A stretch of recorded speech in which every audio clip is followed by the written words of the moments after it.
ISIS Audiobooks presents an unabridged recording of The Liar in the Library, written and read by Simon Brett. The moral right of the author has been asserted. This performance is owned by ISIS Publishing Limited. Chapter 1. And I think it's very important for a writer to have a secure emotional base at home. In the solitude behind one's desk, one travels a roller coaster of ideas and impressions, so it's good when one returns from the wilder shores of the imagination to be able to settle back into a reality in which one feels grounded. And I am fortunate to have found that emotional grounding with my wife. Not my first wife. Many of us make mistakes when we are young and foolish. Small chuckle. But the right wife. In my case, Persephone. The speaker's words prompted an only just audible sigh of satisfaction in Fethering Library. His audience, mostly female and mature, felt comforted by avowals of marital love, particularly when they came from a writer as eminent as that evening's guest, Burton St. Clair. They knew, from their reading of the Daily Mail, how often fame and fortune triggered promiscuity. It was nice to be in the company of someone who hadn't been spoiled by success. He stood in front of a display sent to the library by the publicity department of his publishers. There was a large, posed photograph of the author looking soulful, along with a blown-up image of his best-selling book, Stray Leaves in Autumn. On a table beside him were stacks of the recently published paperback edition. Jude was as pleased as the rest of the audience to hear the writer's words. Burton St. Clair had not always been so emotionally secure. Nor, indeed, had he always been Burton St. Clair. Jude had known him some 20 years before, when he was called Al, short for Albert, Sinclair, still living in Morden with his first wife, an actress called Megan.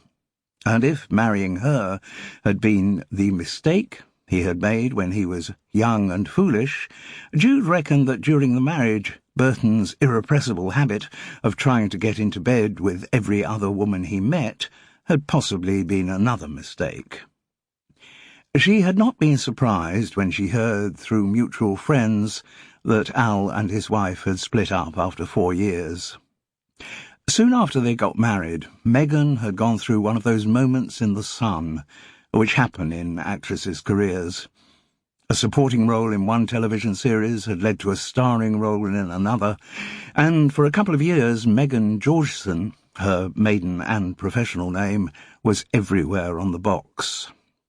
Though Al Sinclair claimed to be delighted by his wife's success, it was not an easy burden for someone as egotistical as he was.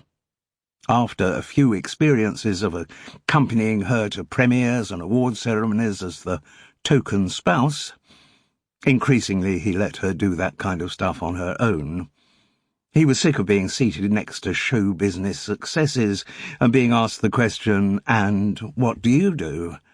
To reply that he was a writer risked being asked the supplementary question, "Do you write anything I would have heard of?" And since his first novel had yet to be published, the answer to that had to be no. It was not an admission Al Sinclair enjoyed making, and he compensated for his sidelining in the marriage by various and continuing infidelities. Megan Georgeson, dark-haired, petite, and with surprisingly blue eyes, was often described as waif-like, or having a fragile beauty. Unfortunately, she was equally fragile and needy in her private life. It had only been a matter of time before she found out about one or more of her husband's betrayals, and to someone as sensitive as Megan, such a revelation would have been a severe body blow which the marriage could not survive. Still, Jude was by nature a generous woman, and prepared to take at face value that evening's assertion that Burton had found emotional stability with his new wife. From Jude's point of view, that was good news. It meant that if she and Burton were ever again alone together, she wouldn't have to face the tedious necessity of deterring his wandering hands. And she tried to banish from her mind the unworthy thought that, as again she had heard through mutual friends, this new marriage to Persephone was very new indeed, less than 6 months old. There was always the possibility that Burton's old behaviours might reassert themselves. But, for the moment, she was prepared to give him the benefit of the doubt. Time changed people, she knew, occasionally for the better, and it had been a long time since she, Burton, and Megan had spent much time together. The event was taking place in Fethering Library. Though the radiators were turned up to full, the place still felt draughty. The Edwardians who had designed its Gothic dimensions must have been a hardier breed than their 21st-century descendants, pampered from birth by central heating. Outside, it was a bitterly cold January evening. A pitiless wind from the Channel assaulted the seafront of Fethering, which still called itself a village, though it had the dimensions of a small town. And the sudden rainbursts of the day, undecided whether they should be falling as snow, had compromised by turning to face-scouring sleet. Jude had been lucky. Nothing had fallen from the sky during her half-mile walk from Woodside Cottage to the library. Optimistic by nature, she hadn't bothered to take an umbrella, and as outerwear put on one of her favourite patchwork jackets, confident that brisk movement would keep her warm. The route had taken her along the seafront. She had seen very few people. In the winter, when darkness fell, most of the denizens of Fethering scuttled inside and closed their curtains. As she passed by from one of the seaside shelters, which afforded little protection because most of the glass panes in its metal structure had been smashed, she heard sounds of dispirited carousing. She could see the blurred outlines of 3 or 4 figures inside, bored teenagers, she assumed, for whom there was not much entertainment beyond drink and drugs in a West Sussex seaside village.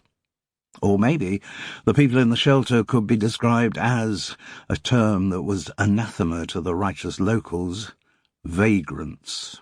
The use of the word implied the unspoken qualifying adjective foreign. The appearance of such people in the genteel environs of Fethering had been the cause of much apocalyptic brooding in the village's only pub, the Crown and Anchor, and had even prompted a couple of letters to the Fethering Observer. There was dark talk of slippery slopes and uncontrolled immigration. There's a nasty substratum of racism very close to the genteel surface of the English country village. Poles, Bulgarians and Romanians are never quite welcome in the world of cricket pavilions, warm beer and roses round the door. Jude was pretty cold by the time she reached the library, and feeling the chill once she stepped inside, wished she'd put on a more substantial top layer. As she looked around the fine, though rather grubby, Edwardian interior, Jude felt a pang of guilt. To her shame, Fethering Library was not somewhere she visited very often. Though vaguely aware of headlines in the Observer about threats of the library's closure, she still tended to resort to the seductive simplicity of buying books from Amazon.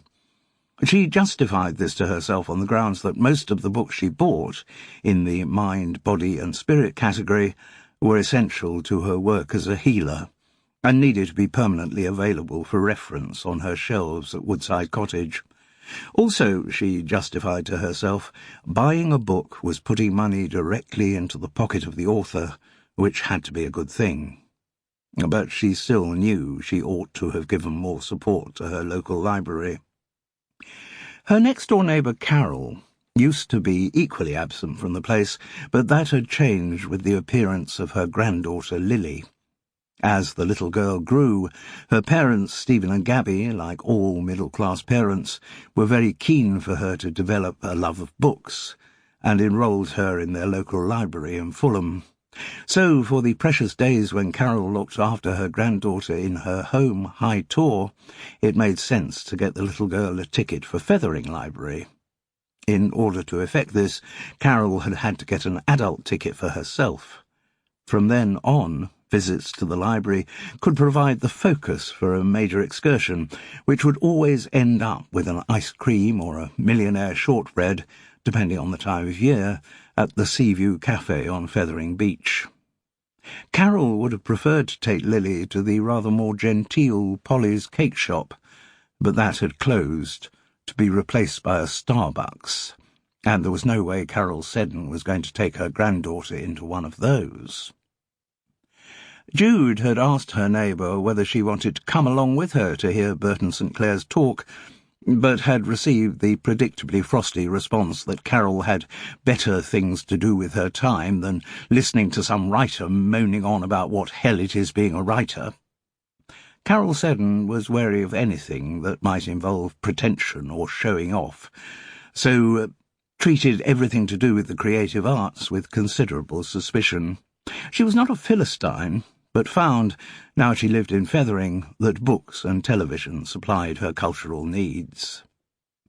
There had been a time, in the early days of her marriage to David, when the two of them had seen a lot of London theatre and cinema, but such excursions have been curtailed by the arrival of Stephen, and then things had started to go wrong between husband and wife. Wrong to the extent that they put more effort into avoiding each other than arranging mutual cultural visits. And after the divorce, Carol Seddon never again picked up the habit of theatre and cinema going. Not that she ever talked about such things. Even Jude, the nearest Carol had to a close friend, had never been told much about her neighbour's life before she'd moved to Fethering full-time. The relationship between Carol and Jude was a complex but enduring one, brought together by geography when Jude moved into Woodside Cottage, next door to Carol's home High Tor. They had got off to a slow start. Carol Seddon had always kept her life very circumscribed. She both resented and envied her new neighbour's more laid-back approach. Much more fragile than her brusque external manner might suggest, Carol was constantly anticipating disasters and very resistant to sharing her feelings with anyone. For her, any activity, social or work-related, required a great deal of anguished planning. Jude was more spontaneous, and though she had not led a life free from suffering, was ready to live in the minute and embrace any opportunity which was offered. She regarded life as a rich gift. Carol thought of it more as an imposition. Their backgrounds, too, couldn't have been more different. Carol had been retired early, some might say, from working as a civil servant at the Home Office, whereas Jude, having had a portfolio of careers including model, actress and restaurateur, had ended up working as a healer. This was a calling which Carol, though she no longer expressed the opinion quite so often to her neighbour, still regarded as New Age mumbo-jumbo. Illness for her was something that should be either snapped out of or dealt with by prescription medicine. She didn't think the mind had anything to do with it. Yet somehow the relationship between the two women survived, and even mellowed. They didn't live in each other's pockets, but they saw a lot of each other. They had even gone on holiday together to Turkey, and apart from someone out there getting murdered and Carol nearly getting murdered, that had gone pretty well. But the experiment hadn't led to further mutual holidays. As her granddaughters Lily and Chloe grew older, Carol's vacations now involved entertaining them for a few days on the south coast. Jude spent her downtime in more varied ways, and her holidays were often connected with her work. For instance, the previous summer she had spent a blissful week at a mindfulness workshop in Perigord. Carol's views on such activities were entirely predictable. Yet the chalk and cheese somehow blended, and perhaps the strongest bond between Carol and Jude was their mutual passion for solving crimes. Burton St. Clair was fluent. Jude had to give him that. His presentation was clever, too. It was clearly a routine he'd done many times before, but he didn't let it sound rehearsed. He stumbled over his words occasionally, and every now and then went off at a tangent as if suddenly recalling an anecdote from deep within his memory. Jude, who had sat over many a dinner table with Megan, listening to Al Sinclair before he was published, had heard most of the material before, but could not prevent herself from admiring the way he made it sound new-minted. He certainly held the literary ladies of Fethering in the palm of his hand. They had already been predisposed towards him. Probably every one of them had read his breakthrough novel, Stray Leaves in Autumn, whose paperback cover was so prominently displayed on the screen behind him. Why that book had caught the zeitgeist in the way it had, nobody could tell. His previous 8 novels had received respectable, less than ecstatic reviews, and less than respectable sales. Burton St. Clair's future had appeared to be that of many other mid-list authors, dutifully published by the same publishers for some years, until the inevitable moment of fate arrived. Some new broom appointed to the editorial department took a long, hard look at the sales figures of his books and unceremoniously dumped him. Burton St. Clair could have coped with that. During his undiscovered years, he had got very good at moaning about what hell it is being a writer. Being dropped by his publisher would just have confirmed his view that the entire world was conspiring against him. Burton's shoulders were home to more chips than McDonald's. But he was coping much more easily with being a success. Like many writers, he had spent a great deal of the unproductive times behind his desk, imagining the answers he would supply when interviewed in a variety of arts programmes. So, when there was sufficient interest in Stray Leaves in Autumn for him actually to be interviewed on arts programmes, his replies were well rehearsed. Quite why that particular book had taken off when the others hadn't remained a mystery. His New Broom editor, who had been about to drop him from her list, asserted that it was a vindication of the publishing house's long tradition of nurturing exceptional talents. Burton himself claimed that, though no reader would ever recognise the author's self in the novel, it was the book in which he had invested most of himself. It was the view of Jude, who had of course read the book, that if there was any explanation of its sudden success, it was because Stray Leaves in Autumn was, at its most basic, an old-fashioned romance. In spite of some stylistic embellishments and the mandatory juggling of time frames that qualified it as literary fiction, the book could easily have been shortlisted for an award from the Romantic Novelists Association. Her own private view was that Stray Leaves in Autumn was rather mawkish. While she could recognise the skill of the writing and structure, she found it horribly soft in the middle. She just hoped that, in the course of the evening ahead, Burton wouldn't ask directly for her opinion of his novel. Jude had never been very good at lying. Stray Leaves in Autumn chronicled the travails of a film director.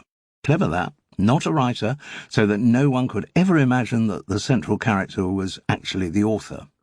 His name was Tony, which sounded nothing like Burton, and long ago he had been at Oxford University, totally unlike Burton, who'd been to Cambridge. Mind you, both men, real and fictional, were 53 years old. At the beginning of the book, Tony is in the doldrums. His career had never really taken off. He is creatively sterile and still in mourning for his wife Maureen, who had died 2 years previously after a long battle with breast cancer.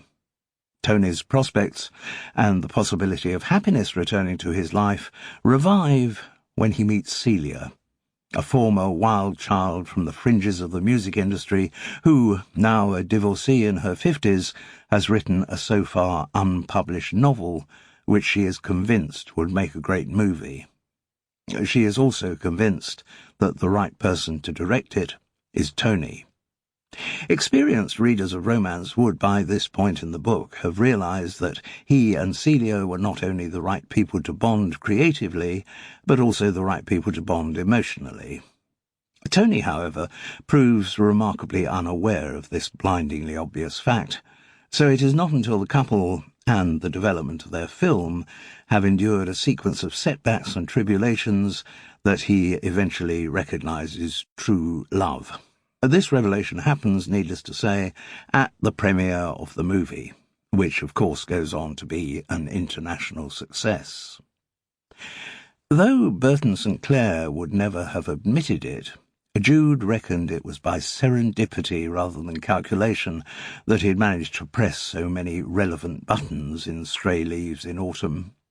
Popular entertainment had taken a surprisingly long time to recognise the increase in average age of the First World's population.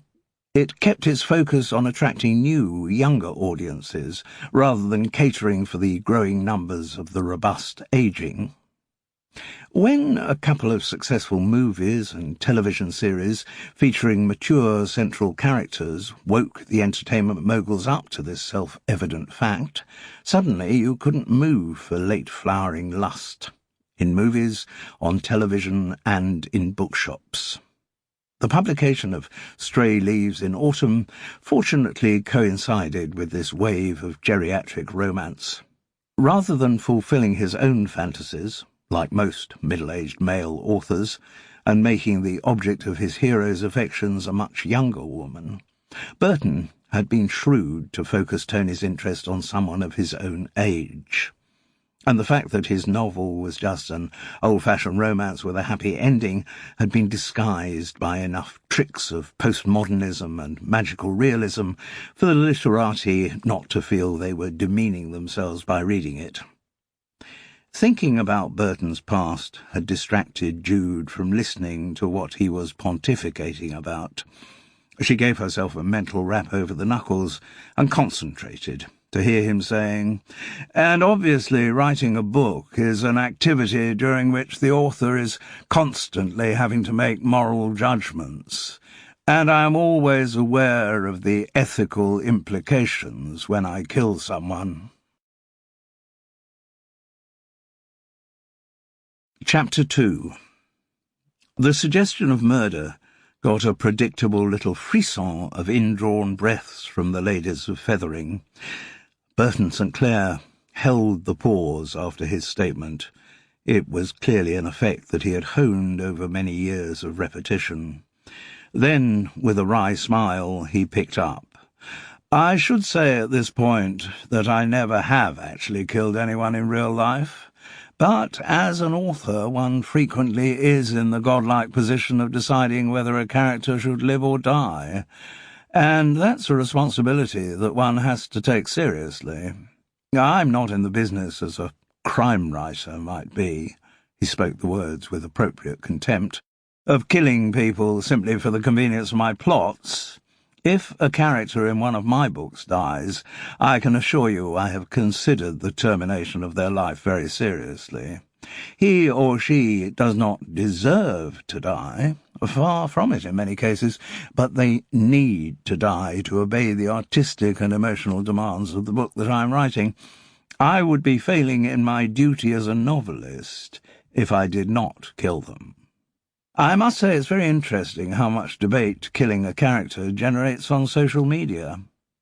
Di Thompson, the senior librarian, had made much in her introduction of the large number of followers Burton St. Clair had on Facebook and Twitter. Looking at the average age of that evening's audience, Jude wondered how many of those present would have encountered him there. But even as she had the thought, she realised she might be guilty of unthinking prejudice. Apparently quite a lot of people considerably older than she was were much involved in social media. "For instance," Burton continued, "a lot of my followers have criticised me for killing off Clinton, Celia's fading rock star husband in Stray Leaves in Autumn. He was a character who clearly struck a chord with many people. Struck a chord with me too, needless to say. All of my characters strike a chord with me. If they didn't, I couldn't immerse myself so deeply in their lives during that agonizing time which covers the nativity of a work of fiction. I loved Clinton, but the dynamics of my story, left me in no doubt that I had to sacrifice him to the greater good of my novel. There was an impressed stillness while the audience took in this act of creative magnanimity.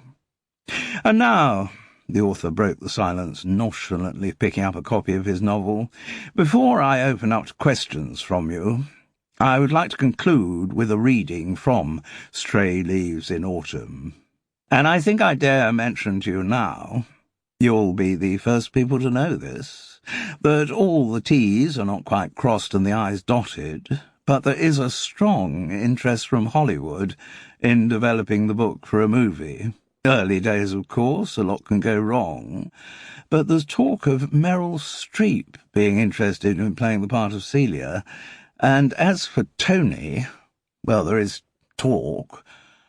No, I don't want to tempt Providence here. Let's just say there is a male actor being talked of who has an even greater profile than Meryl Streep. But," he raised a finger to his lips, "keep it to yourselves, eh?" Knowing full well that they wouldn't.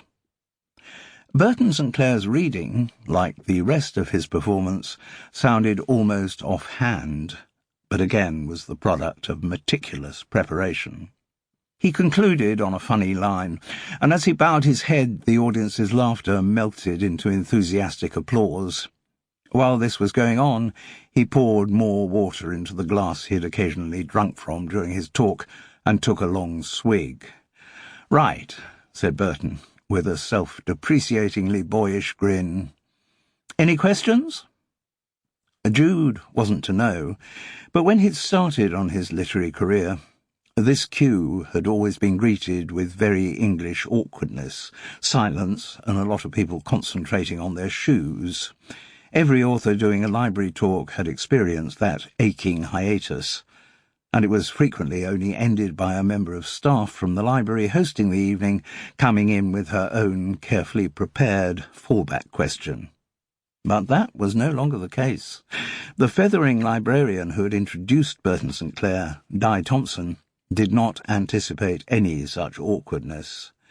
With dark hair cut so short she looked almost like a recent cancer patient, she sat serenely at the back of the audience, pleased with how well the evening she had set up was going. She knew that since the mass explosion of book clubs, many of which were organised by librarians, such reticence about asking questions had long gone. Audiences at author events were well used to expressing their literary views, and question-asking hands shot up as soon as they were given the opportunity. The hand which got in ahead of the others belonged to a thin, shaven-headed man in his 50s, who wore a safari jacket and combat trousers in different camouflage patterns above black Doc Martens. On being given the nod by the visiting author, he asked in a voice which combined lethargy and insolence in equal measure, "Can you tell me why the photograph behind you is 20 years younger than you are?" The expression on Burton St. Clair's face suggested he was piqued. Since the publication of Stray Leaves in Autumn, he had become accustomed to wallowing in a warm bath of praise, so this very positive rudeness brought him up short. What's more, Jude recalled, he had always been extremely vain about his looks. When the photograph blown up behind him had been taken, Burton had had more hair, and it had been shot in such a way as to hide what deficiency there was. Since that time, more of the precious follicles had given up the ghost, and the overhead lighting of Fethering Library only accentuated the thinness on top of his cranium. The author's preparedness for public speaking did not include a ready supply of lines to deal with hecklers, so all he said was, "Oh, very amusing. Do we actually have any serious questions?" Of the raised hands, he selected one belonging to a well-groomed woman. No, she would have thought of herself as a lady, in her 60s, and with her question, normal fawning was mercifully restored. "Mr. St. Clair," she began. "Call me Burton, please." "Very well, Burton. One thing I can't help noticing in Stray Leaves in Autumn, and I've come across the same thing in your earlier books, The author's good humour was instantly restored. A reader who had read his previous books was clearly a serious fan. "Is that you do have a very deep understanding of women characters. You seem to be able to get inside the female brain. Is this something that you've had to work on very hard, or is it something that just came naturally?" "I'm very glad you asked me that question." And he was. It gave him an unrivalled opportunity to demonstrate what an unusually sensitive man he was, to show, in fact, his feminine side. "The thing is," he went on, "I do actually like women, and I'm not sure that that's a universal masculine characteristic." His words prompted sympathetic nods and sighs of regret from his listeners. He then elaborated at some length about how much more empathetic he found female than male company.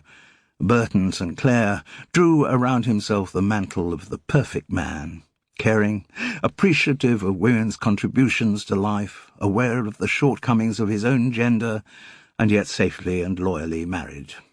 The Fethering audience could not get enough of him, though Jude found herself adding liberal loads of salt to every word he spoke. She had known Al Sinclair too long to be totally taken in by Burton St. Clair. Eventually, his disquisition on the natural rapport he felt with women came to an end, and he looked around for another question. The raised hand he selected belonged to a man in his 60s, dressed in a light tweed jacket and expensively faded pinkish trousers. He had about him the ease of having been to the right schools and university. "I was interested, Burton, in what you said about crime fiction." "Ah," the author smiled.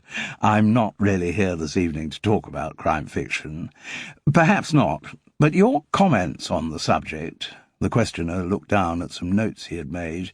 "When you said you were not in the business, as a crime writer might be, of killing people simply for the convenience of my plots, and I stand by that.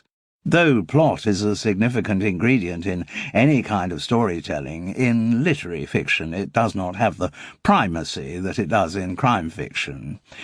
Are you talking here about Golden Age crime fiction or more contemporary stuff?" "Does it make much difference?" asked Burton St. Clair loftily. "Oh, so you're saying all crime fiction is an inferior genre?" "I'm not saying inferior," said Burton, though he clearly was. "I'm sure there's some very fine writing in the crime world, but I just feel that for me the crime novel would not offer sufficient space to explore the ideas that I need to pursue in my own work." Said the man with the pink trousers. "There is, of course, quite a history of literary novelists." The way he spoke the words implied a level of pretension within the breed, sneering at the works of— "I'm not sneering. Far be it from me to— John Banville, for instance," his interlocutor went on implacably, "is well known for writing his crime novels as Benjamin Black and referring to them as cheap fiction when compared to his literary novels, and the CV of Booker Prize-winning Julian Barnes doesn't draw attention to the Duffy novels he published under the name of Dan I don't think any of this is really relevant to this evening's discussion."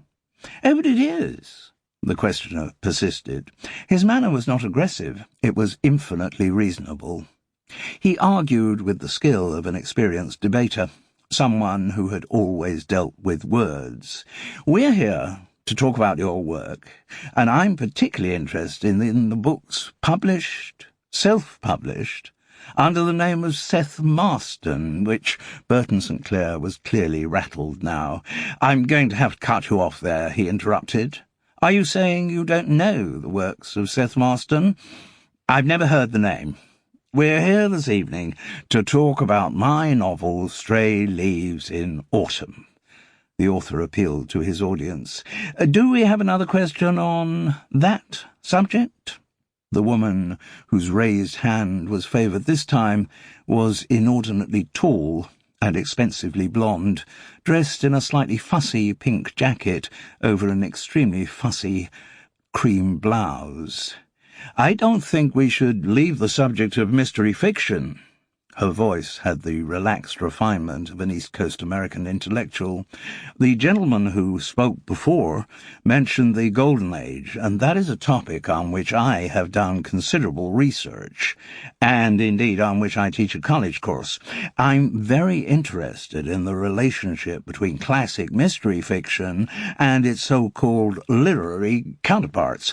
I wondered if you, I'm sorry to interrupt you there, said Burton St. Clair, who clearly wasn't sorry at all, but without wishing to sound egotistical, I thought this evening we were meant to be talking about my books rather than those of the Golden Age, however classic they may be. Quickly, before the American could come back at him, he pleaded, "Now, do we have another relevant question?" One of his worshipful company of ladies came to the rescue. "From my reading of Stray Leaves in Autumn, I get the impression that you believe some level of adversity actually strengthens the bonds of love. Is that true?" "Oh, yes, certainly.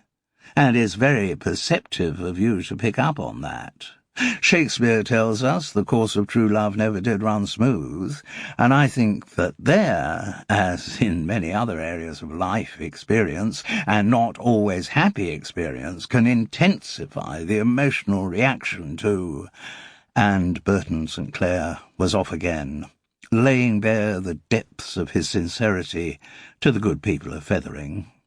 Jude was less convinced by his oratory than most of them. She remembered Megan telling her that, in his years as an aspiring but rejected writer, Al Sinclair had scraped up enough money to have 3 crime novels vanity published. She didn't know that they'd been written under the name of Seth Marston, but it wouldn't have surprised her. It would have been in character for Burton St. Clair to have lied about his early history as a writer. Chapter 3. Tickets for the Burton St. Clair author evening had cost £5, but that included a glass of wine. So, as soon as she had finished her speech of thanks to the author, Di Thompson busied herself and her helpers with moving the furniture to make room for the less formal part of the evening. There was limited space in Fethering Library, and the drink-dispensing table could not be set up until the chairs had been folded away. Most of the audience stood patiently while this process took place. A few public-spirited souls helped with the chair folding. Maybe they were just being helpful, or perhaps volunteers had been delegated to the task. There was a purpose-built trolley with prongs onto which the chairs had to be hung. Jude noticed that the man in pink trousers was one of those doing his duty. The more infirm audience members stayed resolutely in place. They were not going to risk losing their chairs. One elderly woman, in a trouser suit from a different era, was doubtily helping, however, though it looked as if she needed the chair she was moving to support her frail body. Jude moved forward to assist. "It's all right," said the woman in a reedy but cultured voice. "I can manage." "Well, if you're sure." "Oh, yes, I've been moving chairs at this library since long before you moved here, Jude." She was unsurprised that the woman knew her name. Even if they'd never actually met, most residents of Fethering knew the names and personal histories, true and embellished, of everyone else in the village. "I'm sorry, I've seen you around, but I don't know your name." "Evelyn Orenshaw, but everyone calls me Evie." It was clear she regarded this conversational opening as an opportunity for a break in her strenuous task. Propping herself up on the chair, she continued, "I live right next door to the library." She gestured through the wall. "Been here since I moved down when my husband Gerald retired, and he passed on in 1997. I've been volunteering here ever since then. I do love books, you see. They've been such a comfort to me. I was a volunteer here before Di Thompson took over. She often says she couldn't manage without me." Jude recognised the type, the woman whose motive for offering her services as a volunteer was loneliness. Evie worked at Fethering Library because it offered her the opportunity to talk to people. She probably was useful at times, but as she grew older became more of a liability. People like Evie would create a problem for someone in Di Thompson's position. At some point, she would have to suggest that the woman's infirmity meant that her helpful volunteering days were over. Yet she would know that when she spoke those words, she would be destroying what remained of the woman's life. And since Evelyn Ollerenshaw lived right next door to the library, the old lady would be constantly reminded of what she had lost. Jude saw this all in a flash, and what happened next illustrated the situation perfectly. The chair Evie leant on in the middle of the room was now the only one unstacked. Di Thompson came across and said, "Can I give you a hand with that?" "No, I can manage," the old lady repeated with dignity, and dragging the chair behind her, she tottered across towards the trolley. Jude took advantage of the lull to find the ladies. It was through the staff room, which, compared to the chilly space of the main library, was almost excessively hot. Jude was not to know it, but a library staff room would have been a very familiar sight to Burton St. Clair, or indeed any other author. A career in literature involves many library talks, and before each one, a staff room is where the visiting writer is invariably ensconced. There, he or she will be offered sandwiches, cakes, and something to drink. This last may sometimes be a glass of wine. More often it's tea or coffee, and occasionally the minimum hospitality of a glass of water. Conversation would be manufactured during this pre-talk hiatus by a senior librarian who would keep having to rush off to check that the chairs are set out properly or that relevant volunteers have arrived and know what to do. The librarian might also double-check with the author the text of the introduction that she, it usually is a she, is planning to make. She is almost always more nervous about delivering these 2 minutes than the writer is about spouting for 3/4 of an hour of all the old rubbish that he or she has delivered many times before. The staff room of Fethering Library was almost identical to all the others around the country. There was a sink, over which hung a row of mugs, whose ownership was a carefully respected issue of protocol. There was a fridge and lockers in which the staff would stow their valuables. Shelves were piled with books and files. Pinned on a corkboard were various directives from the county librarian, mostly about health and safety issues. There was also literature from Unison, the Public Service Users' Union. Under a table was a cardboard box, on which was written in blue felt pen, "Jam jars for Veronica." 3 bottles of red wine stood on the work surface. Their screw-tops had not been unscrewed. Being allowed to breathe would not have made much difference to wine of that quality. Presumably the white was still in the fridge beneath. On her return journey from the ladies, Jude noticed that the wine bottles were still there, and back in the main library space she found their delayed appearance was causing complaint. "Come on, we're meant to be getting a drink. Speed it up a bit. There are people dying of alcohol deprivation out here." The shouts came from the man who had had a go at Burton St. Clair about his photograph. Clearly he had a habit of bad manners. The good ladies of Fethering moved a little further away from him, and once space had been cleared, they clustered round the table where Burton St. Clair was signing paperbacks of Stray Leaves in Autumn. As well as setting up the display screens, his publishers had also arranged a healthy supply of the books. They clearly regarded this particular author as one to invest in, and the way copies were being snatched up suggests that their instincts were correct. Because most of the audience was preoccupied with the evening's author, Jude found herself one of the first in the queue once the drinks table had finally been set up. The only person ahead of her was, predictably enough, the man in camouflage kit.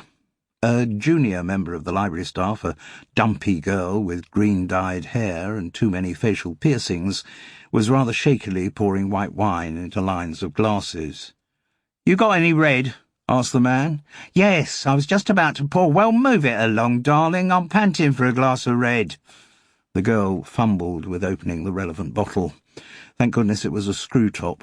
Dealing with a corkscrew might have been beyond her. As soon as she had poured one glass, Camouflage Man had picked it up and downed the contents in one. Then he held the glass out for a refill. The junior librarian looked confused. She must have been instructed that the £5 admission charge only included one glass of wine, but she was too cowed by the man's belligerence to argue with him. Her expression also suggested that she wasn't too bothered. The girl carried with her an air of truculent boredom. She refilled his glass. "Thanks, sweetie," he said, and moved away from the table with the satisfaction of someone who had proved a point. Jude picked up a glass of white and followed him. "I was interested in what you said about the photograph," she lied. But she did want to get into conversation with this man. Her work as a healer had increased her natural curiosity about human psychology, and the man's behaviour had intrigued her. Immediate confrontational rudeness of the kind he had just demonstrated did not come from nowhere. Before he had had time to respond to her opening remark, she thrust out a hand to him. "I'm Jude." He only hesitated for a moment before taking it and squeezing it with a little more pressure than was necessary. Close to, he looked more youthful, early 40s perhaps, a decade younger than she was. "Steve Chasen," he said. Jude recognised from long familiarity the way he was appraising her. She had always been attractive to men, and even now, when her body had filled out and the haystack of hair on top of her head might no longer be naturally blonde, the magnetism remained. It did not worry her. She was not offended by men's interest, and though she never exploited it, she recognised that her attractiveness could sometimes be useful. "Well, it was a bit ridiculous, wasn't it?" said Steve Chasen, "with the real him bald in front of that poncy image that looks like a bloody album cover." "Publicity photographs," Jude observed, "have always been more touched up than air hostesses." He conceded her a giggle. "And are you a writer?" she asked. It was an educated guess. Why else would he be at the library to insult another author? "Yes," he replied, with a glint of hope in his eyes. "Have you read any of my stuff?" Jude was forced to admit that she hadn't. "You and a few billion others," he said cynically. "What sort of books do you write?" "Bloody good ones." He curled his lip. "Not that any publishers have yet recognised that fact." "Ah, so you never have been published."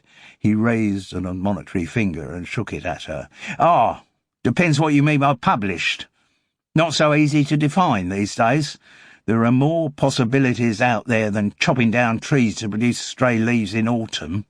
He gestured with contempt towards the table where Burton was still signing, full of bonhomie and magnanimity. "My books may not be published in the traditional sense, but they're out there." "By out there, do you mean they're e-books?" "Better than that. You can read them online through my website, and I've got links to them through social media." Jude nodded, thinking that it had never been easier for a writer to make his book available. But the old problem remained. How did you get potential readers to know that it was available? The established publishing houses, with their publicity departments, would always have the advantage over the individual self-promoting author. She found that a cheaply printed garish flyer had been thrust into her hand. "Revenge of the Plague Planet" was the book it touted. How had she known from the start that Steve Chasen would write science fiction? Though she read little fiction of any kind, except when she was on holiday, Jude had always had a strong resistance to anything involving other worlds or aliens. Through her varied life, she had encountered as much weirdness as she needed to in the real world. "You'll like it," the author assured her. "Really got some ideas in it, makes you think. Not like that bland pap which people like him produce." There was another derisory gesture made in the direction of Burton St. Clair. "Do you actually know Burton?" asked Jude. "What if I do?" came the defensive reply. "Nothing, really. I just wondered what he had done to annoy you." "People like that don't need to do anything to annoy me. His very existence annoys me. The world would be a better place if Burton St. Clair wasn't in it. Apparently deciding that he wasn't going to better this as an exit line, Steve Chasen moved abruptly away from Jude, saying, "I'm going to get another refill." He went across to cause further embarrassment to the young librarian at the drinks table. "Bit old to play the enfant terrible card, isn't he?" Jude turned at the sound of this urbane voice and found herself facing the man in pink trousers. Because her previous vantage point had been from behind the rows of chairs, this was the first time she had seen him from the front. He was probably in his 60s, but he wore it well. His hair, ringing a central bald patch, was long but well cut. His generous lips wore a pleasingly sardonic expression. "I'm talking about God's gift to the world of science fiction," he continued, nodding in the direction in which Steve Chasen had gone. "I thought you must be. So I gather you know him." "Met him when the library set up a writers' group. He was a member for a while. Stopped coming when he discovered that other people wanted to talk about their writing too." "Ah. Does that mean you're a writer?" "Hardly. Spent my working life dealing with scripts, though." Jude looked at him for an explanation. "Television director. No work now, I'm afraid. Producers tend to favour the younger model." "So you joined the writers' group because you wanted to try your hand at creating your own television scripts?" "Good Lord, no. If there's ageism in directing, there's even more in writing. With a couple of famous exceptions, no one over 60 gets a look in. Over 50, probably. Television is a young man's game." He spoke wryly, but without bitterness. He was just accepting the way the entertainment business worked. "If you're not writing scripts in the writers' group, what do you write?" "Very little. Or, to be more accurate, nothing. I went to a few meetings, but it wasn't really for me. Full of old biddies who thought they could write poetry, though actually I should be careful who I describe as old biddies. In this day and age, the phrase is no doubt sexist. What's more, the people I'm referring to are probably the same age as I am." "Is it the writers' group who organised this evening with Al Burton?" asked Jude. "No, that's the library staff. The writers' group actually no longer exists. Apparently got too expensive. Funding cuts, you know, hitting libraries hard. Places like this have to rely increasingly on volunteers." "Like you?" "What do you mean?" "I saw you dutifully folding up chairs." "Yes, and I came early to put them out, too. Least one can do. Anyway, I think once they couldn't use the library, the writers' group started meeting in people's houses. Whether they still do, I don't know. I rather lost interest. But the former members certainly knew all about this evening." He looked round. There are a lot of them here." He focused his attention back on Jude. "You called him Burton. Does that mean you know him?" "I was a friend of his first wife's. Used to see a lot of them at one point. We're talking 20 years ago. I haven't seen either of them for a while." "Well, I wouldn't think he needs other female friends now he's got the immaculate Persephone." The man spoke with sly cynicism, and his words ambiguously contained the possibility that Jude's relationship with the author might have been more than friendly. Jude instantly picked up on that. "As I said, it was Megan who was my friend. I only met Burton through her." "And are you saying he never came on to you?" "No. I'm saying that when he did come on to me, I gave him a very immediate and firm brush-off." "The way you talk about him— I'm sorry, I don't know your name." "Oliver. Oliver Parsons. I'm Jude." "Yes, I know." "Oh? Oh, come on. We both live in Fethering. Almost everyone in the place knows the names of all the others, even if they've never actually met." "True. So I'm surprised I don't know yours, and surprised we haven't met before, or even seen you round the place before. I used to travel a lot when I was directing, and now maybe I keep myself to myself. My wife died a couple of years back. I think she must have been the social one in our partnership." "Oh, I'm sorry." He shrugged. "One recovers." Anyway, what I was going to say, Oliver, is that the way you talk about him, it sounds as if you know Burton. I don't know him, but I know a lot about him. Oh? But he didn't take the cue to open up as much as Jude had hoped. As you may have gathered from my question, he said, I'm very interested in crime fiction. Yes. Jude didn't feel inclined to admit at that moment what she knew about Burton's earlier writing, probably under the pseudonym of Seth Marston. She still had some residual loyalty to him. She'd wait and see where Oliver Parsons was going with the subject. I've made a bit of a study of the Golden Age, he went on. You know, 20s, 30s. Christie, Sayers, that lot. Exactly. And some of the less well-known ones. Yes, I got quite caught up in it, the research and so on, at the start. Some of the murder methods and things were quite ingenious, but the tailing off of his words suggested that the appeal of the Golden Age was fading for him. At this moment, further conversation was presented by the arrival of Di Thompson, who had just emerged from the staff room, clutching a sheaf of printed papers. "Sorry, forgot these," she said in a rather flustered manner. "Evaluation forms. If you could just fill 'em in to say what you thought of the evening." "Are we allowed to be honest?" asked Oliver Parsons sardonically. "Well, of course," Di replied, clearly not skilled in picking up when someone was joking. "That's the aim of the exercise. If you need a pen, Vix has got some over at the drinks table." "No, it's fine, I've got one." Oliver reached into his tweed jacket. The just-mentioned Vix was now sidling over, trying to attract her superior's attention. Jude noticed that as well as the green hair and piercings, a red snake tattoo was crawling up the girl's neck. Her voice was local West Sussex, whiny and slightly put upon. "Di, don't know what I should do. There's this fellow who keeps just filling up his wine glass, and they're only supposed to get one. I can't be bothered with that now. I'm busy." The sharpness of the reaction surprised Jude. When she had introduced Burton at the beginning and then thanked him at the end, Di Thompson had seemed a mild, rather benign personality, but her mood had certainly changed. Or maybe Vix, the junior librarian, had always got on her boss's nerves.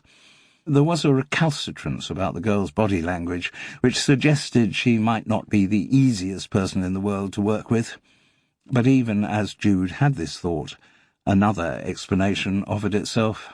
The star of the evening, Burton St. Clair, came out from the same door as Di, and as he insinuated his arm around her waist, said, "Well, how about a drink for me? I think I've deserved one."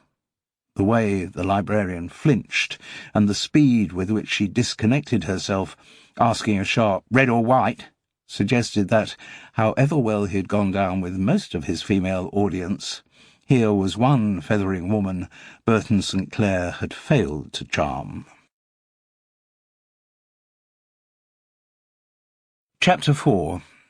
Burton St. Clair asked for red wine, and there was a moment of confusion while Vix Winter explained to her senior that there wasn't any left on her table, and she'd have to go back to the staff room to get some. Di, apparently unwilling to spend more time with the evening's guests than she had to, said she had come and help. Burton St. Clair directed at Jude what he would probably have defined as a roguish smile. "Long time no see. I'm so glad you made the effort to come to hear my modest presentation." "No worries, I live just down the road." "Funny, when we used to see a lot of each other in what feels like another life, it never occurred to me that you might end up in a backwater like Fethering." Jude shrugged. "It suits me very well." "And what are you doing now? When we last met you were a restaurateur, or was it a model?" "I did a bit of both back then." "And are you still—" His look suggested that Jude's fuller figure might not now be so much in demand for fashion shoots. Rather than be offended by the implication, she giggled. "I've done a lot of things since then. Now I'm a healer." "A healer?" Burton's eyebrows rose towards his receding hairline.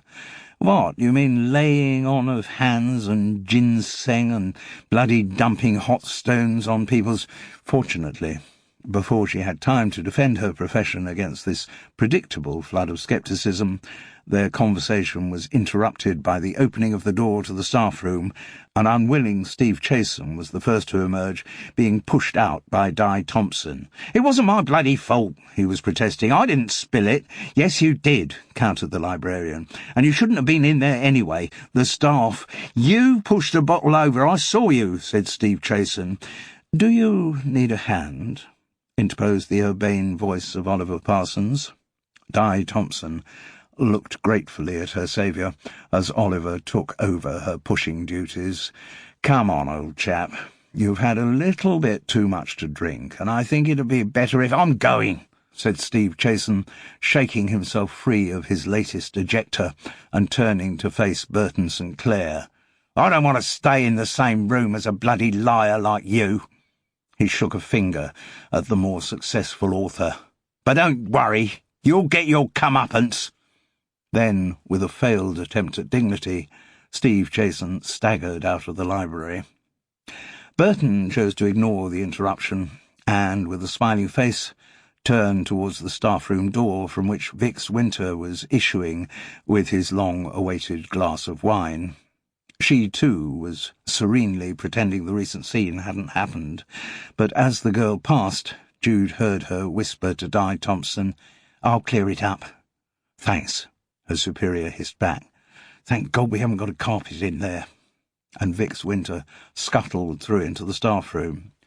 "Anyway, cheers." Burton St. Clair raised his glass to Di. "Many thanks for making me so welcome in Fethering Library."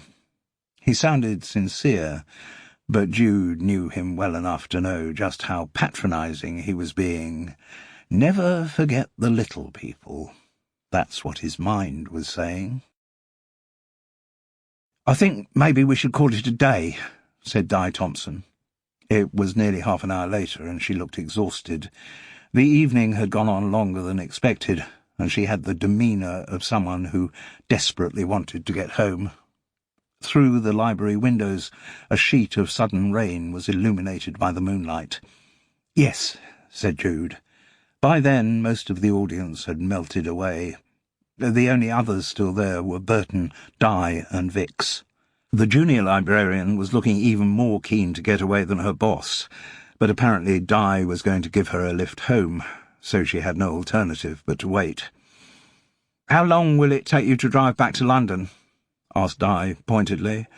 "Oh, hour and a half, I should think, this time of night. Fortunately, Barnes is on the right side of the river, and the Beamer can really open up on the A3. Jude didn't think it was worth pointing out that Burton had had far too much wine to drive safely, since he was clearly going to do it anyway. He had form on the drinking. She remembered from way back that he always had a hip flask of whisky about his person or in the glove compartment of his car. Defiantly, at the end of a boozy evening, he would take a swig from it before driving home. She wondered whether he still did that, or had life with the saintly Persephone cured him of such antisocial habits. She also found it interesting that the financial rewards of bestsellerdom had allowed him to graduate from Morden to the much more fashionable Barnes, and to graduate from Vauxhalls to BMWs. "Well, it's very good to see you again," she said, "and I look forward to meeting Persephone at some point."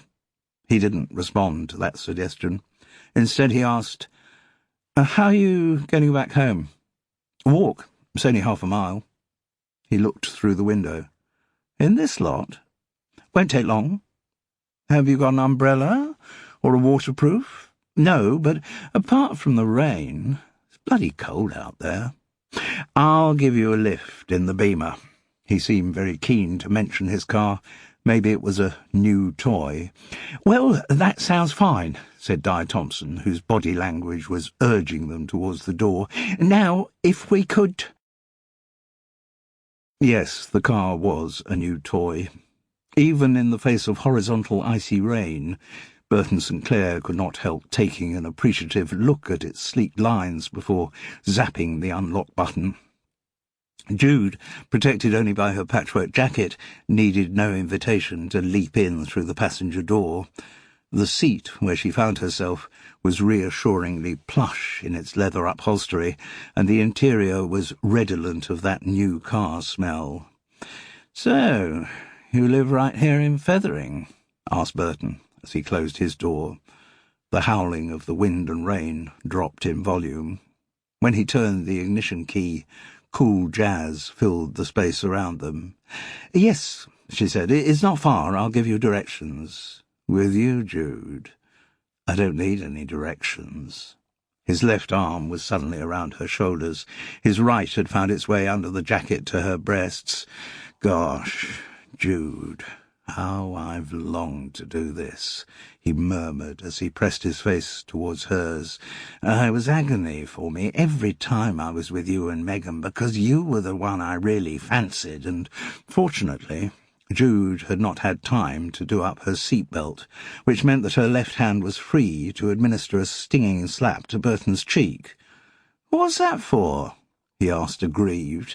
"Oh, don't play hard to get. You know you've always fancied me." "Really? What the hell are you playing at, Al? You've just told your entire audience how perfect your life is with the sainted Persephone, and now, oh, Persephone understands. Does she? Yes, she knows I have a more powerful sex drive than she does. She understands that I'm attractive to other women.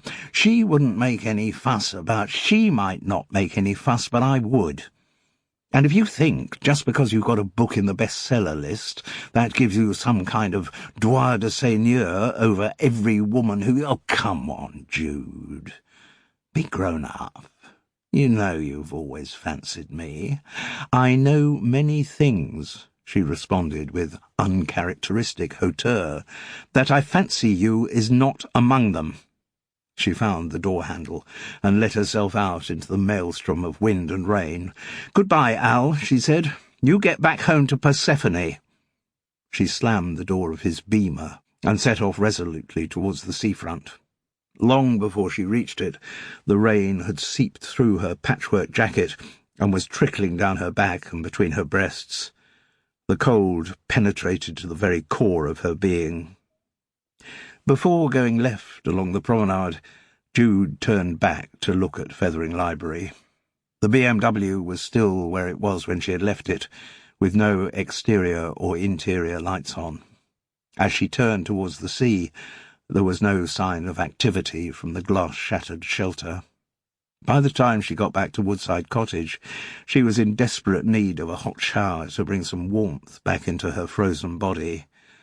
She also needed the shower because she felt soiled by her encounter with Burton St. Clair's wandering hands. Chapter 5. After the shower, Jude still felt restless and wakeful. Uncharacteristically, she poured herself a large scotch and took it to bed with her laptop. To her surprise, she found she still had Megan Sinclair's email address. There had been no contact between them for more than 15 years. Quite possibly Megan's email had changed in that time. But though she wasn't about to write, "Your ex-husband came on to me this evening," Jude did feel the need to be in touch with her old friend.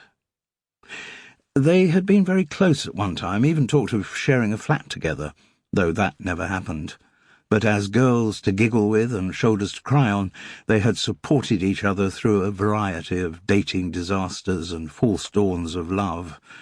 Jude felt confident that if they did meet, the old rapport would be quickly re-established. The email message she composed ran, "Seeing Al strutting his stuff in our local library this evening made me think about you. And when I say local, perhaps I should point out that I'm now living on the south coast, not far from Worthing, in a village called Fethering. No idea where you are, still Morden, or indeed what's happening in your life. Be nice to meet and catch up sometime. Oh, and by the way, when Al self-published those early books, did he use the pseudonym Seth Marston? Love, Jude." She swallowed down the remains of the scotch, switched off the light, and after about an hour sank into a troubled sleep. The next morning, when Carol came round to Woodside Cottage for coffee, Jude didn't mention the unpleasant ending of her evening at the library. She had found in the years of their acquaintance that her neighbour was inhibited in talking about sex, and for Jude to have raised the subject, even after such an unwelcome and unpleasant encounter as the night before's, would have made Carol think she was boasting about her comparative attractiveness. Jude, in Carol's view, was the kind of woman men came on to. She herself wasn't.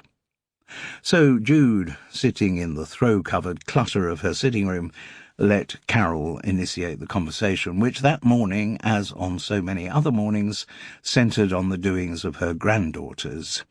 "Gabby and Stephen are getting really worried about schools for Lily." "Oh, surely they don't have to think about that for a couple of years." "Oh, but they do.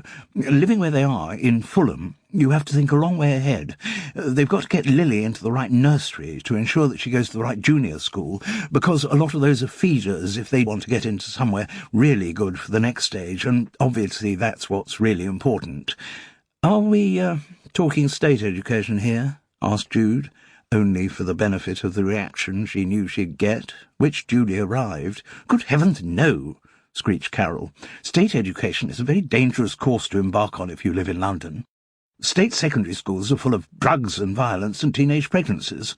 The thought of either of my two granddaughters going to a place like that—" The diatribe might have continued for some time, had it not been interrupted by the ringing of Jude's doorbell.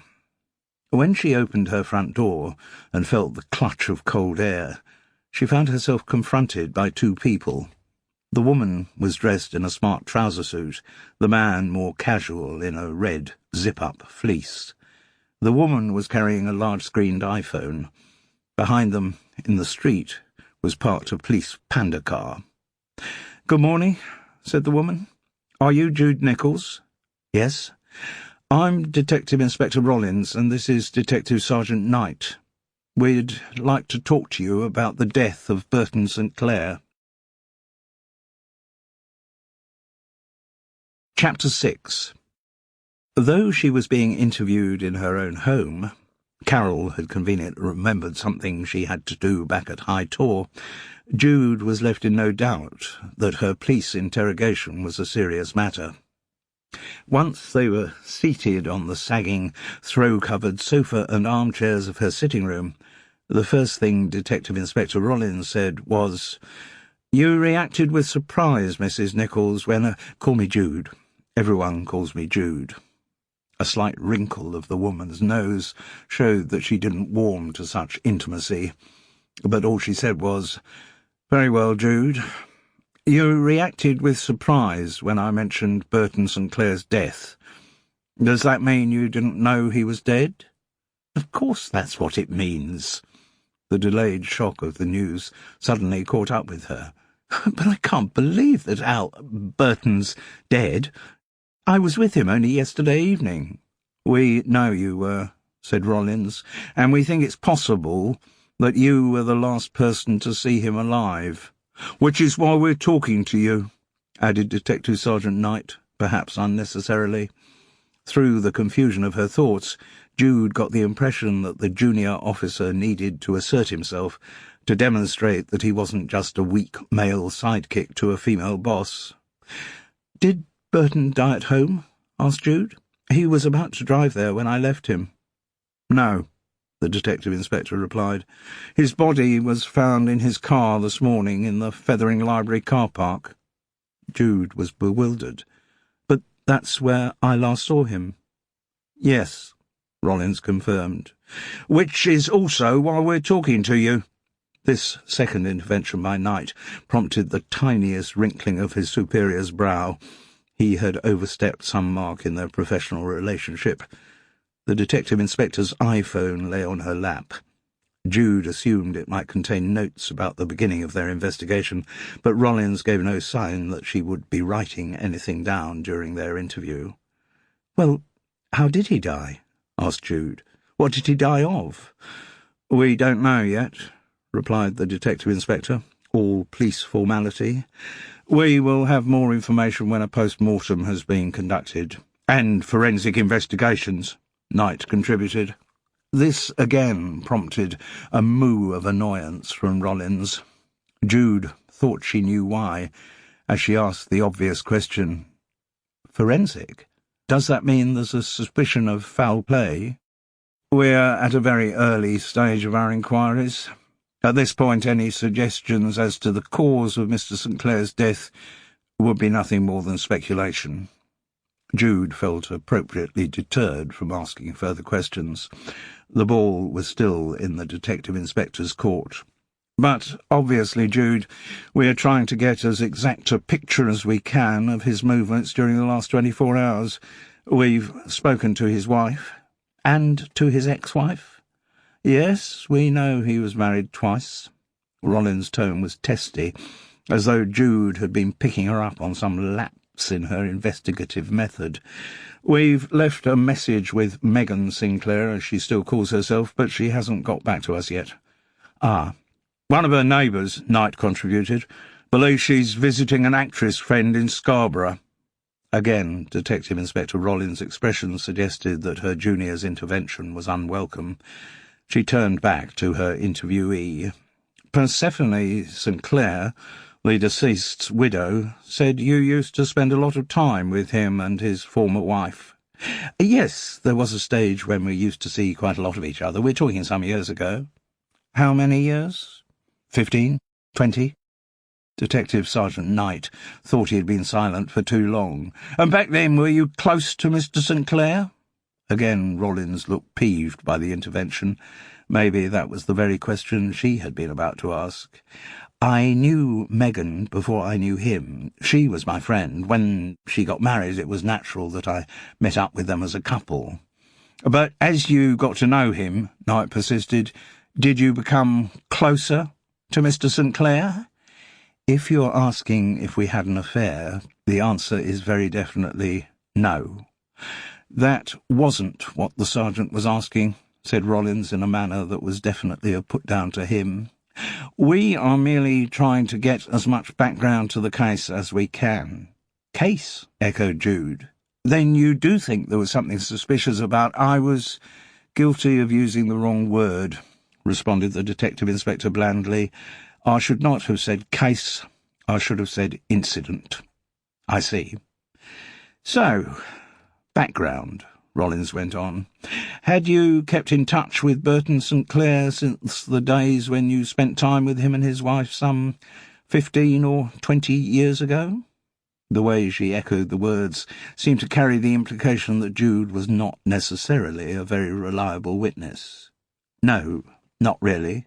"What do you mean by that?" "I mean that I haven't been regularly in touch with him. I heard a bit about what he'd been up to from mutual friends." "Did you know that his first marriage had broken down?" asked Detective Sergeant Knight. "I heard about that, yes. Then, obviously, I saw media coverage of the success of Stray Leaves in autumn." Rollins picked up the conversational baton. "And was that why you decided you would go and hear him speaking last night at Fethering Library? You saw in the local paper that he would be there, and you thought you would go and re-establish contact with an old friend." "It wasn't exactly like that." "Oh?" The detective inspector's manner made it very difficult for Jude not to sound guilty, though, of course, she told herself there was nothing that she needed to sound guilty for. "Burton contacted me, said he'd be in Fethering, and suggested I might like to come along to the library."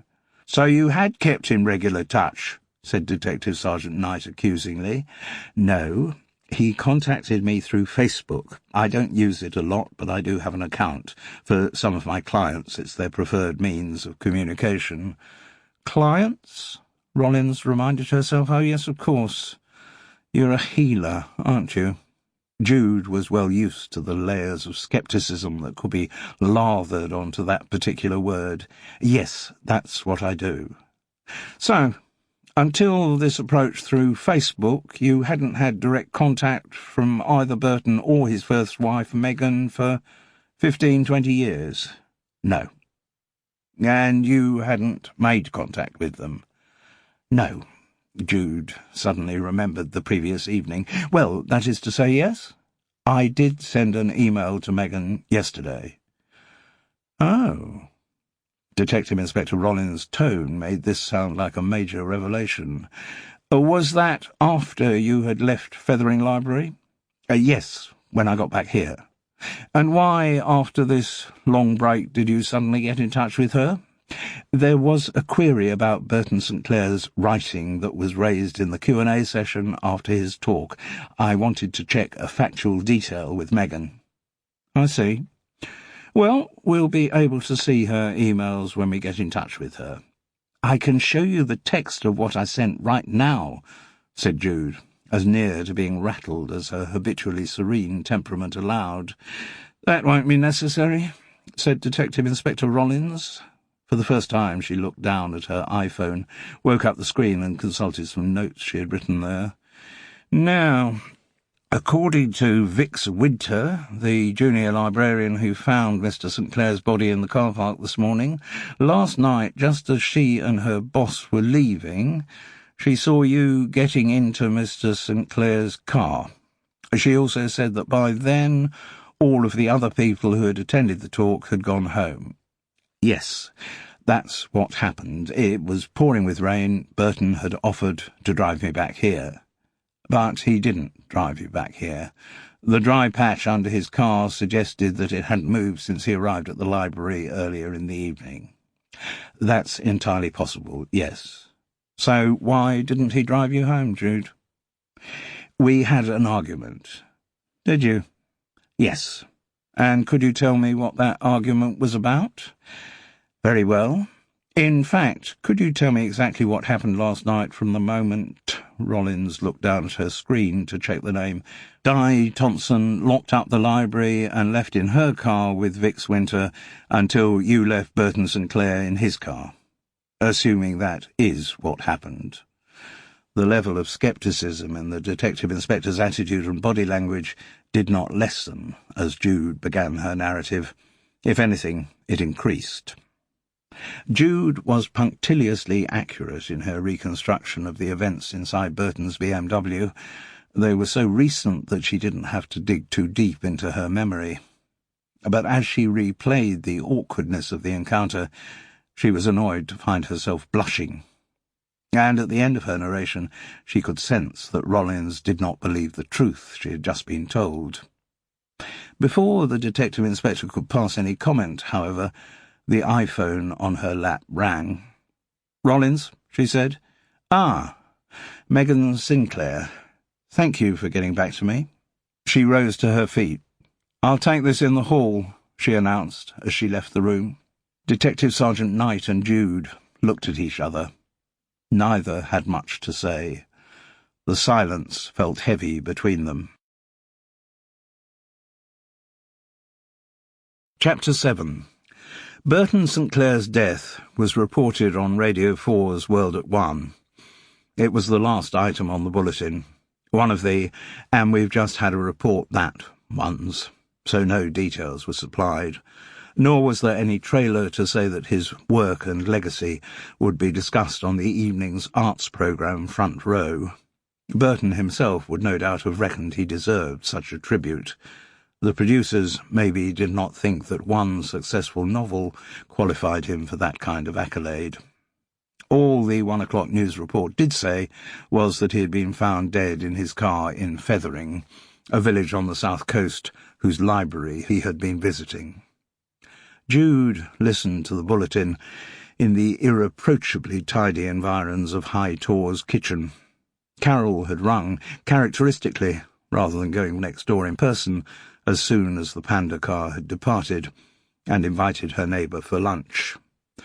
The cottage cheese salad that Carol produced did not really qualify under Jude's description of lunch, but she was far too polite to mention the fact. Anyway, she was in no state to be assertive.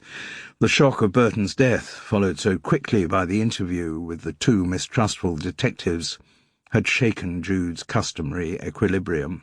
She felt vulnerable, and in spite of Carol's assiduous probing, was unwilling to divulge what had been said that morning in the sitting-room of Woodside Cottage.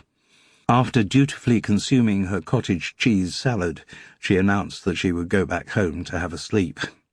Carol recognised that this was very unusual behaviour from Jude. She also found it surprisingly difficult to persuade her neighbour that they should meet up later and have an early evening drink at the Crown and Anchor, which again was most unlike Jude. Her neighbour's mood seemed only to have improved a little when they met at 6 in Fethering's only pub. Later in the year, that might have been the time when Carol would be walking her Labrador, Gulliver, but in January it was virtually dark by 4 o'clock. There was no doubt from the minute the two of them walked in about what the Crown and Anchor's main topic of conversation was going to be that evening. The first words they heard from the shaggy-haired and bearded landlord Ted Crisp were, "So, either of you know anything about this stiff up at the library?" "Why should we?" asked Carol. "Well, you two are more in the range of literary types than me, aren't you? Ex-stand-up comics don't go in so much for the reading lark." "I know no more than what we've heard on the radio." "Ah. And does your intonation imply by any chance, Carol, that while you know no more, Jude, perhaps, does know more?" "That wasn't what I meant to imply." But Carol still looked at her neighbour expectantly, as if prompting some revelations. The uncomfortable moment was interrupted by an accented voice saying, "Oh, for heaven's sake, Ted, are you forgetting what a landlord's job is? You're meant to ask your customers what they would like to drink." It was his Polish bar manager, Zosia, of permanent blonde pigtails and normally permanent smile. Jude noticed, however, that evening the girl's usual sparkle was absent. There was a sadness in her pale blue eyes. Jude, a creature of instant compassion, made a mental note. Zosia had arrived in Fethering following the murder of her brother Tadeusz, and had become a fixture as bar manager of the Crown and Anchor. It was her efficiency, together with the culinary skills of the chef, Ed Pollock, which had transformed a shabby local into one of the go-to destinations on the south coast. The hostelry had even been described by some online travel guides in a term Ted Crisp loathed as a gastropub. "I don't have to ask these two what they want to drink," the landlord protested. "It'll be a couple of large Sauvignon Blancs, won't it?" "Well, if you know what they're going to drink, there's nothing to stop you pouring them out, is there?" Zosia tutted and sighed in a mock put-upon manner. "I'll do it." She reached for a bottle from the ice-filled tub on the counter. The diversion had given Jude a moment to plan her response. Still feeling the shock of what had happened, she had no desire once again to go through the events of the night before. So, with a convincing giggle, she said, "You shouldn't be asking us, Ted. We are, after all, in the Crown and Anchor, a much more efficient source of rumour and conspiracy theories than Facebook or Twitter. Compared to that, we know nothing. I'm sure you heard a few speculations about the death at lunchtime." "You're not wrong there. Yes, everyone had their own view of what had happened." "I'm surprised they even knew about it," said Carol. "We heard the news on the World at 1.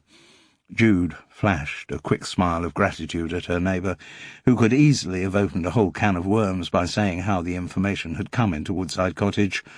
But Jude knew she only had a brief reprieve before all Fethering would know about her connection to Burton St. Clair. The news of the body's discovery had spread quickly, no doubt originating from Vix Winter, Di Thompson, or someone else working at the library. It was only a matter of time before the knowledge of who had joined Burton in his BMW at the end of the evening was also revealed to the village. For the time being, though, Jude knew she had to maintain her mask of insouciance. "So, give us the headlines, Ted," she said. "Don't bother with the really wacky ones. Just tell us what Fethering's current theories are about the death." "Well, obviously it's a murder." "Why, obviously?" asked Carol. "Because that's the way the good citizens of Fethering think. Basically, they've watched too much television. They've already named the case the body in the library." "Oh, bad luck," said Jude. "I think they'll find that title has been used. And anyway," Carol picked up, "it's inappropriate. The body was not found in the library, it was found outside the library." Seeing that Ted was about to ask how her neighbour knew that, Jude came quickly in with, "Doesn't have the same ring, does it, the body outside the library?" Anyway, who does Fethering reckon committed this ghastly crime? Oh, they wheeled out the usual suspects. Russian intelligence agents, Romanian drug traffickers, Chinese triads from Brighton, and, of course, there were the regular moans about travellers and migrants, legal or illegal. Jude noticed a tiny reaction to Ted's last words from Zosha, who was standing behind him. She hoped that didn't indicate the bar manager had suffered any recent slights about her nationality, though the nice middle-class people of Fethering liked to think of themselves as liberal and tolerant. The undercurrent of racial feeling in the village could all too easily come to the surface. Anti-Semitism sometimes reared its ugly head, and discussions of immigration could all too quickly lead to a kind of knee-jerk xenophobia. Though, of course, in Fethering, all such thoughts were expressed in the best possible taste. "So," asked Carol, "no theories about the death that sounded vaguely plausible?" "Oh, no, I didn't say that. There were a couple of very interesting theories put forward, of course unimpeded by any knowledge of the facts, as is customary in the speculations of Fethering." "Exactly, Carol, yes. Well, a theory that was put forward quite convincingly by one of the lunchtime regulars. Don't think you know him, tends to spend his evenings in the yacht club. Anyway, he said that the victim, whoever he was a writer. That's true. And he'd just had a big success with some book, Stray Leaves in Autumn. Title doesn't mean anything to me, I'm not much of a reader. Anyway, this Hercule Poirot of the yacht club, he reckoned that the murder must have been done out of jealousy by a less successful author. He says that kind of thing's always happening in literary circles." "And he doesn't base this on any inside knowledge?" asked Carol. "No inside knowledge, no outside knowledge, no knowledge of any kind, like I said, as usual in Fethering." "Yes. You mentioned a couple of theories," said Jude. "What was the other one?" "Right. There was some American woman sounding off." Did you know her, Ted?" "Never seen her before in my life. Anyway, she said that this kind of murder is almost always domestic, and it always starts with the husband having an affair.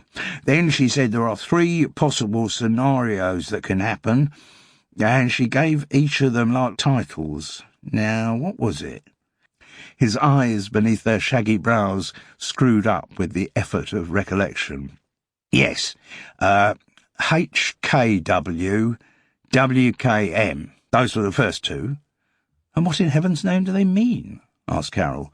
HKW means husband kills wife, and WKM means wife kills mistress." "Well, neither of those works in this case," she observed tartly, "because it's the husband who got killed." "Yes, I know that. Now, what were the other categories she had?" "You seem to remember her words very clearly," said Jude, "if this was just a casual conversation." "I do remember them well, 'cause she talked like she was a teacher. Old bar went quiet when she started. Everyone was listening to her." "Was she very tall?" asked Jude. "And blonde?" "Yeah, she was. Why, do you know her?" "No, it's just there was someone at the library talk yesterday who fitted that description.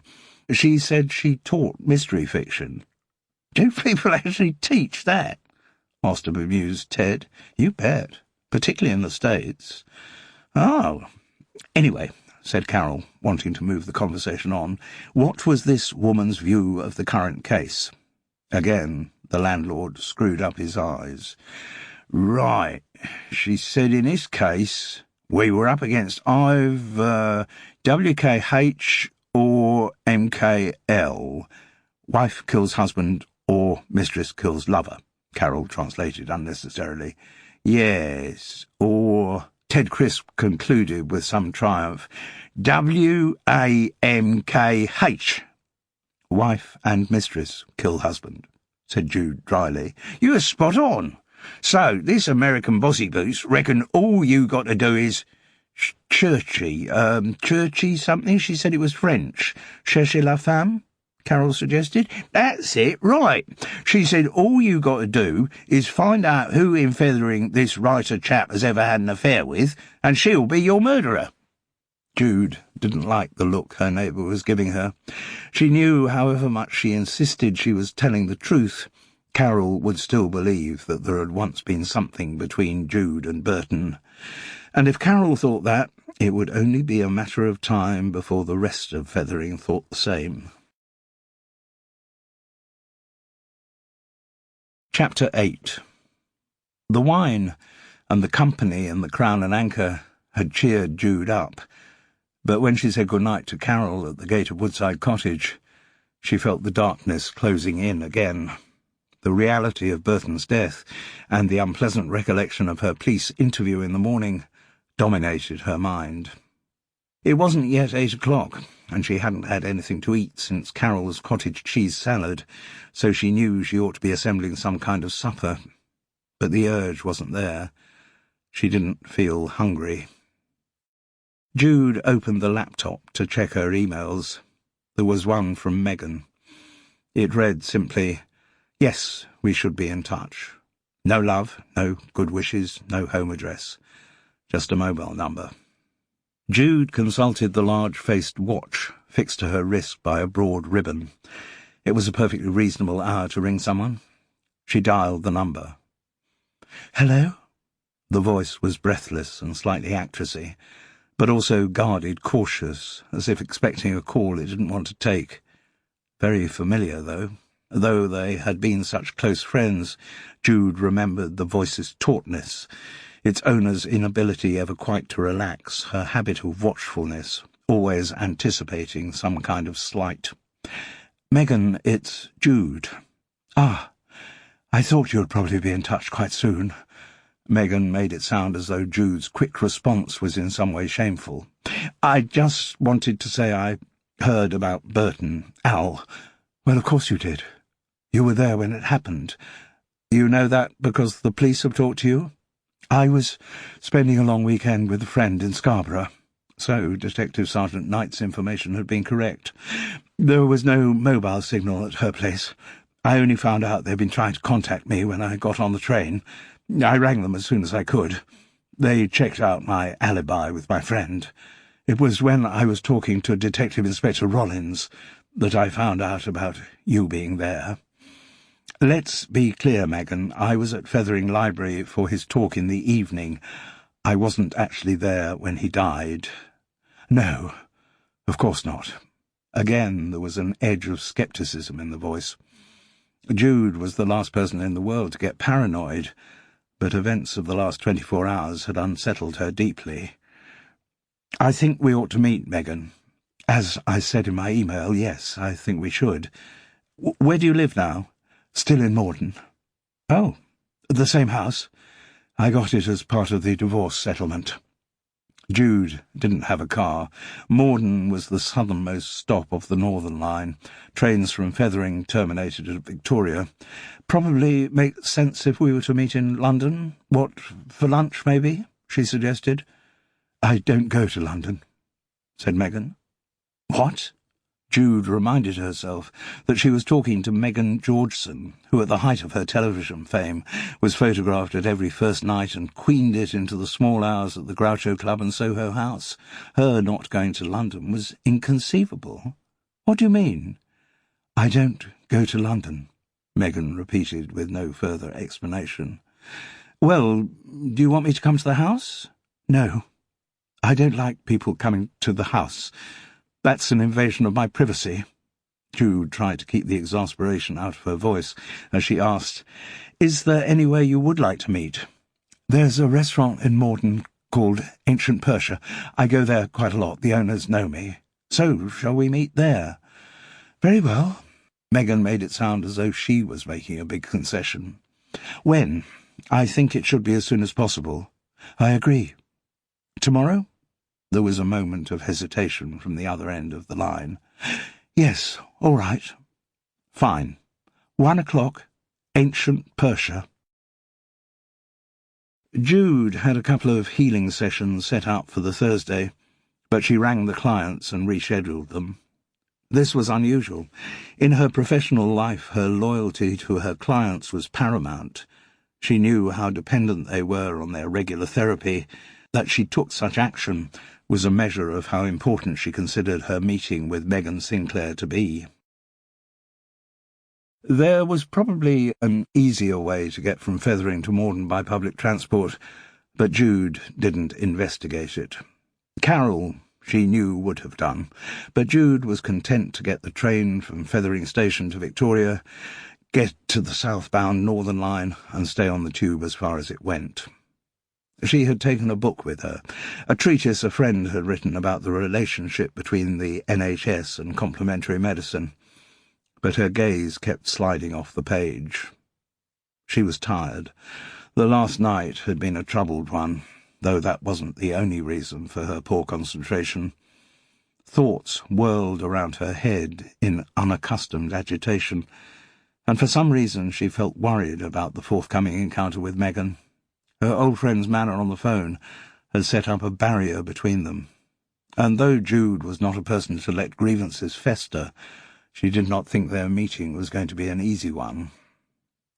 Getting off at the underground station was familiar from the many times she had made the journey to visit the newly married Sinclairs, but when she emerged, she found herself in a slightly different Morden from the one of 20 years before. Then it had been a depressed, dreary outer suburb, but as house prices in London rocketed, even well-heeled commuters found themselves having to move further away from the centre to find an affordable family house. Places like Morden were suddenly in danger of becoming trendy. The change hadn't happened yet. It was a work in progress. Morden remained a depressed, dreary outer suburb, but one perhaps on the verge of gentrification. Jude noticed a few more coffee shops and restaurants than there had been before. Some of them even had seats and tables outside, supporting England's doomed attempt to recreate what people like to call café society, which will never quite work until there's a change in the country's weather. In January, the only people sitting outside were desperate cigarette puffers, driven there by the smoking ban. The ancient Persia was a sign of the change to come. It didn't look ancient at all, nor particularly Persian, but it did look very new. Apart from a couple of tall, non-functioning hookahs by way of set dressing, everything else was scrubbed wood, stainless steel and glass. It was one of the new wave of exotically ethnic restaurants that were invading all parts of London. Though giving the impression of individuality, most of them were parts of chains. Equally individual ancient Persias could be found in Shoreditch, Crouch End and Stoke Newington. The fact that one had opened in Morden was a very encouraging sign for the area. Waitrose might come next. The first thing that struck Jude about Megan, already sitting at the table, was her size. It was at least 20 years since they had last met, and Jude knew that the menopause could be cruel. She herself had put on the pounds, but nothing to compare with the scale on which Megan had. She had given up waif-like for tubby. Her once surprisingly blue eyes had sunk into rolls of flesh. No one now would speak of her fragile beauty without irony, nor, to be uncharitably accurate, would anyone speak of any kind of beauty. Megan Georgeson, having flitted for some years through the steamy dreams of so many male television viewers, in her 50s had transformed into a dumpy woman to whom no one would have given a second glance. She didn't rise to meet Jude. She stayed in her seat with a half-empty glass of wine in front of her. "Long time no see," she drawled in what now sounded like a parody of her theatrical voice. Jude followed her instinct and did what she would have done with any of her friends, arms around neck and a kiss. The gesture wasn't made easier by the recipient's seated immobility. As Jude took her seat opposite, Megan said, "Well, there's a lot more of you than when we last met." It wasn't in Jude's nature to snap back with a line about pots and kettles. Instead, she chuckled, "Which of us can resist the march of the years, eh?" Megan laughed cynically and downed her remaining wine. "Must get some more of this. Do you drink red?" "Well, I usually," but her friend wasn't listening. She waved to a purple-jacketed waiter who was taking the order from an adjacent table. "Cyrus," she called. and held her 2 hands apart at the height of a bottle. Cyrus nodded to acknowledge the order. Clearly, Megan was a regular at the Ancient Persia. Also, it seemed, a regular drinker. "Still on the red wine, I see," Jude observed. "Al always liked his red wine, didn't he? Red wine, beer, whiskey. He liked everything alcoholic. Hardly ever left the house without his little hip flask of Scotch. But you remember that, don't you, Jude?" "I'm not sure. Of course you do." Megan reached for her glass and was disappointed to be reminded it was empty. Jude was beginning to feel their conversation had got off on the wrong foot, so perhaps belatedly she said, "I suppose I should be offering you condolences about Al's death." "Why?" "He's nothing to do with me. Hasn't been anything to do with me for 15 years. Maybe not, but anyway, why should I care what's happened to the bastard? He screwed up my life pretty thoroughly. 5 wasted years of marriage, and then I discovered the slimeball was screwing everything in sight. I had a complete breakdown after the divorce. Did you know that?" "No, I'm sorry." "Well, you wouldn't know, would you? Never heard from you after the marriage ended, did I? I tried ringing a good few times, left messages, but you never got back to me." "Really? Didn't I? How remiss of me." Megan's tone implied that no such messages had ever been sent. "I can assure you Jude was interrupted by the arrival at their table of the waiter, Cyrus. He unscrewed the wine bottle and filled their 2 glasses. Then he poised his pen over his notepad. "Are you ready to order?" "I'll have the usual," said Megan. "Of course." He wrote it down. "Fethering."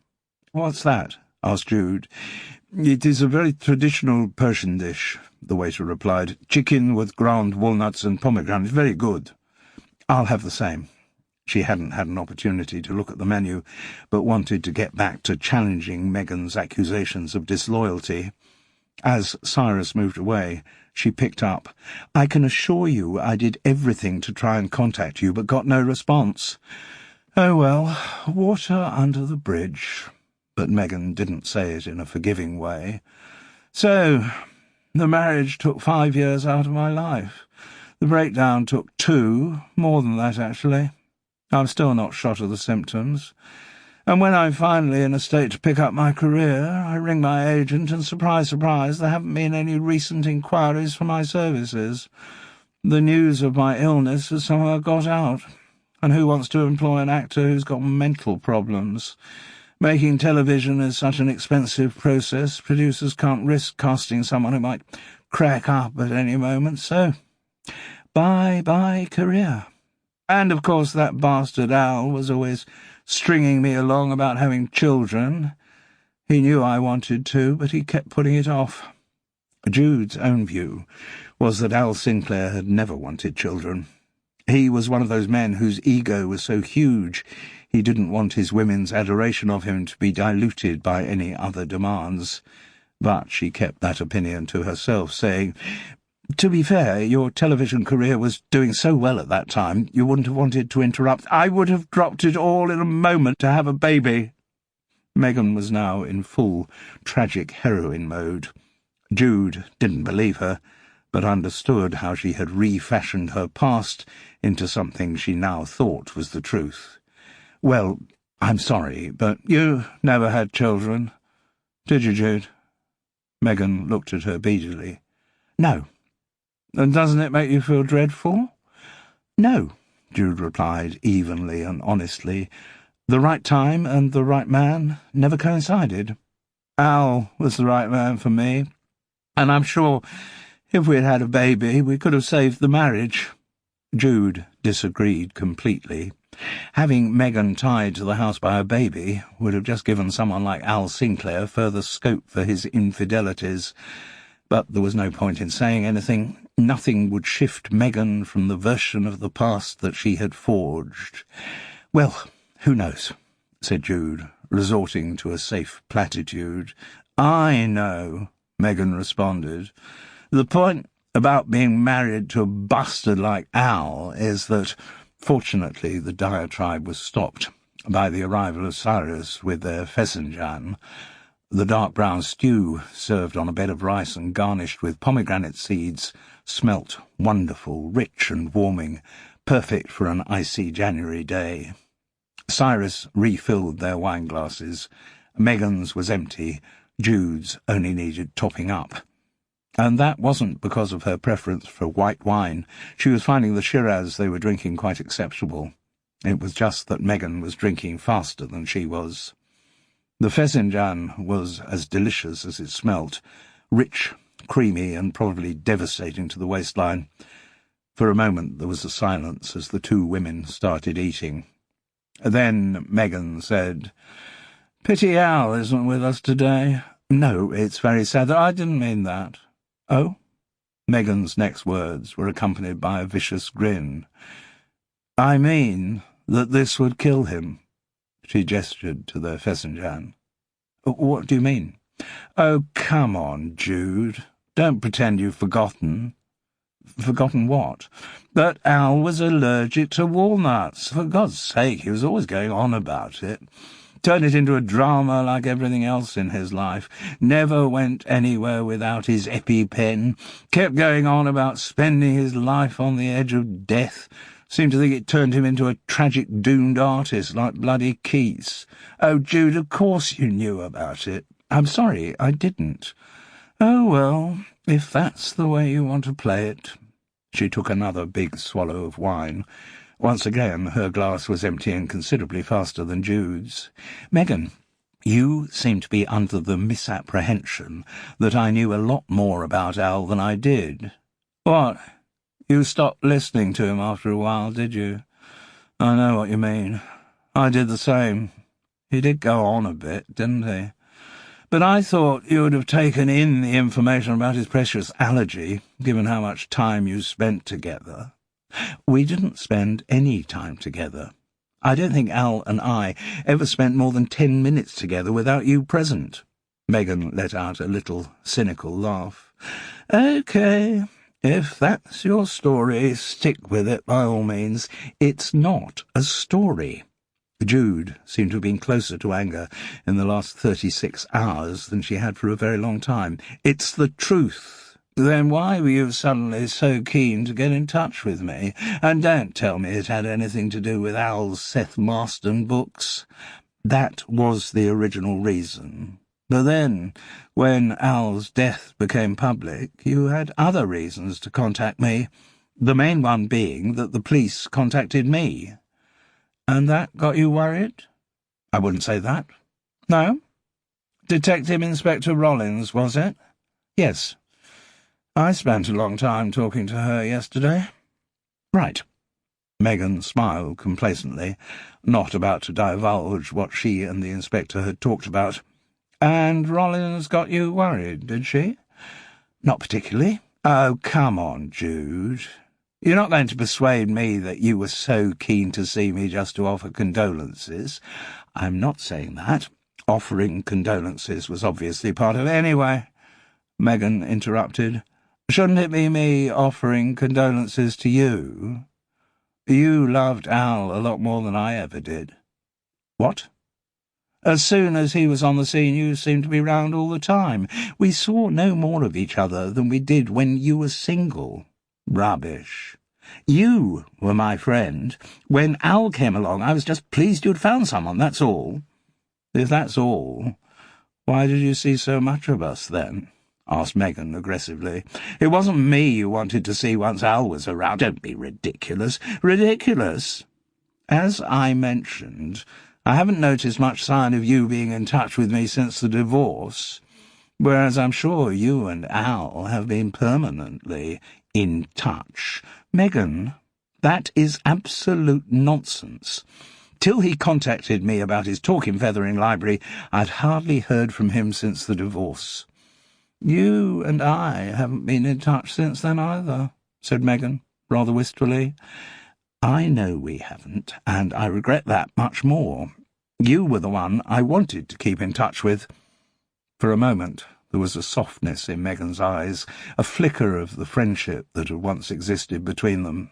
but it vanished very quickly, and she was back on the attack. In spite of that, it was Burton who knew you lived in Fethering, wasn't it? I didn't know that. I assume he heard through a mutual friend. I certainly didn't tell him. No? Megan gave a weary sigh, topped up her wineglass, and took a long swallow. You can stop pretending, Jude.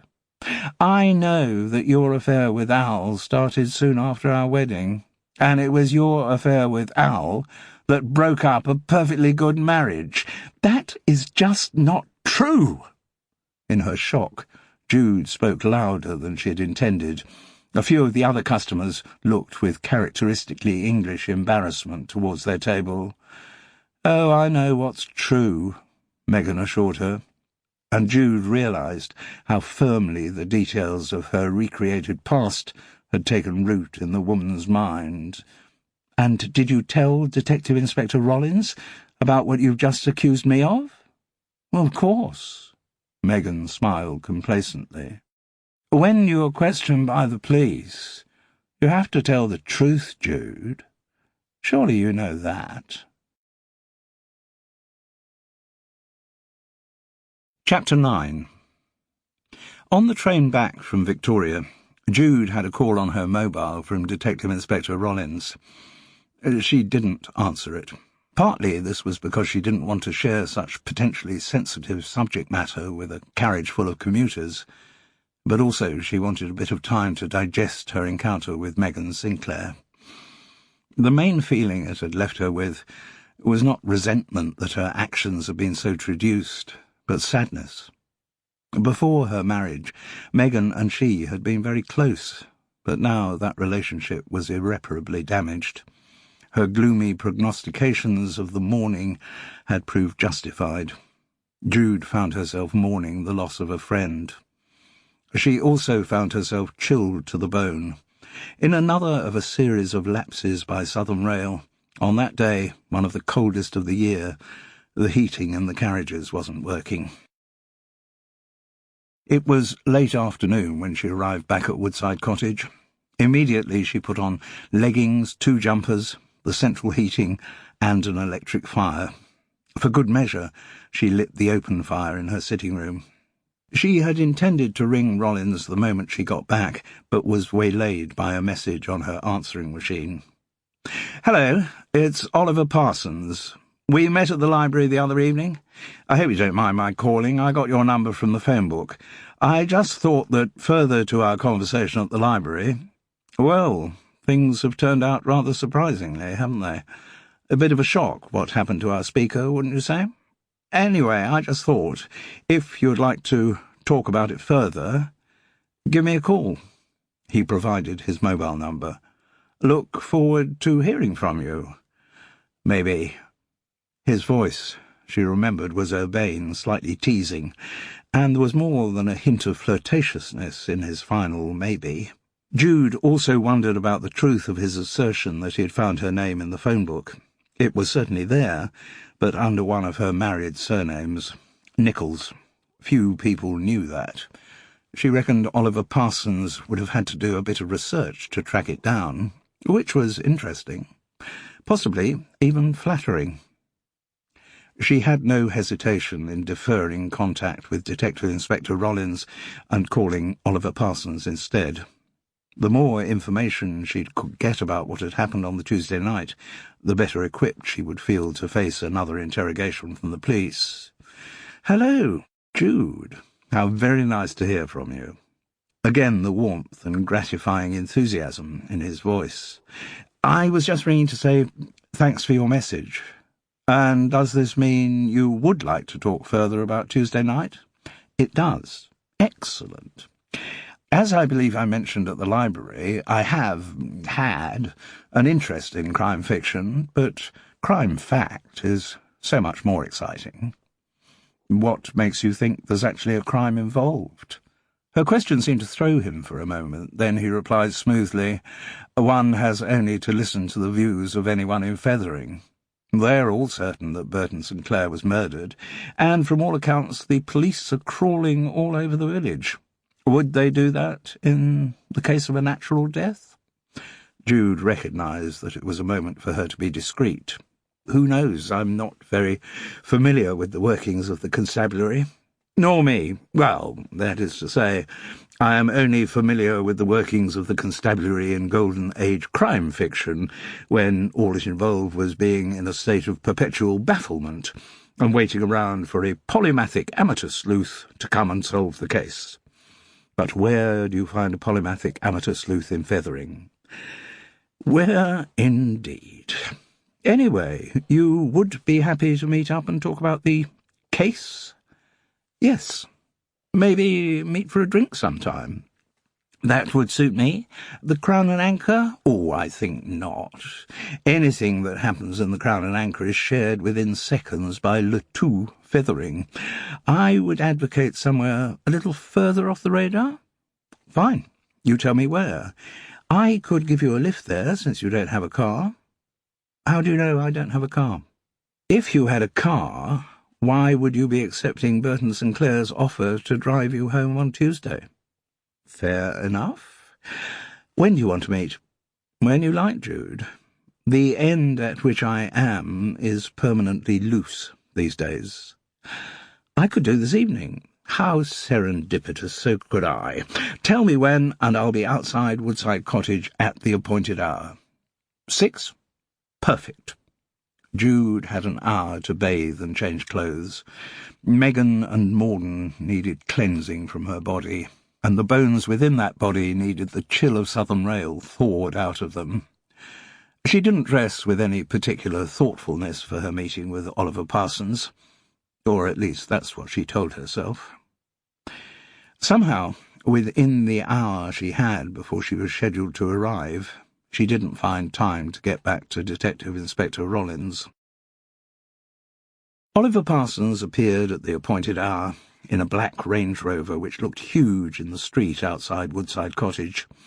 He escorted Jude rather gallantly from her front door to the passenger side. Not wishing to repeat her sartorial insouciance of the Tuesday, she wore a thick woolen coat, and she needed it. In her brief journey to the car, the air stung her cheeks. Inside, of course, all was toasty warmth. "Am I allowed to know where we're going?" she asked, once they were underway. "The Hare and Hounds at Weldisham. Do you know it?" "Oh, yes." The pub had featured prominently in one of Carol and Jude's earlier investigations, which had been started by the discovery of some human bones in a barn near the village. But when she and Oliver entered the Hare and Hounds that cold January evening, Jude saw that it had had yet another makeover. When she first saw it, the place had been all old tennis rackets, 1930s novels, and pike in glass cases, in the style of a country house weekend party. On a more recent visit, she found the interior and the staff liveried in pale grey. Now everything was consciously mismatched. Tables in a variety of sizes, whose scrubbed surfaces were a colour chart of different wood tones, and a gallimaufry of different wooden chairs. But with each incarnation of the Hare and Hounds, one trend was constant. The bar got smaller, and the restaurant got bigger. Less and less were country pubs venues where the locals might slip in for a pint. Managements knew that their profit lay in the food. Oliver Parsons, who was clearly used to squiring women around, found them seats at a table near the open fire. Jude, grateful for its heat and still remembering Southern Rail, kept her coat on while he went to get their drinks. He returned with a large New Zealand Sauvignon Blanc and a pint of Sussex Gold. Toast completed, he said, "On the phone I mentioned rumours of a strong police presence in Fethering. Have you seen any sign of them?" "Oh, yes, they've been in touch with me." He looked puzzled. "Why?" "Last person to be seen with the deceased." "Oh, come on, Oliver.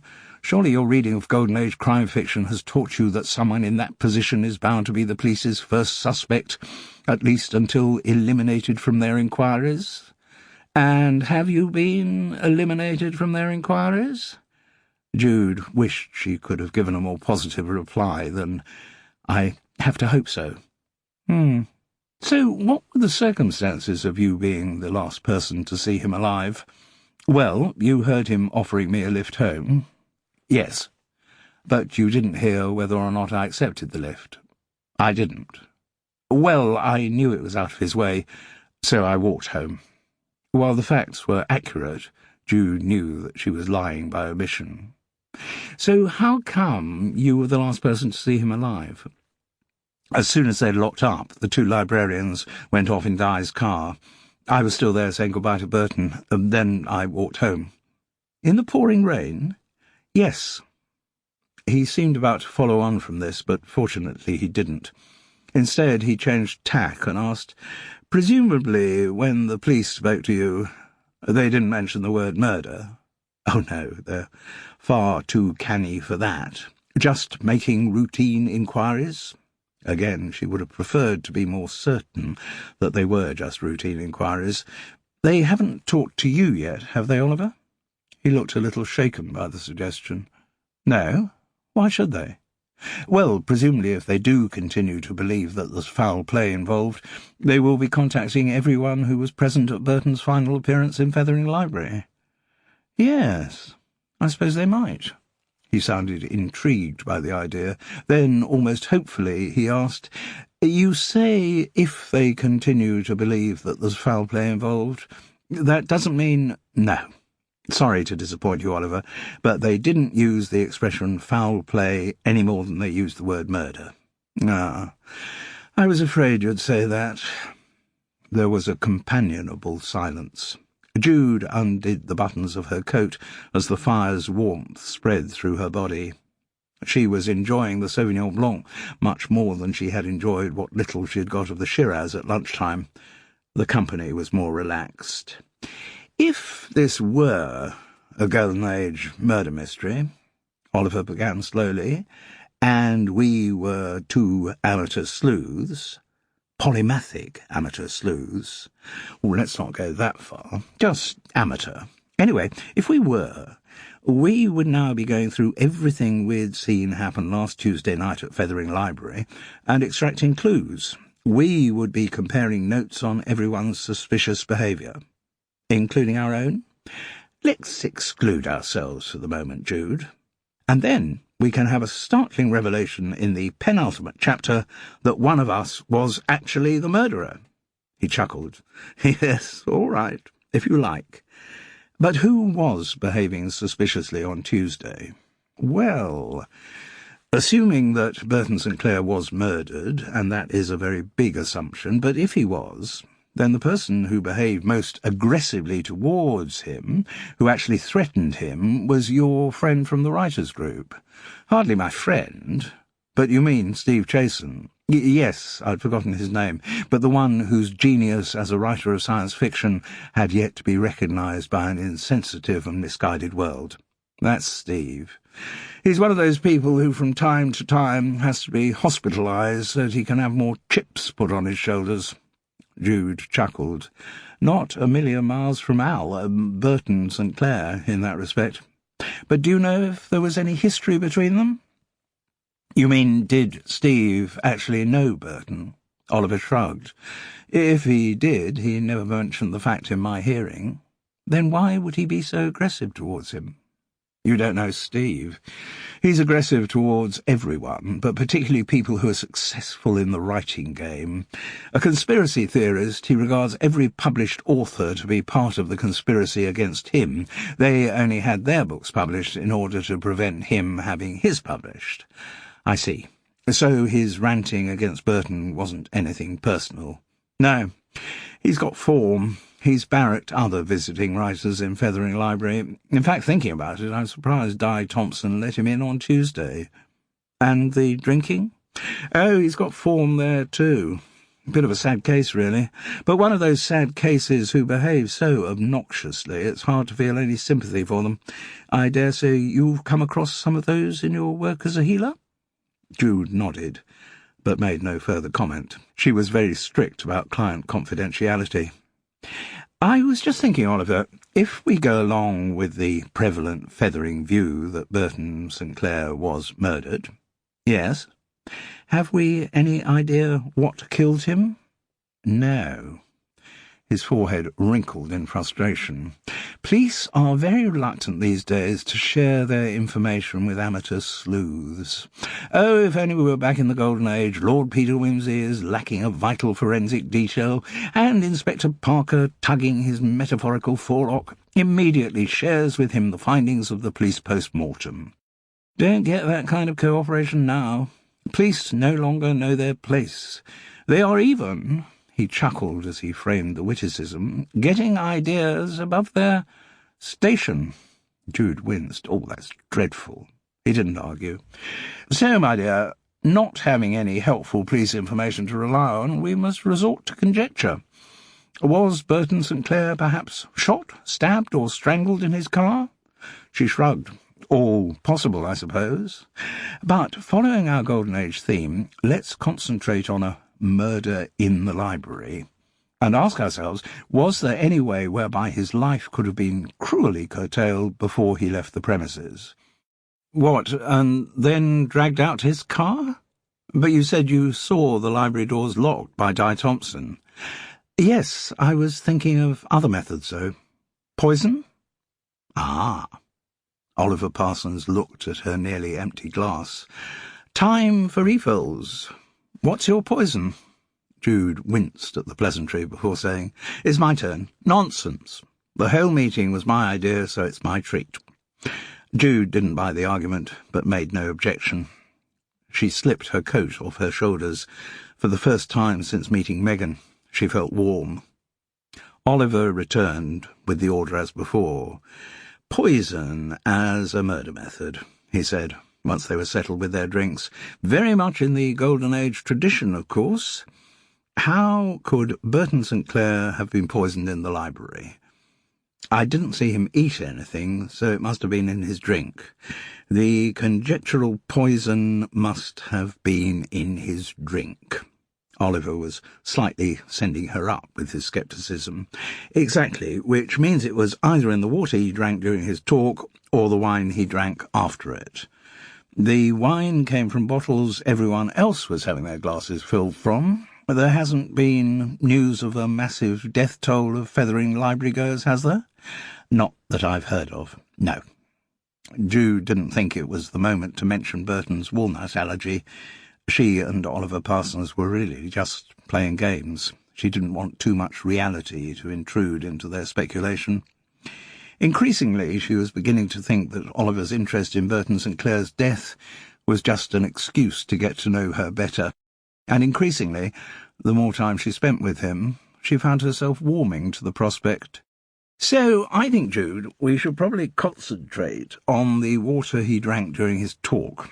As I recall, it came from a half-litre plastic bottle. I didn't notice the brand, did you? No. But if there were poison put into that bottle, we have to ask ourselves who would have had the opportunity to put it there.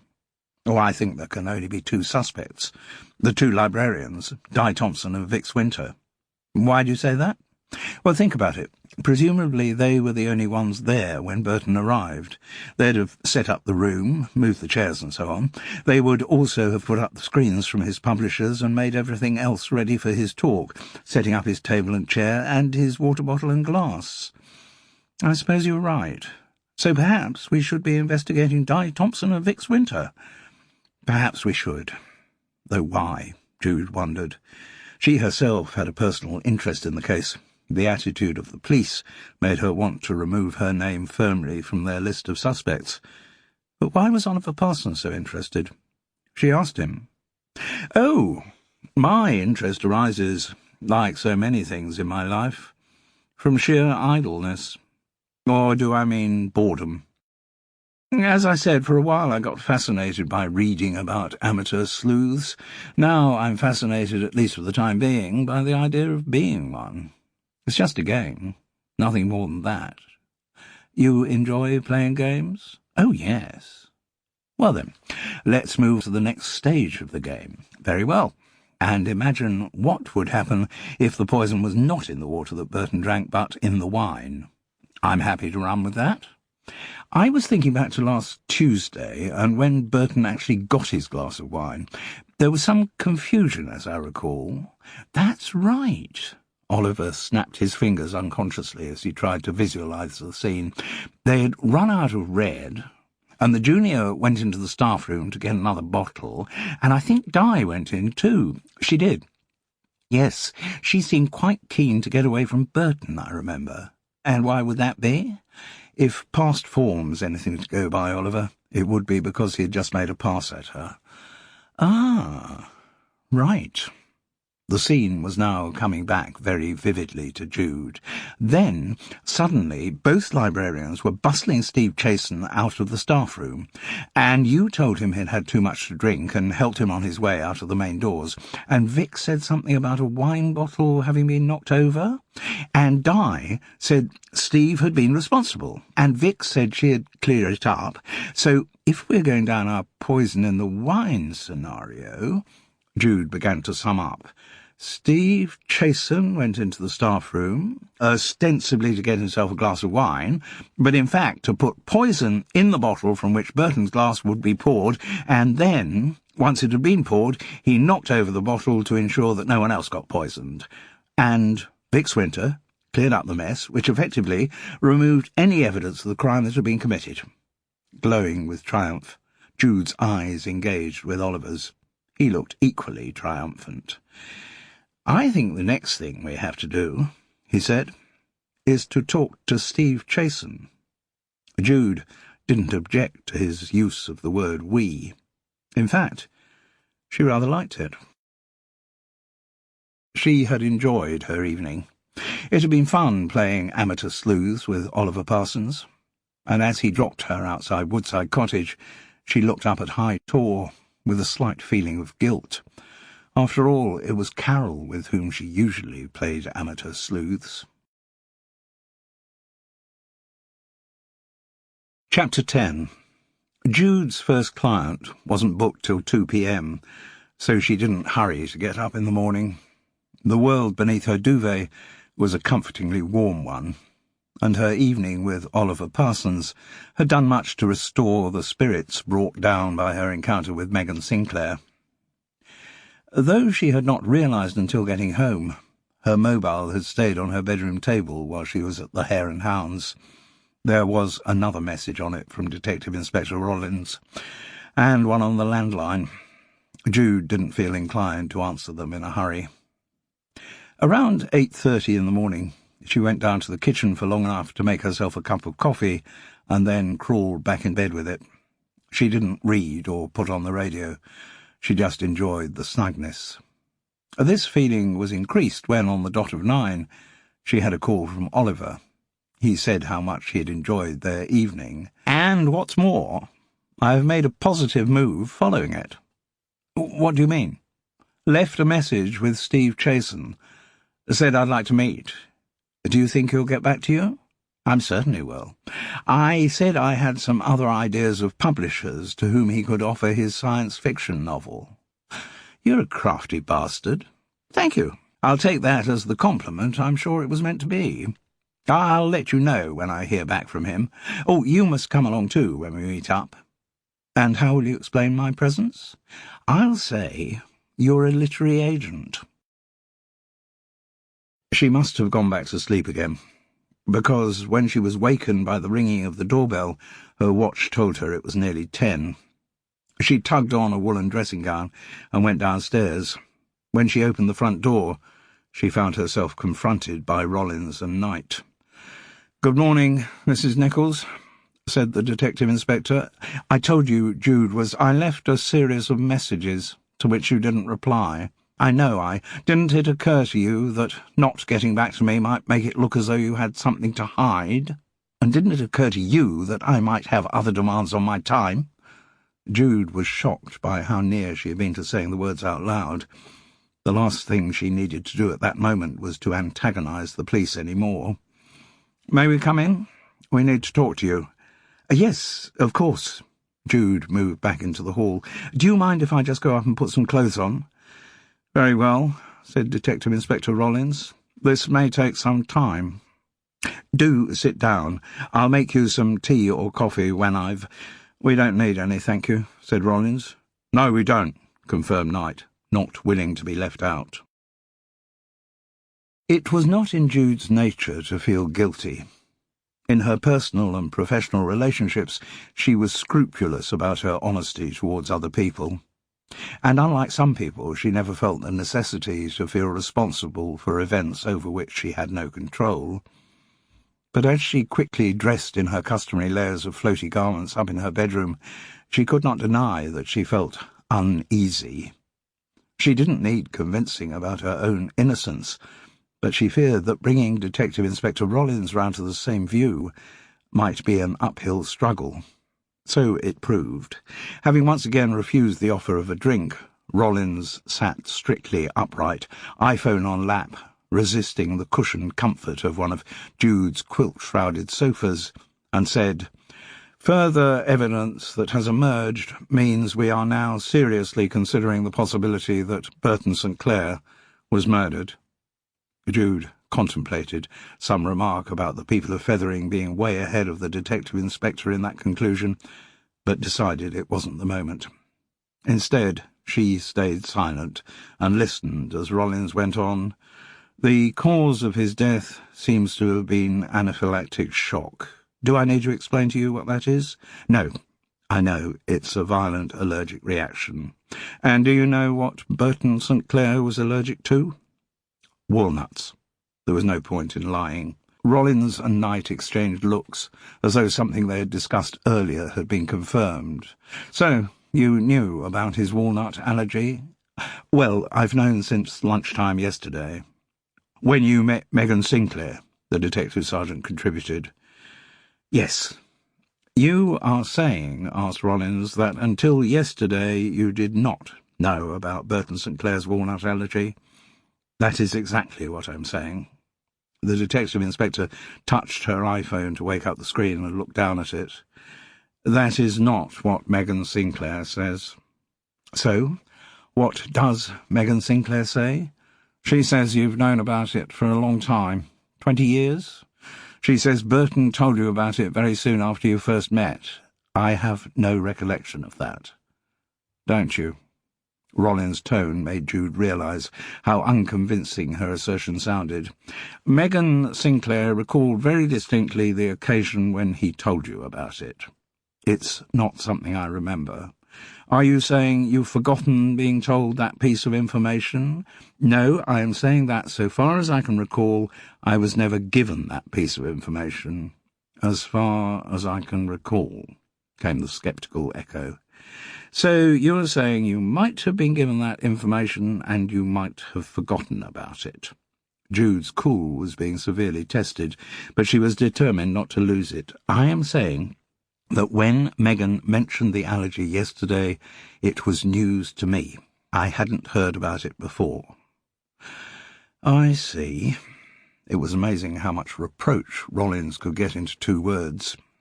Detective Sergeant Knight took up the baton of interrogation. "Knowing that he had a walnut allergy, what precautions would Burton St. Clair have taken to safeguard his health in the event of his inadvertently eating something contaminated with walnut?" "I assume he would have had an EpiPen." "A what?" asked Detective Sergeant Knight. Jude wasn't sure whether he was feigning ignorance to prompt some indiscretion on her part, so she replied in a level voice, "An EpiPen is an adrenaline auto-injector which is used by allergy sufferers to counteract the effects of anaphylactic shock." "You seem to know a lot about them. Did you know Burton St. Clair always carried one?" asked Knight eagerly. But Jude wasn't going to be caught in such a simple trap. "No, I didn't know that.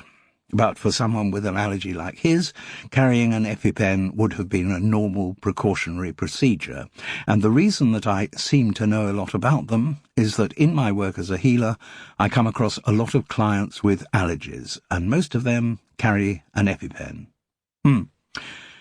"Thank you, Jude." The inspector's use of her first name was accompanied by a manufactured smile. "Could we move on, please, to talk about your relationship with Burton St. Clair?" "Of course, but nothing has changed since we last spoke. I would still like to ask you a few more questions." "Very well, Inspector." Meekness did not come naturally to Jude, but she knew that was what her current circumstances required. When we last spoke, I had not then spoken to Megan Sinclair. I remember the call from her came while you were here. Exactly. So I am now in a better position to check what you tell me with the evidence that she provided. Yes, but I would point out that Megan's recollection of things could be inaccurate. I will, of course, take that into account. I mean, she was wrong about my knowledge of Al's walnut allergy, so she might— Yes, thank you. If you could allow the inspector to ask her questions without interruption, that would be very helpful, Jude. Knight looked across at his superior for approval of his intervention. He didn't get any. Jude, said Rollins, when we last spoke, you told us that you and Burton St. Clair had never had a romantic or sexual relationship. That's as true now as it was when I said it before. But you don't deny that he came on to you in his car on Tuesday night? No, I don't deny that. That is what happened.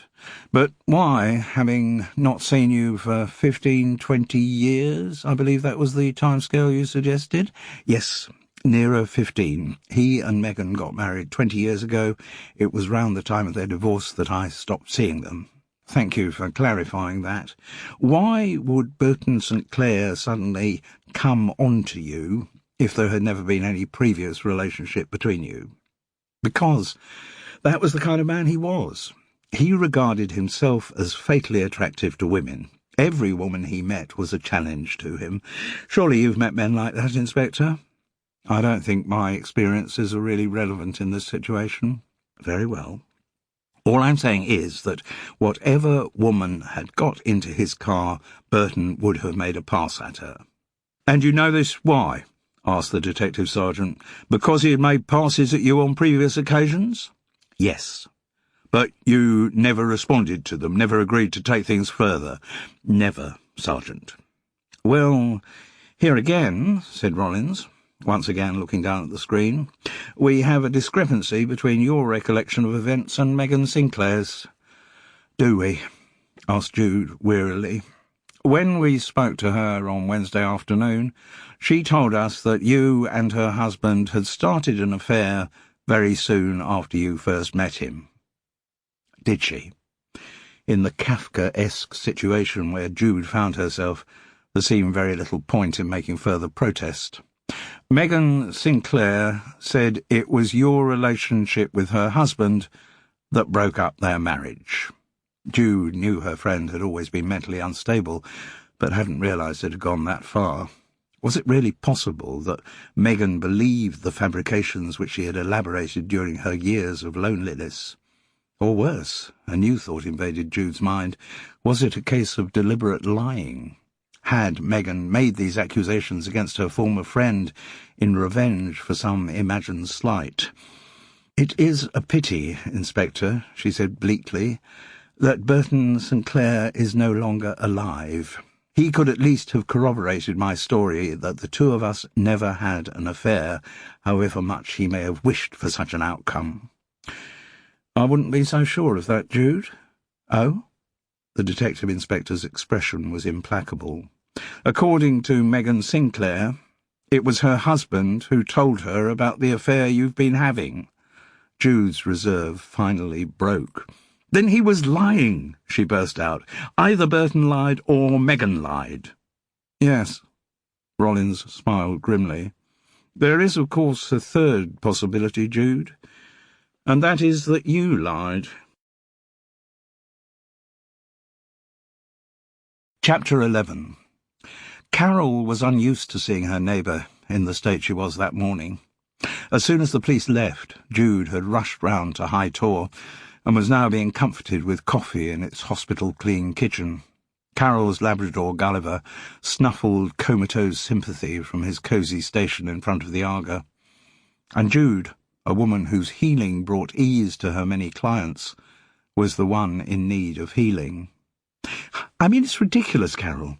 All I did was resist Al's advances, leave him in his car and walk home in the rain. Now suddenly it seems I'm the police's number one suspect for having murdered him. Resisted whose advances? Sorry, there's a lot you don't know about this. That is certainly true. There was an edge of resentment in Carol's words. Jude felt a momentary sting of guilt. Surely her neighbour couldn't know about her mini-betrayal of conducting investigations with Oliver Parsons. She dismissed that for the stupid thought it was, but it was a reflection of her emotional instability that she had given it a moment's brain room. Well, Carol, the first thing to mention is that the police say they are investigating a murder. So, her neighbour smiled with satisfaction. For once, the Fethering consensus has proved accurate. Jude then went on to relive every moment of the 2 police interrogations. This inevitably provoked a little frostiness in Carol. The first interview with the police had, after all, taken place on the Wednesday morning, but Jude had then divulged nothing about the encounter over their cottage cheese lunch at High Tor. Carol, always quick to detect a slight, was beginning to feel marginalised. The other information Jude had to pass on did nothing to improve the atmosphere between them. She could not avoid filling in the history of her friendship with Megan, and its broadening into a threesome when Al Sinclair appeared on the scene. Nor could Jude not mention Megan's conviction that she and Al had had an affair. Predictably, this was the detail Carol picked up on. Over the years, Jude had had a varied sex life, but it had never been as lurid as it was in her neighbour's imagination. "So, you're saying positively that you didn't have an affair with him?" "Absolutely, positively, definitely not. I do know who I've had affairs with." A beady look came into Carol's pale blue eyes, as though she doubted this assertion. "Then why would Burton St. Clair have told his wife that he had had an affair with you?"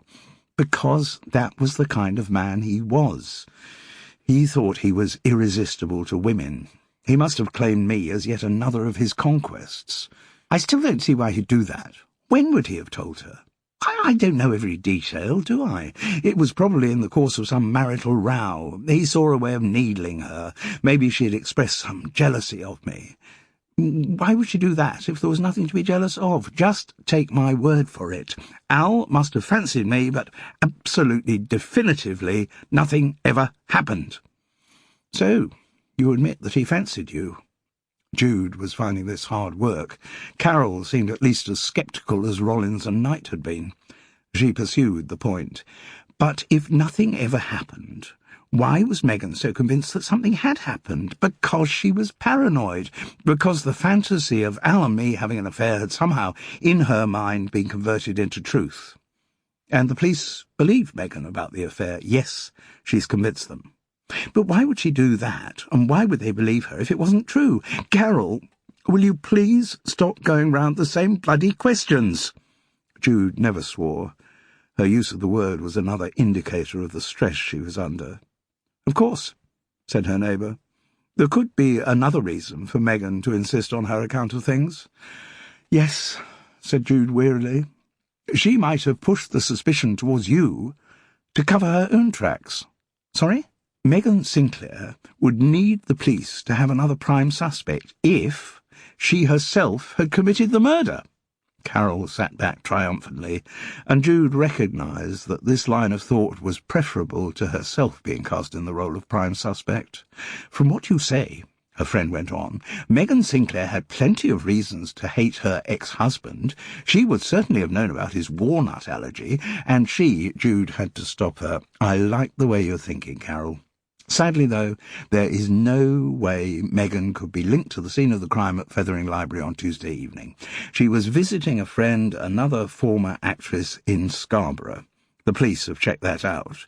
Well, maybe she put some walnut into a sandwich which she knew Burton was likely to eat when he got in the car after the talk, and she—" Carol's speculations trickled away in the face of Jude's shaking head. "Just a thought," she concluded lamely. "Anyway, when I was with Megan, she told me—" "You didn't say you had seen her." "Didn't I?" "No. I assumed everything you said about her came from what the police told you. Sorry you got that impression. I had lunch with Megan on Thursday." "Did you? So you were investigating the murder on your own?" This wasn't going well from Jude's point of view. "No," she replied patiently. At that stage the police hadn't used the word murder, And I wasn't investigating with Megan, I was just trying to find out whether she knew anything more than I did about her ex-husband's death. So far as I'm concerned, that comes under the definition of investigating. Jude hadn't got much fight left in her. Very well, if you like. And may I ask where your investigations are leading you next? Steve Chasen seems to be the next obvious port of call. Steve who? Steve Chasen. He was at the library on the Tuesday night, generally making a nuisance of himself, and Oliver Parsons has managed to get a contact for— Sorry, who is Oliver Parsons? He's someone else who was at Burton St. Clair's talk. Someone you knew before? No, just someone I met that evening, and he and I were talking about Burton's death. Were you? The expression on Carol's face told Jude that she was just digging herself deeper and deeper in. And, as I say, Oliver's got this contact for Steve Chasen, and I was thinking— She tried to get herself out of the situation. It would be very good to have you on board in this investigation, because now it's not just curiosity. I am genuinely worried the police are going to try to pin this on me, and if they do, I guess I could be arrested, and then I'd need you to find out what really happened, and— Oh, I don't think you'll need me, said Carol. I'm sure your new friend Oliver Parsons could solve the case for you. What I'm saying is that when we go and talk to Steve Chasen, you shall come along too, to catch up on the details of the case. There was a note of pleading in Jude's last few words. Oh, no, said her neighbour frostily. I wouldn't want to intrude. Sometimes Carol Seddon was just so Carol Seddon. Chapter 12. Steve Chasen, it turned out, worked as a night shelf stacker at a big Sainsbury's in the retail park outside Clincham, which brings in a bit of loot and gives me time to write. He did the weekends, Friday, Saturday and Sunday nights, better hourly rate. He clearly wasn't keen for them to come to his home, and when Oliver Parsons had suggested that they meet in the Crown and Anchor early that evening, he didn't like that idea either. Not a good idea to drink when I got a night shift coming on, and I'm one of those people who can't go into a pub and not have a bevy. So, instead, that Friday evening at 6, Jude and Oliver met him at the relatively new Starbucks in what used to be Polly's cake shop on Fethering Parade. Compared to how he had been on the Tuesday night, Steve Chasen was very definitely on his best behaviour.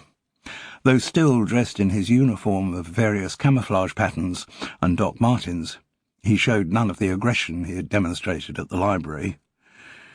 I saw you at a talk, he said, with something approaching charm, but we didn't get a chance to say much. No. So, until Oliver mentioned it on the phone this morning, I didn't realise that you were an agent. Oh dear. Jude had completely forgotten the cover stories which had made Steve agree to a meeting. Although she had done a little acting in her time, she really didn't relish playing a part for the whole evening. Also, if Steve Chasen lived locally, he would very soon find out her real identity. Besides, Jude's inherent honesty would not allow her to raise his hopes about the possibility of his science fiction novel ever being published. She had to get out of the situation with the minimum amount of lying. I'm sorry, she improvised wildly. Oliver must have misunderstood me. I'm not a literary agent, I'm a healing agent. She was worried that this made her sound like some kind of antiseptic cream, but Steve didn't seem to read it that way. Nor, on the other hand, did he seem very pleased by what she'd said. Looking accusingly at Oliver, he demanded, "Then why the hell did you set up this meeting?" Smooth as ever, the former television director tried telling the truth. "We're just interested in what happened at Fethering Library on Tuesday night." "All right, I got pissed," said Steve Chasen, his aggression returning with a vengeance. "What the hell business is that of yours?" "It isn't our business, but then why the hell are you wasting my time?" He stood up, ready to walk out. But Oliver Parsons' next words stopped him. "We aren't wasting your time. We're talking to you because the police are now treating the death of Burton St. Clair as murder. And on Tuesday evening you were heard in front of a lot of witnesses, threatening and bad-mouthing him." Slowly, Steve Chasen sank back into his chair. "Have the police been in touch with you?" asked Jude. She nearly added yet, but she thought that would be overdoing things. "I had a message on my mobile," Steve mumbled. "I haven't got back to them." "They'll keep trying," said Oliver. "Well, yes," Steve conceded. "Presumably, if they think it's murder, they'll want to talk to everyone who was at the library on Tuesday night." "Yes, everyone," Oliver agreed. And then, perhaps unfairly, he added, "But they'll want to speak to some people more than others." "Meaning me?" Oliver shrugged, as if the answer to Steve's question was self-evident. The younger man coloured. "But I haven't got anything to do with murdering anyone." "I'm sure you haven't." "Nor has Jude.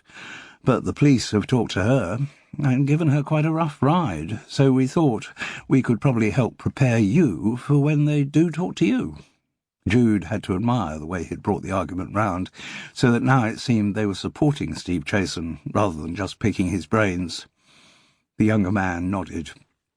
"OK.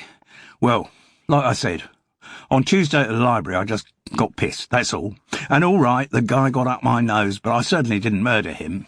"We're not suggesting you did," Jude reassured him. "But if we share our recollections of what happened that evening, then we'll be better placed to knock down any suspicions the police may have about us." "Yes, I can see that," Steve Chasen agreed slowly. "First thing we ought to clear up," said Oliver, "is whether you had had any previous dealings with Burton St. Clair. Had you met him before?" Jude detected a moment's hesitation before Steve replied, "No. He just represented everything I hate about a certain type of writing, making it to the best sellers with some middle-class menopausal romance. Don't know what his bloody book's called, but I know what I think of it." He made a retching sound. "God, that's not what writing should be about. Not about ordinary people doing bloody ordinary things. Writing should involve imagination. Books shouldn't copy life, they should create life." "Like yours do," Jude suggested. "Yes, exactly like mine do. All right. I know I haven't had the success that some useless tosser like Burton St. Clair has had, but in time my books will be recognised for what they are." Jude didn't think it was the moment to point out the ambiguity of what he had just said, but Oliver asked, "You mean your work might be discovered posthumously, like Gerard Manley Hopkins?" Steve Chasen looked puzzled. "Don't think I know him. Did he write science fiction?" Leaving his question unanswered, Jude moved the conversation in another direction. "The police say that what killed Burton St. Clair was an allergic reaction to walnuts. Did you know that?" "No, of course I bloody didn't. You've only just told me he was murdered. Did you know he was allergic to walnuts?" If this was an attempt by Oliver Parsons to wrong-foot Steve into an admission he had met Burton St. Clair before, it didn't work. "No," came the reply. "Of course I didn't. I told you I never met the guy." "Well," said Jude, "the police seem to think that someone who did know about his allergy managed to get some walnut, I don't know, ground walnuts, chopped walnuts, walnut essence, into something Burton drank at the library that evening. It seems unlikely anything could have been got into a sealed water bottle, but the bottle of red wine that was open in the staff room, well, that might be more feasible." "We know that you went into the staff room, Steve," said Oliver. "I imagine to get more drink at the end of the evening?" "All right, what if I did? I didn't go in there with a pocket full of chopped walnuts, I can assure you." "We're not suggesting you did," said Jude soothingly, "but we just wanted to know what you saw when you were in there." "What kind of thing?" "Well, was there a bottle of red wine by the sink?" "Yes." "A full bottle?" asked Oliver. "Yes." "With its screw-top off?" "Yes." "So what did you do with it?" "What do you think I did with it? I went in there with an empty glass because I wanted a drink." "You poured yourself one?" asked Jude. "No. I would have done, but then that interfering librarian came in and stopped me. She said I couldn't have any more because the speaker hadn't had a drink yet." "And she poured a glass for him?" asked Oliver. "Yes." "Was it just Di with you in the staff room?" "No, that sidekick of hers, grumpy kid who was running the bar." "Vix Winter," said Jude. "I don't know her name. She was the one who kept trying to stop me topping my glass up in the actual library." "So what happened after Di had poured the glass for Burton?" Well, there was still 3/4 of a bottle left, so I reckon I was due a top-up, and I reached for the bottle, but both the girls reached for it at the same time, and it got knocked over and smashed on the floor, which I thought was a bloody waste of good red wine. Well, not that good red wine, but still a waste. Jude and Oliver exchanged looks, both thinking the same thing, that if the walnut in ground form or whatever had been put in the wine bottle, seeing that it got smashed might be a good way of destroying the evidence after Burton's glassful had been poured. Jude remembered Vic's Winter telling Di Thompson that she'd tidy up the mess. "So," said Oliver, "assuming you didn't put the walnut into the wine bottle, Steve, which I bloody well didn't, we should think who else might have had the opportunity to do it. In other words, who else went into the staff room that evening?" "Well, all right, I'll hold my hand up," said Jude. "I went through to the ladies at the end of Burton's talk, so I had an opportunity to do it. An opportunity which, as it turns out, I didn't take." "Well, there's quite a lot of traffic to the loos," said Oliver. "So any one of the old biddies of Fethering could have doctored the drink?" suggested Steve sarcastically. "Out of thwarted love for the author of Stray Leaves in Autumn, perhaps." That revealed that, despite his earlier avowal, Steve knew full well what Burton's book was called. Indeed, he would have had to be pathologically unobservant to have sat through the entire Tuesday evening in Fethering Library without knowing. Jude wondered if there were other, more relevant details of which he claimed ignorance. Everything about Steve Chason's manner and body language suggested to her that he was hiding something. She caught Oliver Parsons' eye. His expression implied that he didn't think they were going to get any more useful information out of their interviewee. So they left Steve Chasen to the excitements of his night shift at Sainsbury's in Clincham, and asked him to let them know if he had any contact from the police. He wasn't the first person on the police contact list, though. Jude had considered asking Oliver in for a drink, but when the Range Rover drew up outside Woodside Cottage, there was another vehicle parked outside, a Panda car. Detective Inspector Rollins and Detective Sergeant Knight emerged from it to welcome her home. "Would it help if I was to come in?" suggested Oliver Parsons. "No. Thank you, but no." "There are quite a few things that interest us about your behaviour," said the inspector. "Oh?" They were once again on the sofa and chairs of the front room at Woodside Cottage. Never before had three bottoms perched so unrelaxedly on their welcoming contours. "For instance," Rollins went on, "we find it interesting that you feel the need to be in contact with potential witnesses of events in the library on Tuesday." Jude offered no more than another "Oh?" "Particularly since those contacts follow on from your meeting with Megan Sinclair on Thursday." This time Jude was silent. "So, on Thursday evening, you contact Oliver Parsons, who, so far as we know, you had not met before the Tuesday." "No, I hadn't, and incidentally I didn't contact him. He contacted me." "Of course," said Rollins, clearly disbelieving. "Then, this evening, you both go and talk to Steve Chasen." Jude had always known there were few secrets in Fethering. Once the police became involved, it seems there were absolutely no secrets in Fethering. "So why do you find this odd behaviour?" asked Jude. Detective Sergeant Knight took it upon himself to answer that one. "The inspector means that your actions would seem to show an excessive interest on your part in the details of Burton St. Clair's death, almost as if you were trying to find out how much other people know about the circumstances of that death, which actions could be construed as guilty behaviour." For the first time, Rollins did not express disapproval of her junior's intervention. Jude wondered whether this implied some collusion between the two detectives, some prior planning as to how they were going to conduct this latest interview. "For someone in my situation," said Jude calmly, "your approach seems calculated to make me feel guilty." "What exactly do you mean by that?" asked Rollins. "You're behaving as though you think I had some connection with Burton's death." The inspector did not deny this. Instead, she came up with some standard police verbiage. "We're at a very early stage of our inquiries, Jude.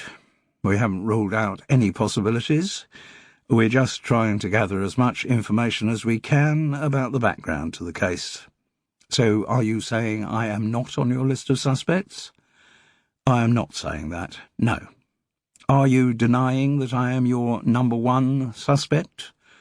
The inspector's brow wrinkled with distaste.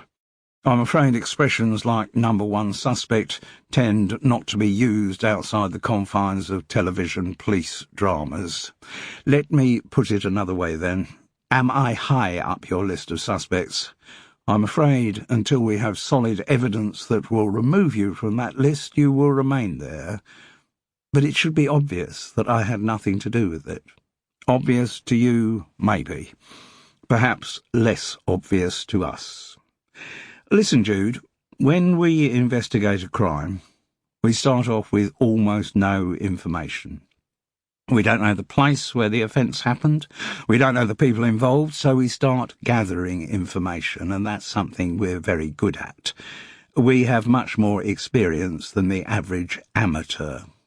She slightly leant with a hint of criticism on the last word. "And the information we gather leads us towards certain hypotheses as to what might actually have happened. So, if a lot of facts that we get together seem to point in a certain direction, we follow the logic through until we find a new fact which renders that particular hypothesis invalid.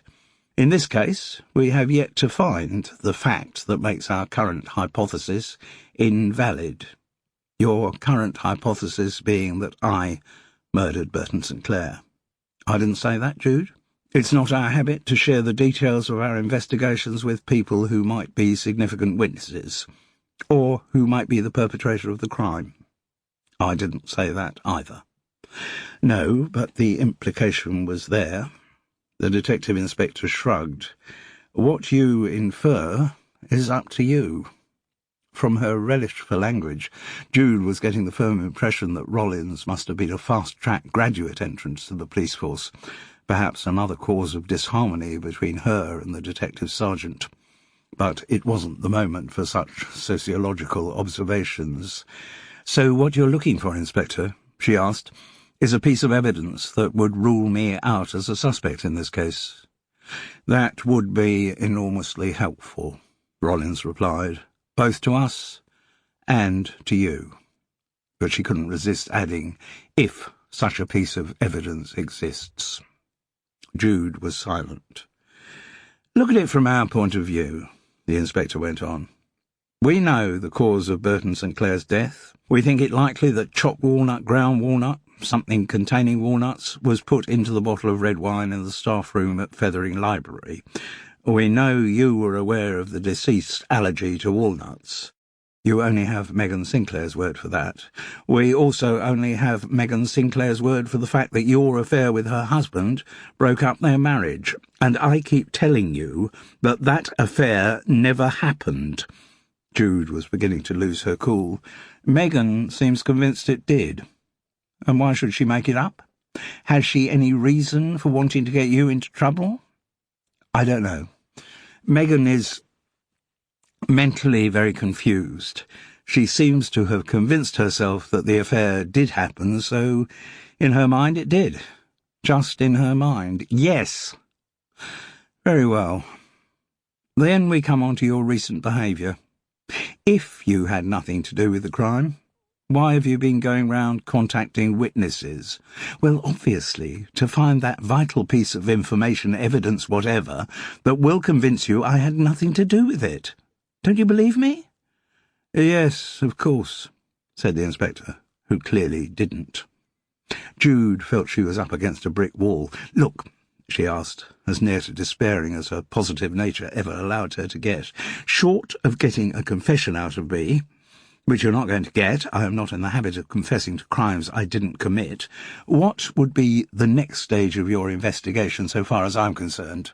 Rollins looked thoughtful. "Well, if we can't get any more useful information from you, and we don't get any new information out of any of the other witnesses, People like Steve Chasen? He said he hasn't spoken to you yet. We left a message for him.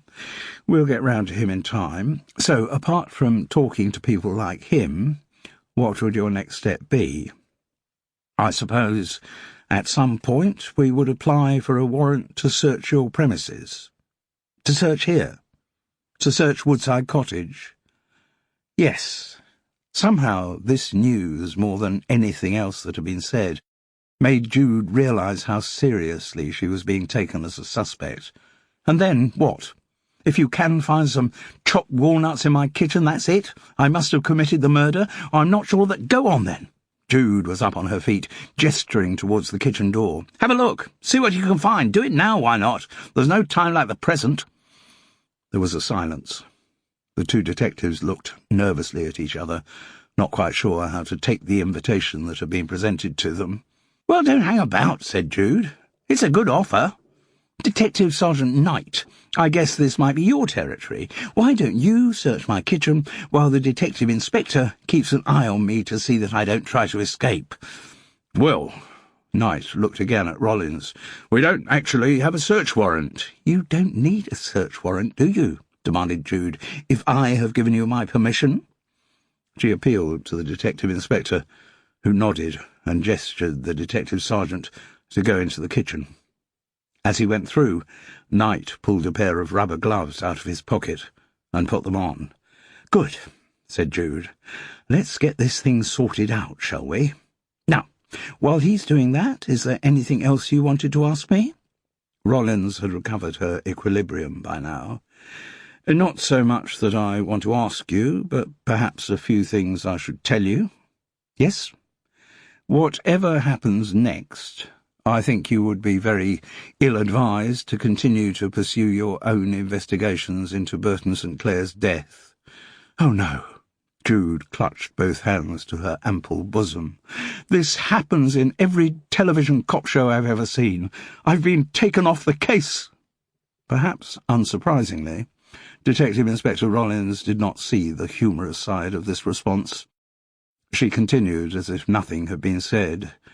I obviously cannot give you orders as to who you should or should not talk to, but your making contact with other potential witnesses might give the impression that you were trying to influence the testimony that they give. Yes, fine, I get the point. But, Inspector, please tell me you can at least understand why I want to make contact with such people. Rollins looked more po-faced than ever. No, I can't really understand that. For heaven's sake! Jude was getting really rattled now. To clear my name, to find some evidence which proves that I have nothing to do with Burton St. Clair's death. I just want to get at the truth. Exactly what we want to do, Jude. But I think we might get to the truth more quickly if you stopped withholding information. I am not withholding information. And I haven't lied to you either. I just come back to the same thing. How many more times do I have to say it? I had nothing to do with the death of Burton St. Clair. Jude saw the inspector's gaze move towards the kitchen. She turned. Detective Sergeant Knight, standing in the open doorway. Between finger and thumb of his gloved right hand, he held the neck of a bottle. I found this, Inspector. It's walnut oil. Chapter 13. It's the Huile de Noix I bought when I was in Périgord last summer, said Jude. I'd forgotten I got it. Forgotten I'd got it, Detective Inspector Rollins echoed sceptically. Yes, I was doing a week's mindfulness workshop. Rollins' expression suggested that mindfulness workshops weren't high on her list of priorities. There were a lot of other healers of various disciplines there, and there was one who was raving on about the health benefits of Huile de Noix. I mean, it's full of omega-3 fatty acids, supposed to be good for lowering blood pressure and reversing the hardening of blood vessels. Some people also use it in the treatment of eczema. Detective Sergeant Knight looked down at the bottle he was holding. This is only about half full. Some of it's been used. I wanted to test whether it did have any beneficial effects, so I tried it out on some of my clients. I'm always open to testing different kinds of therapy. Good, said Detective Inspector Rollins dryly. From somewhere the sergeant had produced an evidence bag, into which he placed the bottle of oil. His superior rose from her seat. I don't think we need trouble you any further this evening, Jude. And though she didn't actually emphasise the words this evening, the implication was clear that there would be further troubling at some future date. But I would just like to reiterate that you're continuing to contact people who might have relevant information about Burton St. Clair's death will not help your cause. Cause, Jude repeated. Are you sure you don't mean case? I don't understand what you're saying. What I am saying, Inspector, is that you seem to be building up such a strong case against me as the murderer of Burton St. Clair. I'm surprised you don't arrest me right now and get it over with. We don't have enough evidence to make any arrest at this point, Rollins replied primly. Good night. We can see ourselves out. Carol Seddon was not used to hearing her doorbell ring after 8 o'clock at night.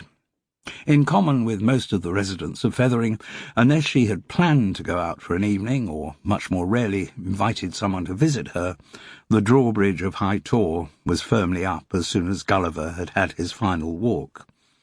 So that Friday evening she approached the front door with some trepidation. The sensor light over the porch had come on, but she had no idea who her visitor was. She unlocked the door, but kept the chain in place and squinted through the narrow aperture. "Who is it?" she asked, in a voice which sounded much bolder than she felt. "It's me, Jude, for heaven's sake." Even though they were neighbours, such unannounced visitations between them were rare. As she unhooked the chain, Carol asked, "Can I get you a cup of coffee?" "No," said Jude. "Open a bottle of wine." They drank in the kitchen, as usual. Carol's front room was rarely used. Though it contained its share of padded upholstery, there was an antiseptic chill about the place. The kitchen, though kept as scrupulously clean as an operating theatre, did at least have the argour to generate some level of cosiness. In front of it, Gulliver sighed and grunted, deep into some dream of chasing seagulls on Fethering Beach. "So," said Carol, when they were settled with their glasses of New Zealand Sauvignon Blanc, "you seriously think you are the police's prime suspect?" "Increasingly that's the way it looks." "Walnut oil seems a strange thing to have in one's kitchen." "Carol, for heaven's sake! You remember when I went on that course last summer?" "Oh, yes, the mindlessness thing." This was as near as Carol Seddon ever got to making a joke. She was always having a go at her neighbour's beliefs in alternative medicine, and it was not the first time she had made this particular jibe. "Mindfulness, as you know full well," said Jude wearily. "Anyway, that was in Perigord, which is the walnut centre of the universe. Every shop sells the stuff, and it does have medicinal properties, so I thought I'd try it." "Still seems a strange thing to have in one's kitchen." "Well, it was there, and I'd used some a few months back for a client with serious eczema." "And did it work?" "No, it didn't seem to improve her condition." Carol sniffed, as only she could sniff. "There are, of course, treatments for eczema available in conventional medicine." "I know that," said Jude, unwilling to re-engage with Carol's scepticism about her profession. "But listen, the most important thing is that Detective Inspector Rollins has warned me off doing any further investigation of the case." "Well, you can see her point," said Carol, going all stuffy and home office. "But the situation's changed. The case needs investigating more than ever, simply to prove that I didn't murder Al." "Why are you telling me all this?" asked Carol, deliberately obtuse. "Because if I'm not being allowed to find evidence which proves that I didn't commit the murder, someone else is going to have to find it." There was a silence. Then, as if she had just been jolted awake, Carol said, "Oh, you mean me?" "Yes, of course I mean you." Carol was secretly delighted. One of her favourite dreams was coming true. The idea that Jude, habitually so serene and in control, should be asking for her help was a very attractive proposition. But it wasn't in Carol's nature to express her delight outwardly. "Oh," she said, as if dubious. "Well, you'll have to give me all the background, yes, of course. But then I might be prepared to bring my mind to bear upon the problem. If you would," Jude pleaded. Carol glowed inwardly. Always worried about being marginalised in the investigation she and Jude had undertaken, here she was being offered the starring role. But she didn't want to show how much the situation appealed to her, so all she said was a gruff, "All right, I'll give it a go. Thank you so much. And Carol, as I mentioned, I've been talking to Oliver Parsons about the case. He was there on Tuesday night, and he has lots of good ideas. I'll give you his mobile number." "Do, by all means." Not that Carol had any intention of ever ringing it. The only person she conducted investigations with was Jude, and since Jude was going to be unavailable for this one, Carol Seddon was determined to solve it on her own. Chapter 14. A few years before, Carol would have known nothing of what went on in Fethering Library, but, thanks to the enrolment of her granddaughter, it had become a familiar venue for her, and Carol herself had become a sufficiently familiar face for her to be greeted by name when she arrived there the following day. The greeter that Saturday morning was Evelyn Ollerenshaw, who was standing by the issue desk performing some vague function Di Thompson had invented to give her the illusion of usefulness. Evie didn't actually check the books out. That was now done automatically. "Carol, how nice to see you. Not got Lily with you, then?" "Not today." "Because you often bring her on Saturdays, for all the children's activities." The noise level in the library indicated that those activities had already started. "Yes, I sometimes do, but she's with her parents in London today." "Nice for you to have her sometimes, though, isn't it?" "Oh, yes. And, of course, she's got a little sister now, hasn't she? Remind me what her name is." "Chloe." Lovely names, both of them. Of course, I didn't have kiddies myself. Gerald and I had hoped that one day, but it just didn't happen. I suppose Carol was not in the mood for one of Evie's monologues. "Is Di about?" she asked crisply. "Oh, she was over by the—" The old woman looked across the library, and just at that moment Di Thompson emerged from the staff room pushing a trolley. Carol made a fairly polite escape from Evelyn Ollerenshaw and greeted the librarian. "Haven't seen you for a while, Carol," said Di Thompson. Her dark hair looked even shorter in the daylight.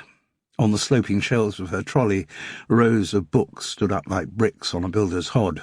She started to check through them, as she, too, observed, "No, Lily? Not with me today."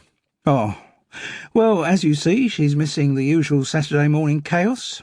Di gestured across to the children's section, from where enough noise emanated to destroy forever that cartoon image of librarians always having fingers to their lips and saying shh.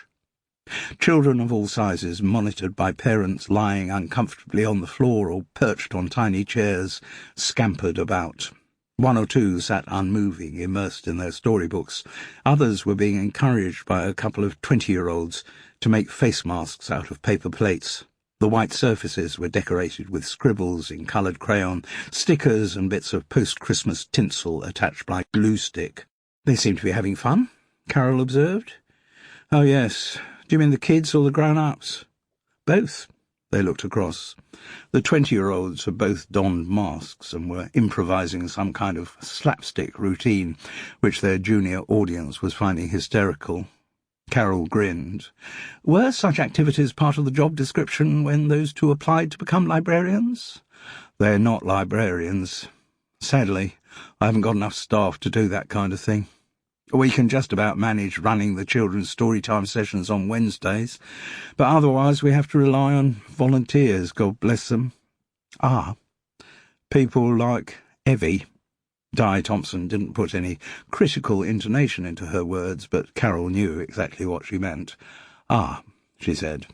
The librarian pointed back to the children's area. "Those two deserve some kind of sainthood or a medal at the very least." Both primary school teachers, not content with spending their working weeks corralling the little bastards, they actually volunteer to come here and do more of the same on their Saturday mornings. You're lucky to have them. Well, you can say that again.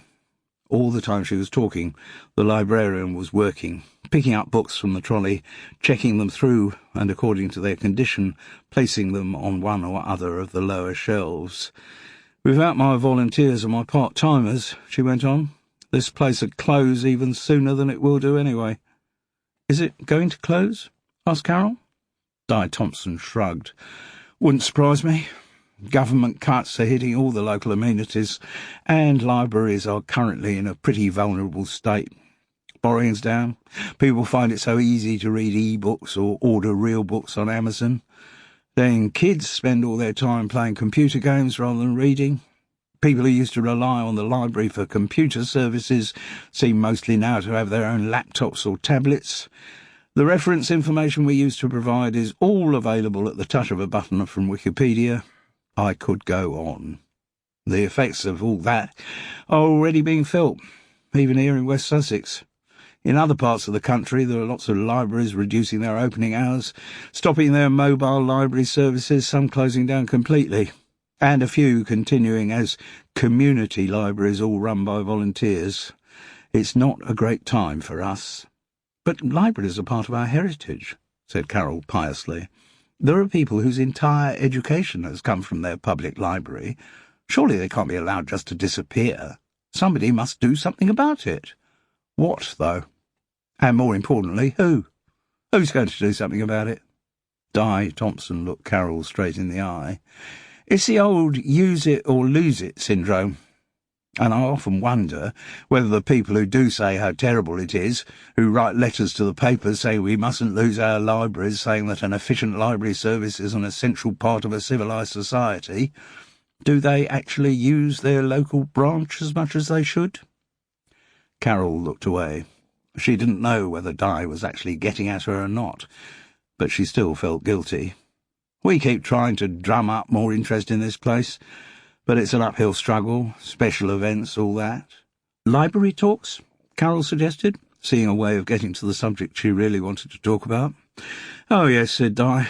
They can be quite popular, but the trouble is, it's always the same people who attend. The Fethering stalwarts, mostly female, mostly over 70. Very loyal, but as they die off, who's going to replace them? What I do these days is rather similar to being a vicar, watching my congregation slowly slipping away to nothing. As she spoke, her hands were still busily sorting the books. Carol decided to take the direct approach. And does a library talk attract more interest if the evening ends in a murder? Di Thompson let out a small, sharp laugh. Well, it would appear to, yes. Certainly had more people joining the library this week than we have had for some time. I think that's maybe something to do with them wanting to visit the scene of the crime. And was this the scene of the crime? Asked Carol. It had been a half-hearted attempt to see whether Di might reveal that she knew more detail about Burton St. Clair's death than the rest of Fethering. As such, it failed. The librarian replied, The scene of the crime was actually in the car park. I'm surprised you hadn't heard that. Carol covered up. Oh, there's been so much gossip in Fethering during the last week, it's hard to pick out the truth from the speculation. Tell me about it. Di Thompson let out a jaded sigh. I've heard more theories about who done it than you'd find in the entire crime section. Any convincing ones? Asked Carol hopefully. No. Each one's sillier than the next. The librarian gave her a sharp look. Why, are you about to inflict yet another one on me? Carol had been offered an opening, and she knew she had to use it with caution. Well, I was talking about it with Jude, my neighbour. You know who is here on Tuesday night. I know Jude. And the police had spoken to her. Detective Inspector Rollins and her sidekick? Yes. I have sympathy for her. They've taken up a lot of my time this week. She gestured to her trolley. Otherwise I wouldn't be sorting out this lot on a Saturday.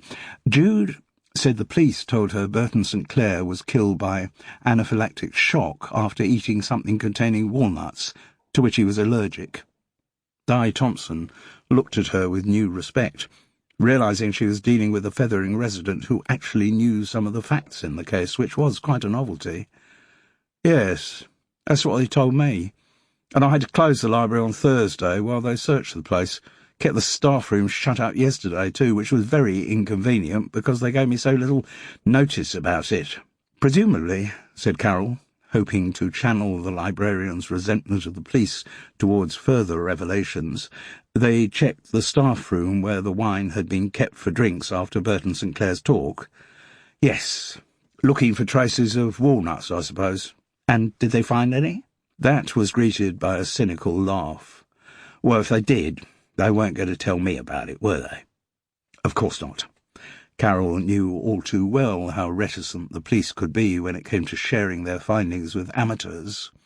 You were actually there when the bottle was broken? Yes.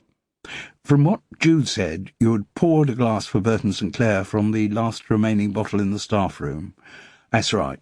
And then when Steve Chasen went to pour a glass for himself, you reached out to stop him, and that's how the bottle got knocked over. Yes. Vix Winter, my junior librarian, was there too. Carol looked around the room. Is she here today? No. She should be. There was a lot of resentment in Di's voice. She called in sick. Are you suggesting she's not sick? I just think, for a girl of her age, she suffers from a remarkable amount of illness. Right. That clearly was an ongoing staffing problem which did not concern Carol. So, going back to the bottle getting smashed, it could be any one of the three of you who knocked it over. I suppose so. But it wasn't deliberate, it was an accident. But if it had been deliberate, any one of you could have ensured that it fell onto the floor. Perhaps. But why would we want to? To destroy the evidence that chopped walnut had been infiltrated into the bottle. Oh, I see. Right.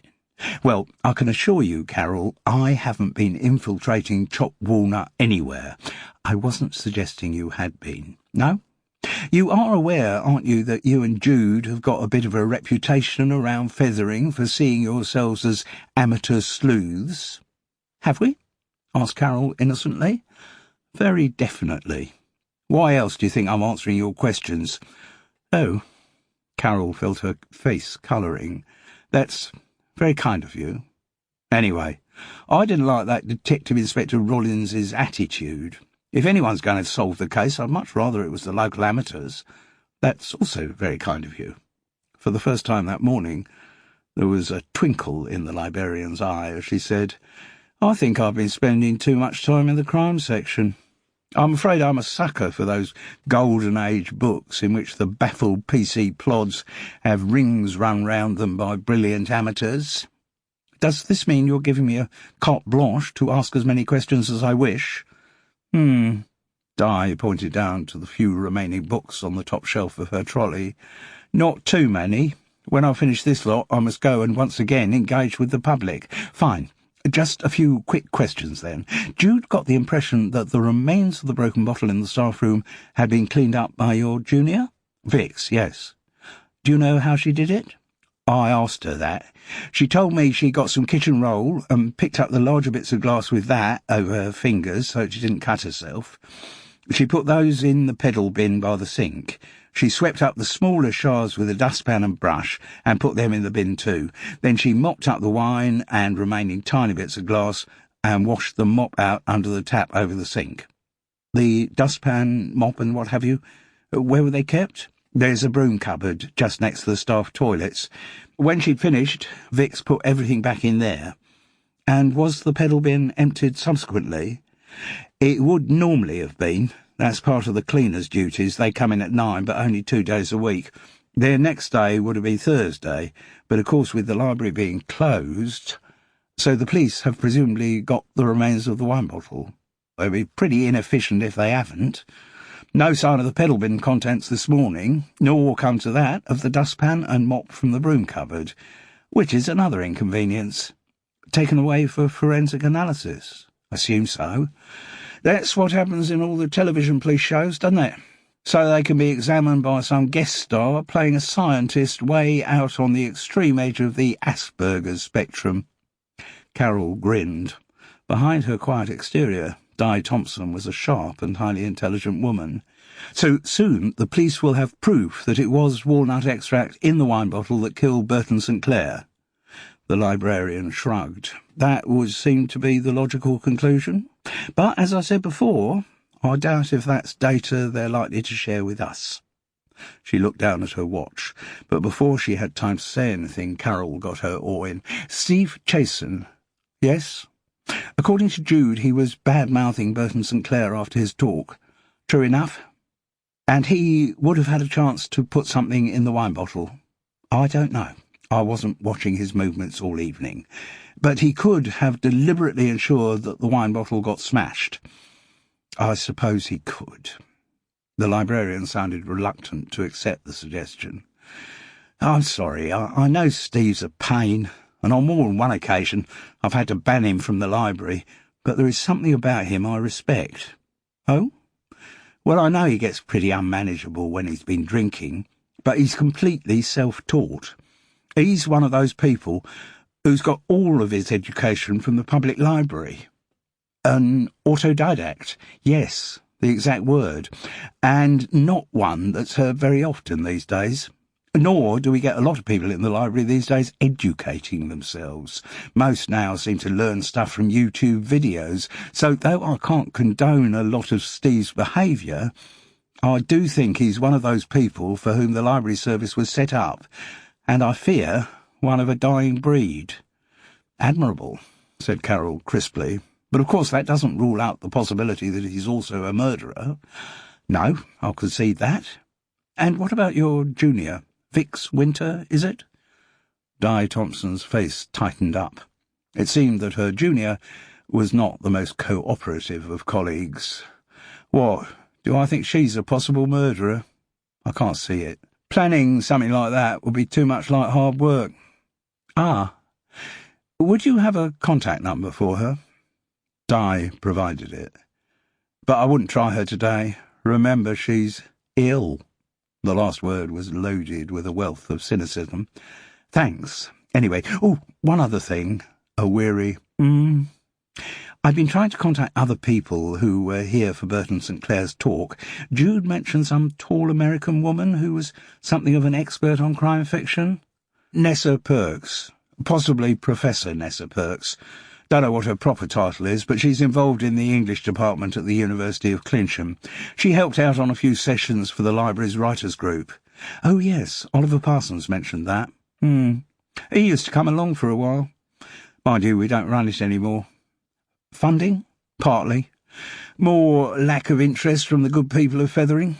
Same problem that's scuppered a good few other initiatives I've set up to prove the relevance of this library in the 21st century. Book group's still running, but the rest of them—" With an air of finality, Di Thompson moved the last book from her trolley's top shelf to a lower one. "There, I must just one more question." "Yes." There was now a put-upon edge to the librarian's voice. "Jude said that when Burton St. Clair put his arm round you, you flinched." "I don't deny it." "Any particular reason, or just general dislike of men you don't know well putting their arms around you?" "Well, there was more of a reason with Burton St. Clair. The bastard had just come on to me in the staff room." "Really?" "Yes. Pushing me against the wall, one hand on my breast, the other up my skirt. I had to fight him off." "I'm sorry. Not the first time it's happened with an author. A lot of them seem to have some feeling of entitlement when it comes to groping librarians, and groping members of their publishers' publicity departments come to that. One of the cliches of publishing life, I believe. Authors having it off with publicity girls." "Oh, then if he came on to you, you did have a strong reason to dislike Burton St. Clair." "Yes," said Di, with a sardonic look at Carol. "What I didn't have, though, was time between his groping me and my getting him a glass of wine to research the fact that he had a walnut allergy, to source some chopped walnuts, and to infiltrate them into the bottle of red wine in the staff room." "I can see that," said Carol, feeling a little put down. "Now, I'm afraid I have—" A cacophony of infantile screaming had suddenly broken out in the children's section. The two 20-year-olds in paper-plate masks were faffing around, clearly not up to resolving the situation. Carol saw two toddlers locked in a boxer's clinch, bawling and pulling each other's hair out. Worse than that, the two toddlers' dads were also squaring up to each other. "I must go and sort things out," said the librarian. Chapter 15. Vix Winter seemed surprisingly ready to talk to Carol about anything.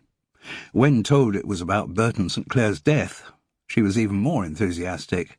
And no, she hadn't had any face-to-face conversations with the police yet, just a call in which she'd been asked to confirm that she had left the library in Di Thompson's car on the Tuesday night.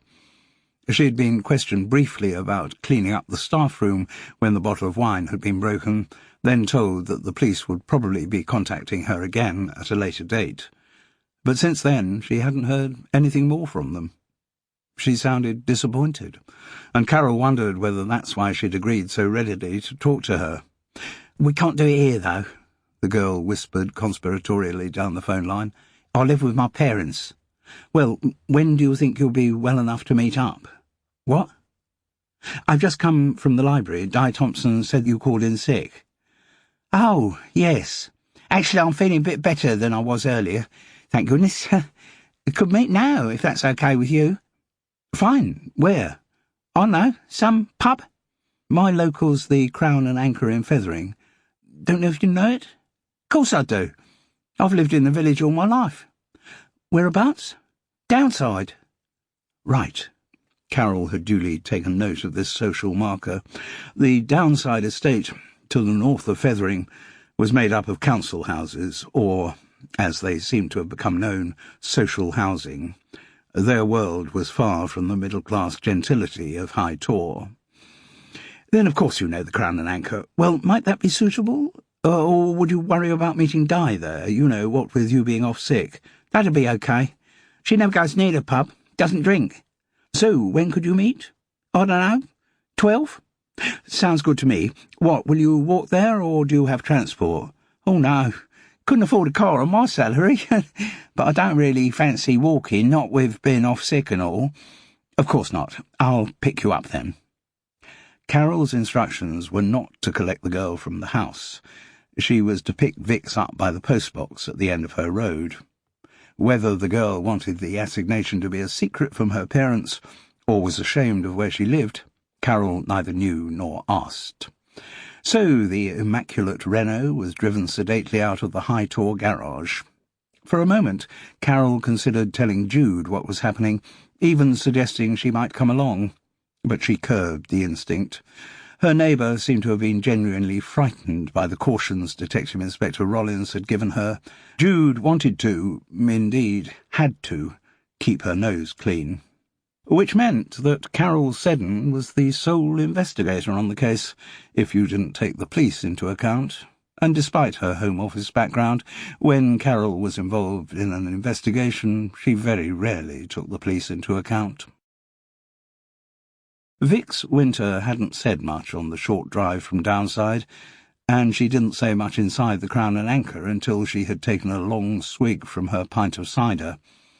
As instructed, Carol had asked at the bar for a K, which was apparently some kind of cider, but Zosha had said they didn't carry it, so she had made do with draft Aspels. Carol hoped Ted Crisp didn't appear in the bar. The sight of her in the company of a girl with green hair and facial piercings would provide him with teasing ammunition for weeks. "Phew," said Vix, putting her glass down on the table. "I needed that."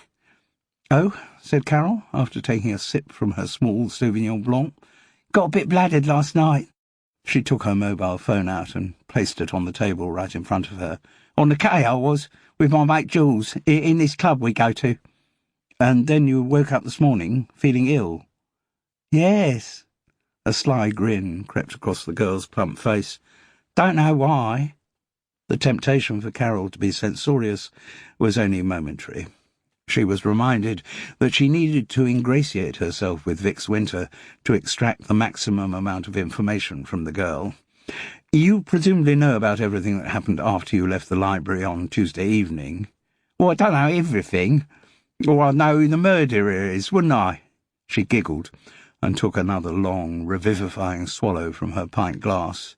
But I know what I saw, sure enough. Everyone in the library's been asking me about it, and at the club we're in last night too. She spoke with some level of pride. Vix Winter wasn't the first person Carol had encountered who glowed in the spotlight turned on them by having some involvement in a murder inquiry. Right. On the Tuesday, after the library had been locked up, Di Thompson drove you home? Yes. Was that a usual arrangement? How do you mean? Did Di normally give you a lift home if you both finished work at the same time? God, no. Oh, she could do that quite easily. I'm virtually on her way. But she'd never think of it. No, normally I have to walk or catch a bus. But as I'm sure you know, there are no buses in Fethering at that time of night. Carol nodded agreement, although, thanks to her trusty Renault, she had not travelled by bus once since she had moved permanently to the village. On Tuesday, Di had promised me a lift home. Otherwise, there's no way I was going to stay for the evening. I thought it was liberty asking me to do it anyway. No talk of overtime. I know the hours I'm meant to work, and evenings aren't part of them. Having spent the whole day dealing with books, last thing I want to do is stay at work in the evening for some bloody author. It wasn't the first time during their interview that Carol had contemplated asking Vix whether she thought she had really taken the right career path. Though there were not many librarians amongst her acquaintance, the ones Carol did know were very devoted to their profession. They might moan about management and changes in regulations, as everyone who worked for a large organisation did, but they did actually care about the libraries and the customers who frequented them. Above all, they loved books. But that was a part of the job specification, which seemed to have passed by Vix Winter. "Tell me," asked Carol, "did Di say anything about the evening as she was driving you home?" "No, she hardly said a word. Said good night when she dropped me at the end of our road. She didn't make any comment about Burton St. Clair or the contents of his talk?" "No." "What did you think of it?" "What did I think of what?" "Burton St. Clair's talk." "I don't know." "Well, you were there, weren't you? You must have heard what he said." "I wasn't listening. I was sat at the back with my mobile. Spent most of the time WhatsApping my mate Jules." Once again, a question about Vix's suitability for her chosen career was on the tip of Carol's tongue, but she didn't let it go any further than that. "Presumably you were in the library when Burton St. Clair arrived that afternoon?" "Yes, he got in about 6. Library closed at 5:30, so Di and I had to rush around moving chairs and things before he arrived." "I gather some volunteers were there too to help put the chairs out?" "Yes, but I did most of it." "And what time were the doors open for the public?" 6:30. "Did you get the impression that Di had met Burton St. Clair before?" "Don't think so. She went into her routine about how much she had always enjoyed his work and how delighted she was about the success of, whatever the new one's called. But I've heard her do all that with other authors." "Earlier, Vix, you talked about the murderer. Has anyone actually said that Burton St. Clair's death was murder?" "Well, everyone in Fethering says it was. But you haven't heard the word used by the police?" "Like I said, I only had a brief chat on the phone with them." "Of course. When Burton St. Clair did his talk, I understand he had a bottle of mineral water with him." "Oh, you going down the poisoning route? Yeah, a lot of people have been talking about that, and before you ask, no. The bottle of water had not been opened before it was set up for him. I know that, because I took it out of the staff room fridge myself." This did, of course, raise the possibility that Vix herself might have had the opportunity to adulterate the contents, but Carol didn't think that avenue was worth pursuing. She was coming round to Di Thompson's view that planning a murder would have been too much like hard work for Vix Winter to have anything to do with it. "God, I feel better for that." Vix looked down at her empty glass. Carol took the hint. Though she was only halfway down her Sauvignon Blanc, she went to the bar to get another pint of Aspel's. Zosha served her. The girl looked rather subdued, and Carol noticed wore heavier eye makeup than usual. The whites of her eyes were pinkish, as though she'd been crying. Jude would instantly, without any awkwardness, have asked Zosha if everything was okay. But Carol wasn't made like that. She just voiced her thanks and took Vix's cider back to the table. As the girl took another deep swallow, Carol asked, "Do you mind just going through what happened between Burton St. Clair's arrival at the library and the start of his talk?" "Well, not much did happen, really. I told you. I spent most of the time moving chairs." The resentment in her voice was strong. "Some volunteers were meant to come in at 6:30 to help with that, but by the time they'd arrived, I'd done it all," she concluded righteously. "And where was Burton during this time?" "He was in the staff room with Di. She'd got some M&S sandwiches. Not that I was allowed to have any. They were all for him, and she made him some coffee." "Didn't offer him anything stronger at that stage of the evening?" "No, she was worried about not having enough wine for later." Carol remembered Jude saying Burton had had a close relationship with alcohol. "Did he mind about that?" Vix shrugged. "Oh, no. I didn't hear him say anything." "So, Di was in the staff room with him, what, talking about his books?" "I guess," said the girl without interest. Carol changed direction. "Was Burton St. Clair wearing an overcoat when he arrived at the library?" "No, he was parked directly outside. Maybe he got one in his car." "I think Jude said he was wearing a black leather jacket." "That's right, but when he was chatting with Di, he took it off and hung it over the back of the chair." "You don't know how long it stayed there?" "I don't think he picked it up again before he went through to the library for Di to introduce him, at the beginning of his talk." "So there might have been a moment when the jacket was left unattended in the staff room?" Another shrug. "Might have been. Quite likely, I suppose." "One other thing. While he was in the library on Tuesday, did Burton St. Clair make a pass at you?" "Make a pass? What, you mean like come on to me?" "Yes." "No, he bloody didn't." The girl looked disgusted to the depths of her dumpy soul. "He's old." "Were you aware that he had come on to Di Thompson?" "To Di?" Her nose wrinkled with further distaste. "Oh, my God, that must have made her day." "I don't think it did." "Well, I think it's a long time since she's seen any action of that kind. I can't imagine her ever doing it, actually." The pierced nose was wrinkled with disgust. "Her and Burton St. Clair? Yuck!" "Well, apparently he did grope her." "It's horrible." "Why?" "Well, you're both so old." To Carol Seddon, who was probably exactly the same age as Di Thompson, this was less than amusing. "There was one other thing I wanted to ask you, Vix, about the timing of..." She was interrupted by a pinging from the girl's phone. Without a word of apology, it was picked up, a text was read, and a short reply sent off. "Sorry, got to go. My mate Jules is outside in her car. We're going on to meet some people in another pub." And pausing only to down the remains of her cider, Vix Winter rushed out of the Crown and Anchor. On her way to the door, Carol did the public-spirited thing of taking the 2 empty glasses up to the bar. Zosha was slumped forward against it, looking even more dejected. "Are you all right?" Carol asked, knowing that Jude would have put the question less brusquely. She was right. The Polish girl looked up. Tears started to sparkle on the heavy mascara of her eyelashes, and she went wordlessly out through the door that led to the kitchen. "Women's moods, eh?" It was the landlord, Ted Crisp, barrelling his way along the bar towards Carol. "Though presumably saying that would be sexist these days, wouldn't it?" "Probably, though I didn't think political correctness had ever really been your thing, Ted." "Well, it certainly wasn't so important when I was doing the stand-out circuit. Nowadays, almost any joke you make is going to offend some minority. No way round it, though, so far as I can see. Jokes have to be at someone's expense, for heaven's sake. Jokes have to have butts, otherwise they're not jokes." Maybe. Carol found Ted's company obscurely comforting.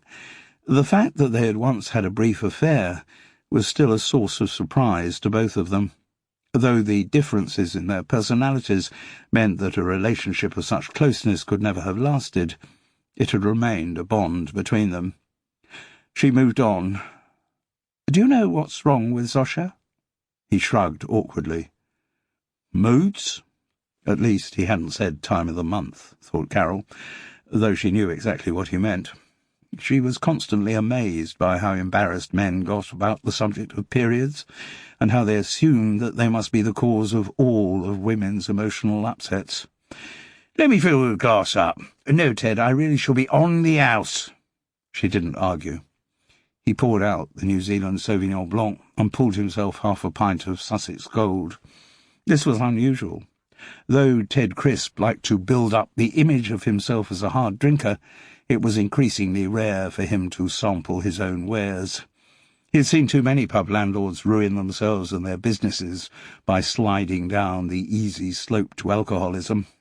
Anyway, trade was slack. Even though it was a Saturday, pubs across the country were still suffering from the post-Christmas slump. He raised his glass to his guest. After they had toasted each other, Carol suddenly remembered that Jude had entrusted her with a murder investigation, and one in which Ted might be able to provide more information. "People still talking about that business with Burton St. Clair in the library?" "Well, of course they are. It only happened on Tuesday, and in case you've forgotten, we do live in Fethering, a village where a dog fouling the dunes can fuel 6 months' worth of gossip. No way they're going to stop talking about a murder in 4 days, is there?" "No. When Jude and I were last in here, you talked about some American woman pontificating in here with some theories about different kinds of murders." "Oh, yes, I remember her. At the time, I thought what she was saying was a load of cobblers, and I haven't changed my mind on that." "You don't know if her name was Nessa Perks, do you?" Ted shook his head. "No idea what she was called." "And you don't know if she had any connection with the University of Clincham, do you?" His eyes lit up. "Oh, yes. I do remember one of the kids she was with mentioning the place." "Thank you." At least Carol now knew who was the next person she should try to contact. As, feeling rather mellow, Carol walked back from the pub to High Tor, for the first time she wondered whether Jude might actually have had something to do with Burton St. Clair's death.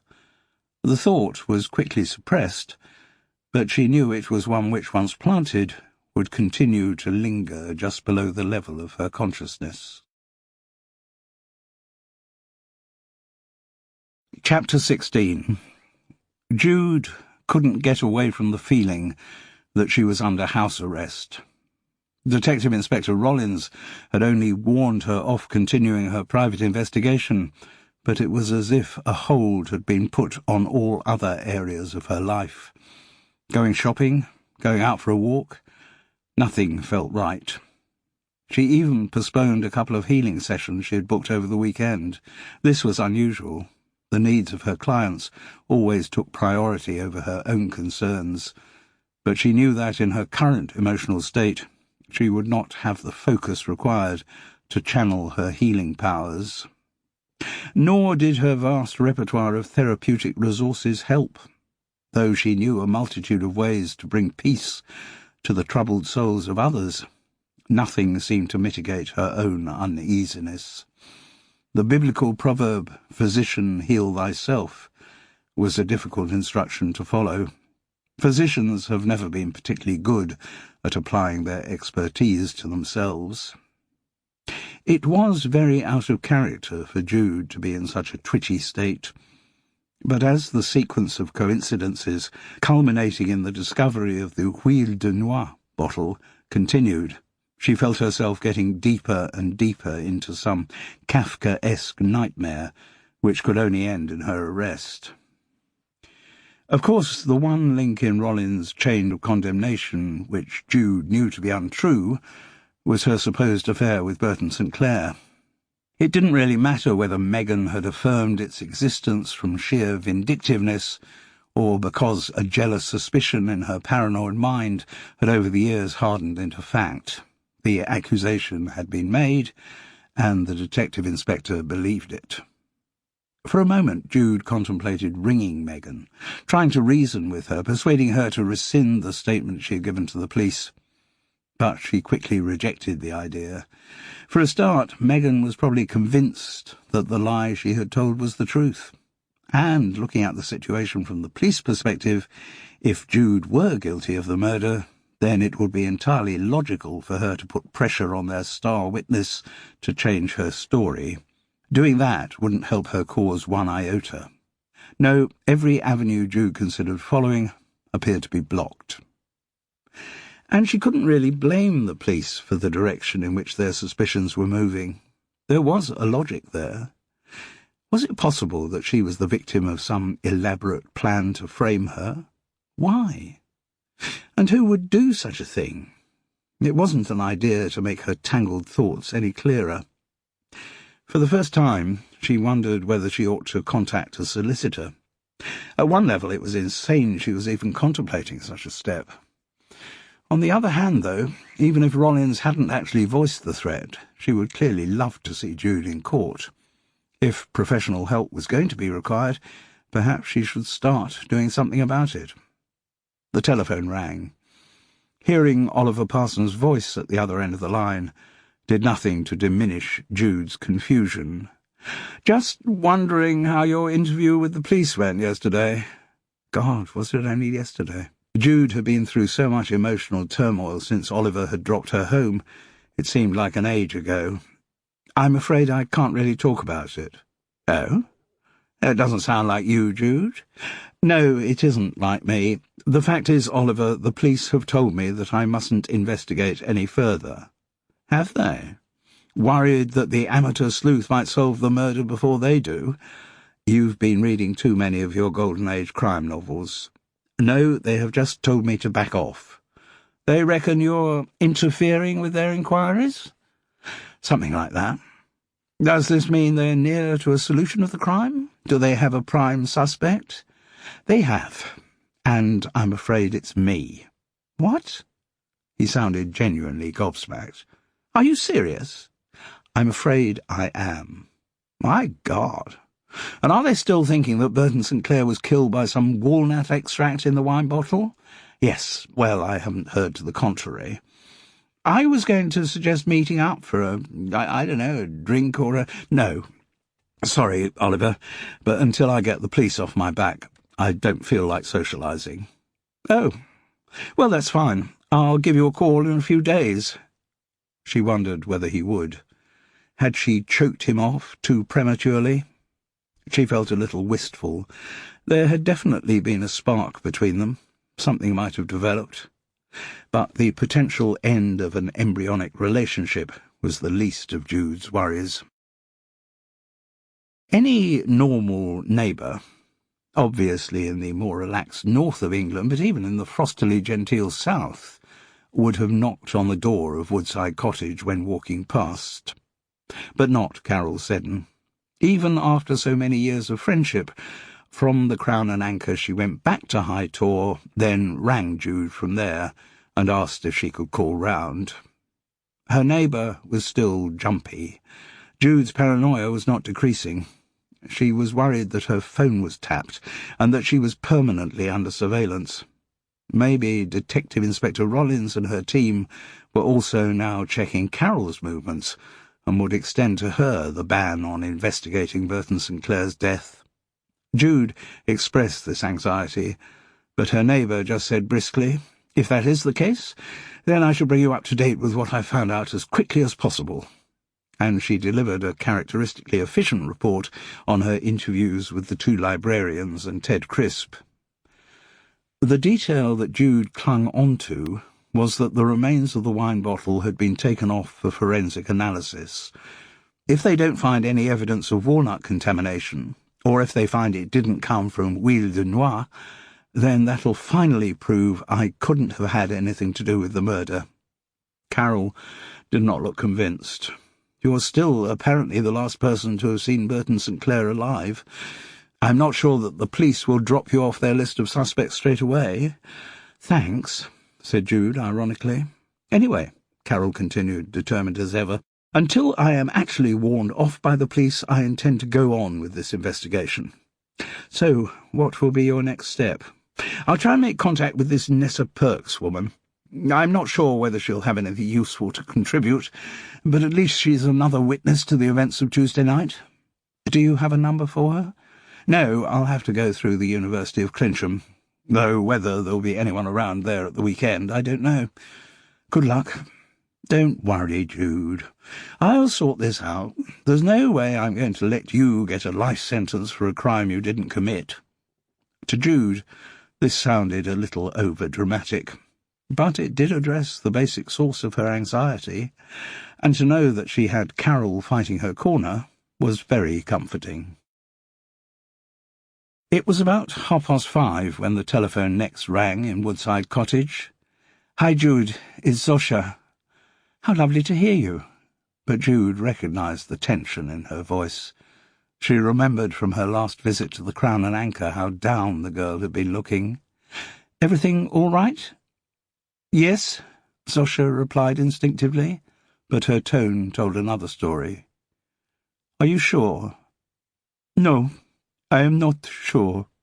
After dedicated study and classes, she now spoke perfectly grammatical English, but her accent remained, and grew thicker when she was in an emotional state. "Is it something you can talk about?" "Yes, it is something normally I would have talked to Tadeusz about, but obviously I cannot do that." The pain caused by her brother's death did not go away. "If talking to me would help, please. I'd like to, but not on telephone. I need to see you to talk." "That's fine. Would you like me to come to the pub?" "No. Saturday night it is already filling up. We are booked out for dinner. It will be a busy evening." "Well, tell me when you'd like me to come. Please. It is easier if I come to you? Tomorrow morning? I do not have to be on duty till 12? "Fine. You remember where Woodside Cottage is, don't you?" "Yes, of course. Say 10:30? When she put the phone down, Jude felt a warm glow. It would be good to concentrate on someone else's problems for a while. And if she was under police surveillance, they couldn't object to her being visited by Zosha. The girl had nothing to do with Burton St. Clair's murder. Chapter 17.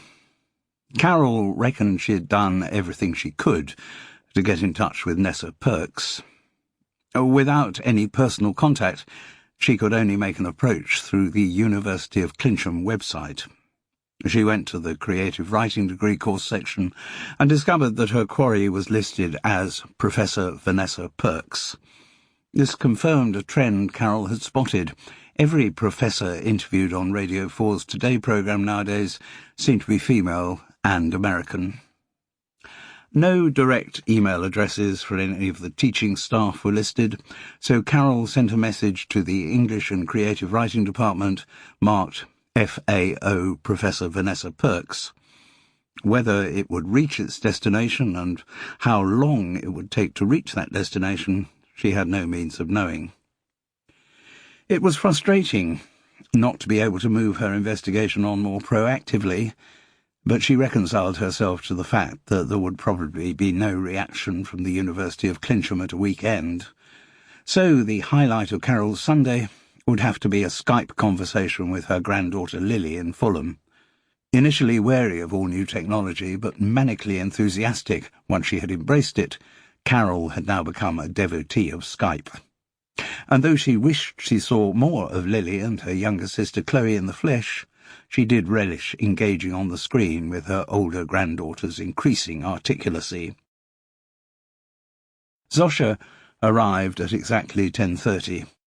When she took off her fur-lined parka, she revealed her work uniform of white shirt and black trousers. Her makeup and pigtails were perfect, and Jude was struck by how pretty she was. She can't have lacked for interest from the young men of Fethering, but so far as Jude knew, she hadn't had a boyfriend since she'd been working at the Crown and Anchor. Maybe the hours of a bar manager weren't conducive to an active social life, but Jude reckoned the girl's single state was more a result of the long mourning process she was going through for her murdered brother. Once they were both supplied with coffee, Jude asked directly, "What's the problem?" "It is my Uncle Pavel, my mother's brother." Jude didn't know that Zosha had an uncle, but made no comment. She could recognise when someone needed to talk and let the girl run on. "He has come to England only 6 months ago. He had much unhappiness in Poland. He lost his job. My mother thought he might have more chance of getting another job here in England, but it is not easy. Uncle Pavel is maybe 65 years old.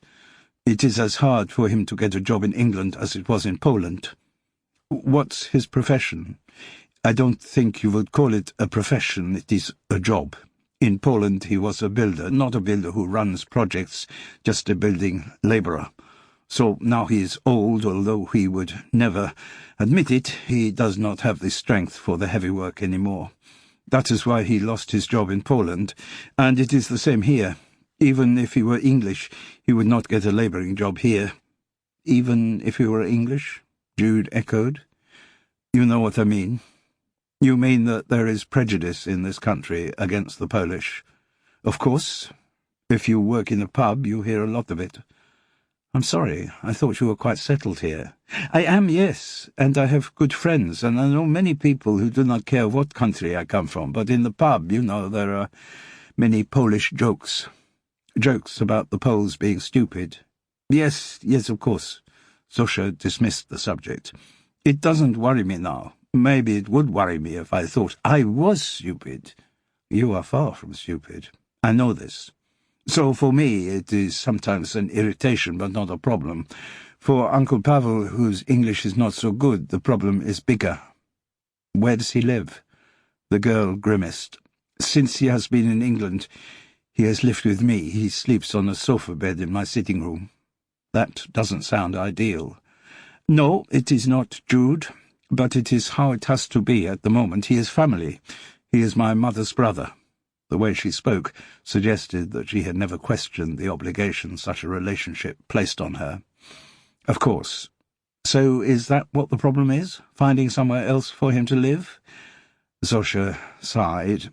That is part of the problem. Only a small part. She took a deep breath, preparing herself for the next section of her narrative. The fact is, Jude, that Uncle Pavel has always had a problem with alcohol. In Poland too, yes, the vodka. But when he was working, it was fine. Yes, he drank a lot, but the physical work kept him fit. He never turned up late, he never failed to do his work. It was not a problem for his boss, it was a problem for his family. Is he married? Was married, Zosha replied glumly. Finally, his wife could not put up with the drinking, so she left. Now they are divorced. He had become violent, you see, which is not in his nature. Uncle Pavel is a gentle, simple man, until he gets the vodka inside him. Then he changes, you know, like Jekyll and Hyde. Jude was impressed by the girl's command of British literature, as she went on. I have tried to stop him drinking, but it is not good. He does not want to stop. At first he thought that because he has a niece who works in a pub, that will be a source of free drinks for him. I pretty soon stopped him thinking on those lines. Now he's banned from the pub, but there are plenty of other places you can get alcohol. Legally? That prompted another grimace. I worry about that. With Uncle Pavel, the dependency is so strong, he is quite capable of stealing from an off-license or stealing money to buy alcohol. And so to stop him from doing this, I give him money, though I know exactly what he will spend it on. I see your problem. And the terrible thing is, Uncle Pavel is bad for the Polish community here on the south coast. We are mostly hard-working people, and we have managed to put up with the prejudice and live alongside the locals in a friendly way. Then someone like Uncle Pavel comes along, and all the lines about born idle immigrants taking advantage of our welfare system, well, they become true. And Uncle Pavel is not alone. There are a few, very few, I am glad to say, like him, and they gravitate together. He finds other Polish layabouts to drink with. They hang about in the shelters on the seafront, drinking together. People see them, hear they are speaking a foreign language. It is not good for the image of the Poles. And then some of the men Uncle Pavel drinks with are into drugs, too. It is easy to get drugs round here. Littlehampton, Bognor, you don't even have to go to Brighton. And does your uncle use drugs? I do not know for sure, but I think it is likely, came the bleak response. Zosha, you spoke of taking advantage of our welfare system. Does that mean you've consulted health professionals, alcohol recovery programs about your uncle's problems? If not, Jude could certainly help. She had a comprehensive list of such services at her fingertips. It was surprising how many of her clients, even in nice middle-class Fethering, had dependency issues. Zosha blushed. No, it is, I do not want to ask for outside help. Uncle Pavel is family. My mother would not like me to make his shame public." Jude was beginning to realize the extent of the girl's troubles. It was more than someone of her age should have to cope with. Then suddenly she had another thought, a memory of her walk earlier that week to Fethering Library. "Zosha, you said your uncle and his drinking mates often got together in seafront shelters?" "Yes." "You wouldn't remember whether he was out drinking last Tuesday evening?" The girl's brow wrinkled. "I'm not sure. It was the evening that ended up with the writer's body being found in the library car park. Well, no, it was actually the following morning that the body was found, but I know what you are talking about.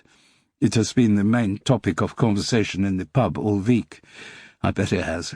Anyway, as I was walking along the front last Tuesday on my way to the library, about 6:30, I suppose it would have been, I heard some people carousing in one of the shelters on— No, that would not have been Uncle Pavel," said Zosha firmly. "Tuesday is my day off at the pub, so that Tuesday evening I cook for him. Good Polish food, kopitka, he likes very much, like my mother cooks, like her mother cooked for them when they were children. That night he does not drink, and he is the Uncle Pavel I have always known and loved. And then on Wednesday he's back to his drinking ways. Usually, yes. But not this week? I do not know. That is why I am so worried, so upset. Uncle Pavel has disappeared." Chapter 18. Carol, who hadn't expected any contact to be made till Monday at the earliest, was surprised to get a call back from Nessa Perks on the Sunday morning. The professor was in her office at the University of Clincham. "Research is an ongoing project," said the American. "It doesn't stop just because of a weekend. The weekdays get so cluttered up with teaching. Often the weekends are the only time I can concentrate."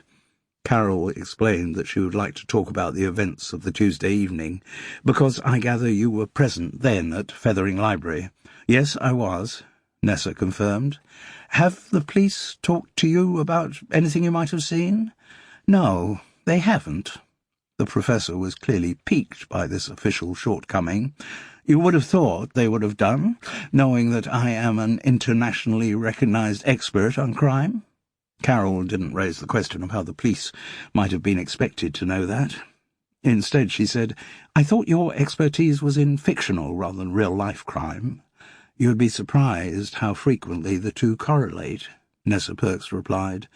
"They are, not to put too fine a point on it, inseparable.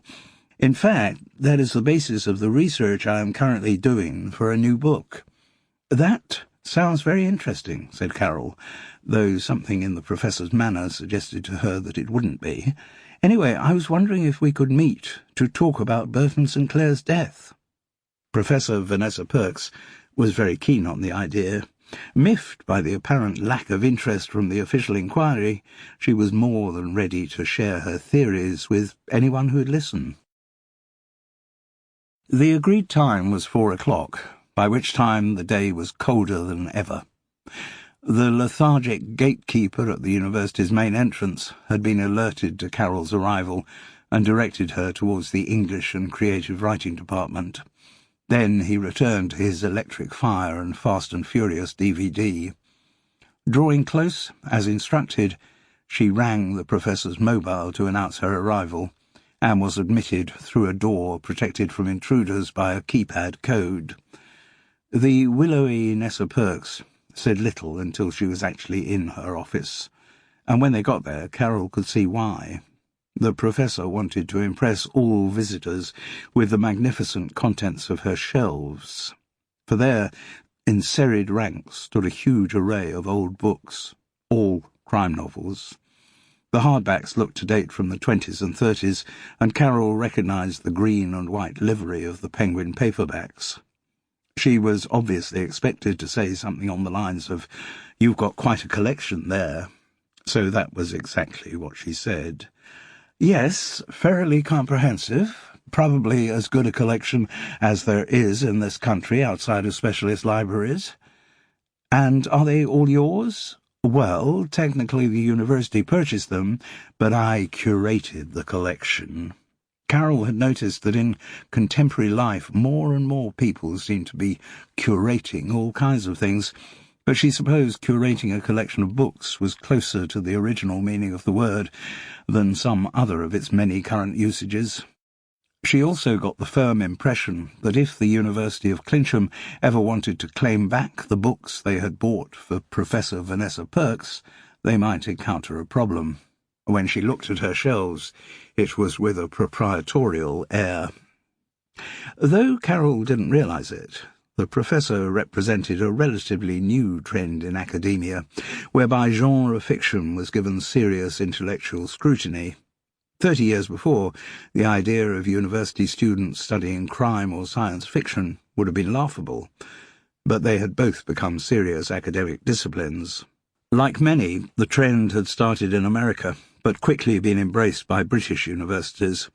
There were even course notes available which summarised the plots of Agatha Christie novels for students who found the effort of reading them too challenging. And people like Professor Vanessa Perks were riding the crest of this new wave. The academic was dressed that morning in an over-frilly cream blouse, a thin black skirt that came down to mid-thigh, and Victorian buttoned boots. Her makeup was so immaculate that it looked almost as if there were a transparent shell over her face. The china in which she served tea from a silver pot was crinkled around the edges. Carol got the impression that the professor was one of those Americans who was a little too fervently in favour of all things British. The tea, inevitably, was Earl Grey. Before Carol had a chance to issue any prompt, Nessa Perks was straight into her lecture. As I mentioned on the telephone, many people too readily dismiss any possible correlation between Golden Age mystery fiction and the real-life world of contemporary crime. But my extensive researches into the subject have revealed that many of the tropes occurrent in the whodunits of the time can act as relevant comparators. And that is certainly true in the case of Burton St. Clair's death. When broken down into their essential components, in such crimes certain patterns obtain. This kind of murder is almost always domestic, and it always starts with the husband having an affair. Then there are 3 possible scenarios that can happen. For ease of memorizing them, I refer to the scenarios as HKW, WKM, and WAMKH. Carol didn't think it was appropriate to say that she had already had this routine spelled out by Ted Crisp, but she admired how efficiently the professor's didactic approach had imprinted all the details on the landlord's memory. When that part of the narrative had concluded, Nessa Perks paused long enough for Carol to ask, "Had you ever met Burton St. Clair before last Tuesday?" "Ah, that's the F.A. question. Predictable enough." "F.A. question?" Carol echoed. "Former acquaintance, much asked in Golden Age mysteries, and no less in contemporary police inquiries. If 2 apparently unrelated people turn out to have a shared history, well, that information is obviously of great benefit to any inquiry." The professor was silent, as though the question had been fully answered, so Carol ventured to ask, "So, had you?" "Had I what?" "Had you ever met Burton St. Clair before last Tuesday?" No, I had not." "And of the 3 possible scenarios you outlined—" "The only 3 possible scenarios," Nessa Perks insisted. "Very well. Which one do you think applies in this case?" "This is very definitely MKH, she pronounced. "Mistress kills husband, indubitably." "What makes you so sure?" "Carol, you take my word for it. That conclusion is the result of an entire career of research." "Right. So maybe you could spell out the details for me?" "Of course. The most important factor in my deduction here is the comparative newness of Burton St. Clair's marriage. He had been married to Persephone for less than 6 months. Now, from my exhaustive reading of Golden Age mysteries, I have extrapolated a set of statistics about the length of time that will elapse before a marriage becomes toxic. As a general rule, husbands and wives do not murder each other until well into their cohabitation, except in the cases of contested wills or marriages undertaken for the sole purpose of inheritance, staples both of the sensation novel of the late Victorian period. There is very little evidence of homicidal activity during the first 6 months after the wedding. The honeymoon period, Carol suggested. "If you like," said the professor, in a manner that suggested only a non-academic would use such a frivolous expression. "Intermarital resentment is something which tends to build up over a period of years rather than months." Thinking back to her own failed marriage to David, Carol could not but agree. "Have you ever been married?" she asked suddenly. Nessa Perks seemed such a remote and shrink-wrapped personality. It was hard to imagine her having any normal bodily functions, let alone relationships, and certainly not sex. "I did contract an incautious union during my sophomore year," came the reply, which 4 years later, after college, developed into a marriage. It did not last. And with that the subject was closed. "If you could spell out a little more of your MKH theory," asked Carol humbly. "Of course. As I said, homicidal activity is very rare in the first 6 months of cohabitation, for which reason I would exclude Persephone St. Clair from my primary list of suspects. But Burton St. Clair's current mistress would be in the frame." Professor Vanessa Perks shook her head firmly. "No, it wouldn't be a current mistress." Carol wondered what it must be like to go through life with such unshakable certainty that one was always right. "No, for a man of Burton St. Clair's age, a new marriage would be a completely new start, a tabula rasa." Assuming incorrectly that Carol did not understand the Latin expression, she provided a gloss. "A blank slate. Yes, I do know. So, embarking on a new marriage, Burton St. Clair would have ended all other romantic entanglements." "Not if he has the character Jude has described to me," thought Carol. "As a suspect, we are looking, therefore, for a former mistress." "And her motivation?"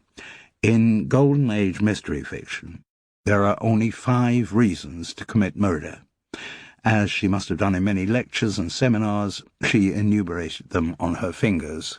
Cover-up, revenge, insanity, money, and sex, which fit rather neatly into the mnemonic crims. Carol interrupted. "Aren't there a few other possible motivations for murder? Surely there are also—" "No, there are just the 5, said the professor in a voice that brooked no argument. "Believe me, I have done a lot of research on the subject. Now, in this case, looking across the crims spectrum, I would say we're definitely looking at S, sex. Burton St. Clair had a complicated emotional route to finding his perfect partner in the form of Persephone.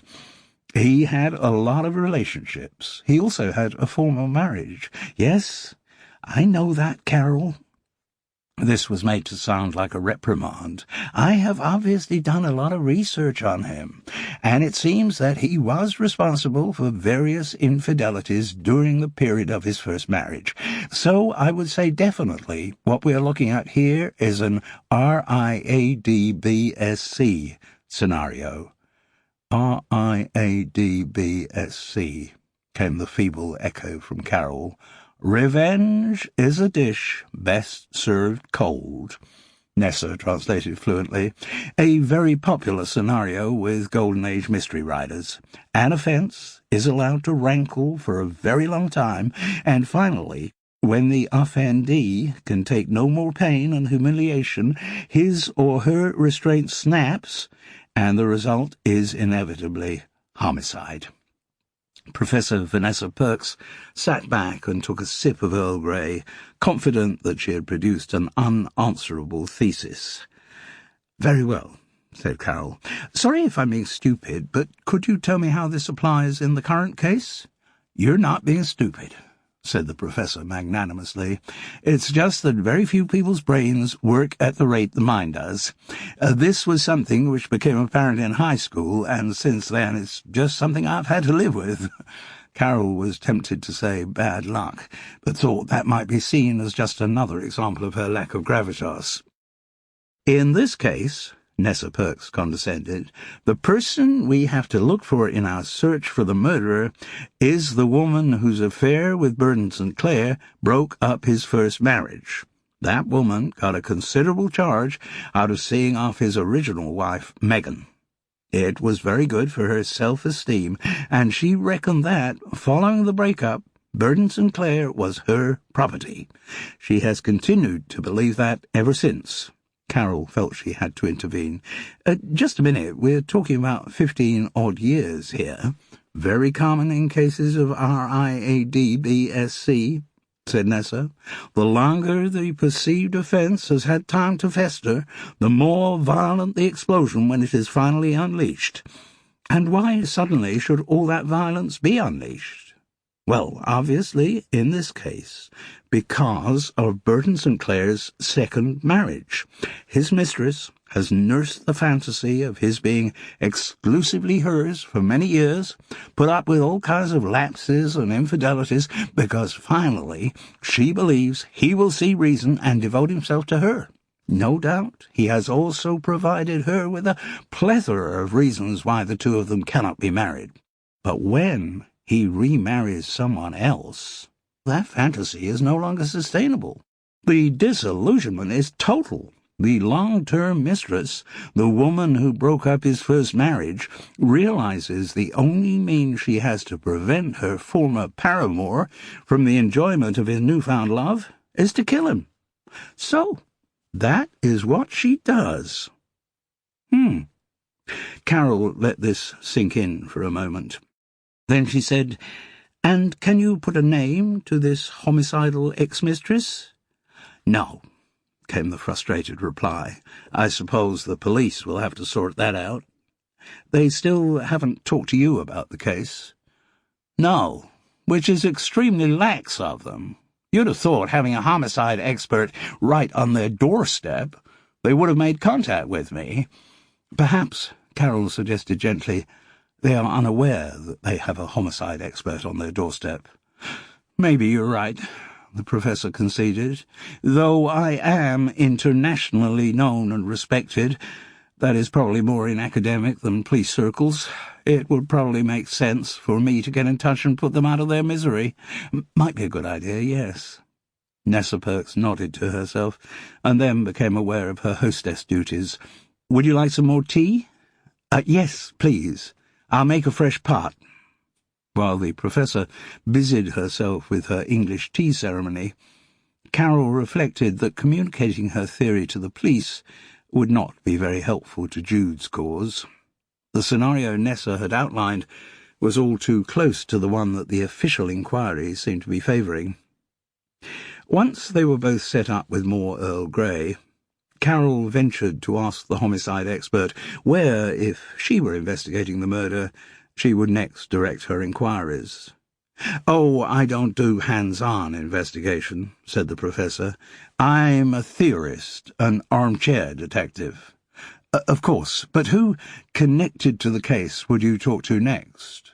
"Well, the victim's second wife, Persephone St. Clair," which, Carol reflected, was the first sensible idea Professor Vanessa Perks had had all afternoon. Chapter 19. Jude was getting sick of what felt to her like house arrest in Woodside Cottage, but at least Zosha had offered her a subject for investigation to which Detective Inspector Rollins could offer no objection. The disappearance of Uncle Pavel could not possibly have anything to do with the murder of Burton St. Clair. After the confusions of the last few days, it would do Jude's soul good to feel that she was helping one of her fellow creatures. And she was not without ideas for ways of tracking down the old reprobate. Though Zosha had not voiced the anxiety, It had been clear she was worried that her uncle might be dead. She knew how vulnerable he could be when drunk, and had mentioned the anti-immigrant feeling which seemed to be growing along the south coast. Her fears had probably also been exacerbated by constant talk in the Crown and Anchor about the murder at the library. But Jude was not ready to be so pessimistic. There were many other explanations apart from death for the disappearance of someone in Uncle Pavel's condition, and through her work as a healer, there were plenty of avenues Jude could explore. But before she could translate her intentions into action, the phone in Woodside Cottage rang. Part of her was relieved to hear the voice of Oliver Parsons. "Just calling to bring you up to date on the official investigation into Burton St. Clair's death," he said languidly. "I thought I told you I'd been warned off showing any interest in that subject." "Yes, you did. But I don't see why that stops me from ringing and giving you updates." "I'm not so sure." "What do you mean?" "I think it's quite possible that my phone's bugged." "Oh, Jude, now you're just being paranoid." "Am I?" She wished she felt as certain as Oliver sounded. "Well, even if you are being bugged, I'm at liberty to call you when I think fit. I haven't been warned off the investigation, have I?" "I don't know." "Well, I can assure you I haven't. And I have the kind of personality for whom being warned off only makes me keener to do whatever I've been forbidden. Anyway, I wanted to tell you that I have recently been interviewed by the police." "Oh?" "Yes. I've now had my one-to-one, one-to-two, I should more accurately say, with Detective Inspector Rollins and Detective Sergeant Knight. Presumably they're working through everyone who was in the audience on Tuesday night." His words gave Jude an absurd little flicker of encouragement. Maybe somebody who had been at Fethering Library that evening would be able to produce some evidence that would point to the real murderer of Burton St. Clair, and that might let her off the hook. Oliver Parsons' next words nurtured that hope. "Anyway, in the course of interrogating me, Rollins and Knight did let slip something I found of interest." "Oh?" "I had made it clear to them that I was up to speed with the background to the case. I doubt if they were very pleased to hear that. I got the impression they'd heard something similar from everyone they'd interviewed. As you know, everyone in Fethering has their own views about the murder." "Yes. So I didn't hold back on my own." "I'm sure you didn't." "And I mentioned what seems to be common knowledge in the village," he speeded up as he went through the familiar rigmarole, "that Burton St. Clair is believed to have been poisoned by some walnut product infiltrated into the red wine bottle which subsequently got broken." He slowed down again. "And that led to an interesting exchange between the two coppers." He paused for effect. "Oh, come on, Oliver, don't keep me in suspense." "Well, Detective Inspector Rollins then said, 'That's just speculation. We have no proof that's how the murder happened.' And her sidekick chipped in, 'In fact, we now have forensic proof that that isn't how it happened.' Well, she nearly bit his head off when he said that. Clearly, he was giving away more information than she thought appropriate. I had the feeling there was already a bit of friction between them." "Oh, yes, there certainly was." Jude was excited now. "So you got the impression that forensic examination of the broken wine bottle had revealed no traces of walnut extract?" "That is exactly the impression I got," said Oliver. "That's marvellous." "I thought you'd be pleased to hear it. I am ecstatic, because if there was no trace of walnut in the bottle, then I couldn't have put it there." "Precisely. So if it was the walnut allergy that killed Burton St. Clair, then the offending nut extract must have been fed to him some other way." "Yes." "You don't have any idea what that other way might have been, do you, Jude?" She felt really energized by Oliver's phone call. It offered the first hint of solid proof that she had no connection with Burton St. Clair's murder. Her first instinct was to ring Detective Inspector Rollins immediately and challenge her adversary with the new information. But it was an instinct she curbed. She'd no wish to antagonize the police any more than she had already. Wait till they came back to her. That was the way to play it. Leave the Fethering Library investigation to Carol for the time being, and concentrate on the case where her involvement wouldn't upset anyone, the disappearance of Zosha's Uncle Pavel. There have always been many secrets hidden behind the placid exteriors of English country villages. Long before Agatha Christie popularised the crimes of the locations, there had been an undertow of drunkenness, debauchery, domestic violence, and murder, and such antisocial tendencies had not diminished in the 21st century, even in a place as outwardly genteel as Fethering. Through her work as a healer, Jude encountered much evidence of the darker side of village life. It was rarely that clients came to Woodside Cottage with ailments that were purely physical. Indeed, Jude doubted whether any human ailments were purely physical. The tension in a woman's back could arise from her husband's bullying. A schoolgirl's anorexia could be triggered by her parents' divorce. Depression could be exacerbated by a drug or alcohol problem. Jude always had to find the root cause of her client's suffering before she could begin the process of healing. And it might have surprised an outsider to find out how many nice middle-class facades in Fethering masked serious problems with drugs and alcohol. Though Jude's ministrations in these cases could make some initial headway, often to achieve long-term benefits, the sufferer would need to be referred for specialist treatment. As a result, Jude had contacts in all of the local organisations which dealt with the problems of substance abuse and alcohol dependency. Her first call was to Carla. Of mountainous proportions and multiple tattoos, this woman had survived 2 decades of using drugs and abusing booze, with all the concomitant baggage of domestic violence, unwanted pregnancies, children being taken into care, and prison sentences. Her shattered life turned around by courses run by a local charity. Carla had then decided to devote her remaining years to helping others out of the hell from which she had emerged. Nothing could shock her. She was unflappable, and every day for her was still a battle against the temptations offered by her former chemical supports. That Sunday afternoon, Jude could tell as soon as Carla spoke that something had upset her. "What's happened?" "Just a boy, someone I've been working with, topped himself." "I'm sorry." "Yes, really thought we were getting somewhere with him. He'd come to a lot of meetings, been clean for nearly 3 months. Then fell in with some of his old crowd. They offered him some stuff. He jumped off the top of a car park in Worthing." "It must be hard for you." "He was getting somewhere," and a deep, throaty sigh sounded from the other end of the line. "Anyway, what can I do, Jude? Someone else needs referring?" "No, it's not that this time. I'm trying to track down a guy who's in with a bunch of drinkers." "Living on the street?" "Well, he has got somewhere to live, but I gather he spends a lot of time on the streets drinking." "Where?"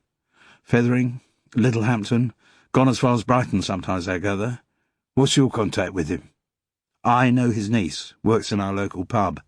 "Is that the old Crown and Anchor?" "Yes, you know it?" "Know it, yes. Never been in it. A bit upmarket for me back in my drinking days. Anyway, didn't do pubs when I was really drinking.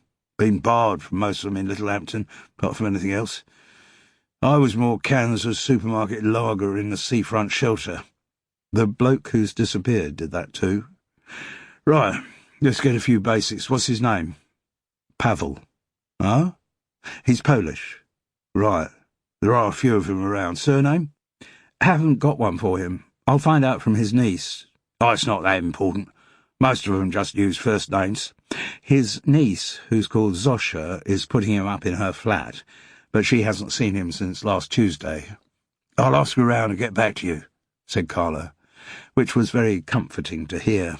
The investigation into Uncle Pavel's disappearance could not have been in better hands. Chapter 20. Jude woke on the Monday morning in a totally different frame of mind. The news from Oliver Parsons about the negative forensic tests on the wine bottle from the library staff room, though not yet officially confirmed, had brought back her old joie de vivre.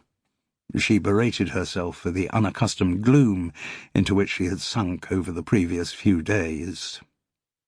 Now she no longer felt she had to find Burton St. Clair's murderer to save her own skin. But that had not diminished her interest in the case. If anything, it had increased her enthusiasm for solving it. After breakfast, she went on to her little-used Facebook account and made the contact she wanted to. Then she bounced ebulliently round to High Tor. Even before Carol had produced coffee, Jude announced, "I'm back on the case. I'm no longer going to be bossed around by the likes of Detective Inspector Rollins. That's very good news. But can you tell me what's made you change your mind?" Quickly, Jude brought her neighbour up to speed with what she had heard from Oliver Parsons. "Excellent," said Carol, though an unworthy part of herself felt a little put out. She had been pleased with the way the investigation had been proceeding with her in sole charge. The idea of having Jude back at full throttle caused a momentary pang. From a child, Carol Seddon had never been that good at sharing. "Anyway," she went on, "I have decided that for the next stage of our investigation we need to contact Persephone St. Clair." Carol was miffed by the interruption, because that was exactly what she had been about to say, and her nose wasn't immediately set back in joint by Jude going on. "What's more, I've just this morning made contact with her." "How? Have you got their home number?" "No, I did it through Facebook." Carol's sour expression said everything about her views of social media. "And what's more, she's agreed that we can go over to Barnes to talk to her this morning." From Carol's point of view, in that sentence the "we" was the only word that was welcome. She had had her own plans as to how she was going to contact Persephone St. Clair, and she didn't like having them preempted. Still, she worked hard not to let her annoyance show as Jude rushed back to Woodside Cottage to fetch a warm coat. As Carol closed the front door of High Tor, Gulliver looked up wistfully from his station by the Arga. It was as if he could tell when his owner was busy on a case. Having not had long to adjust to the idea of being a wife, Persephone St. Clair seemed to have acclimatised very quickly to being a widow. There was a dramatic quality to the way she carried herself, as though preparing to deliver a great speech of bereavement. She was very pretty in a slightly Kensington way, around the 30 mark, so a good 20 years younger than Burton. Nor had he just gone for a younger model of Meghan. While his first wife had been dark and petite, Persephone was blonde and willowy. She had the kind of upper-crust looks which, Carol recalled, used to feature on the inside pages of Country Life. The interior of the house in Barnes might have come from the pages of a more contemporary lifestyle magazine. Money from the royalties and international sales of Stray Leaves in Autumn had been poured unstintingly into the pockets of interior architects and designers. There was no feeling of an individual stamp on anything.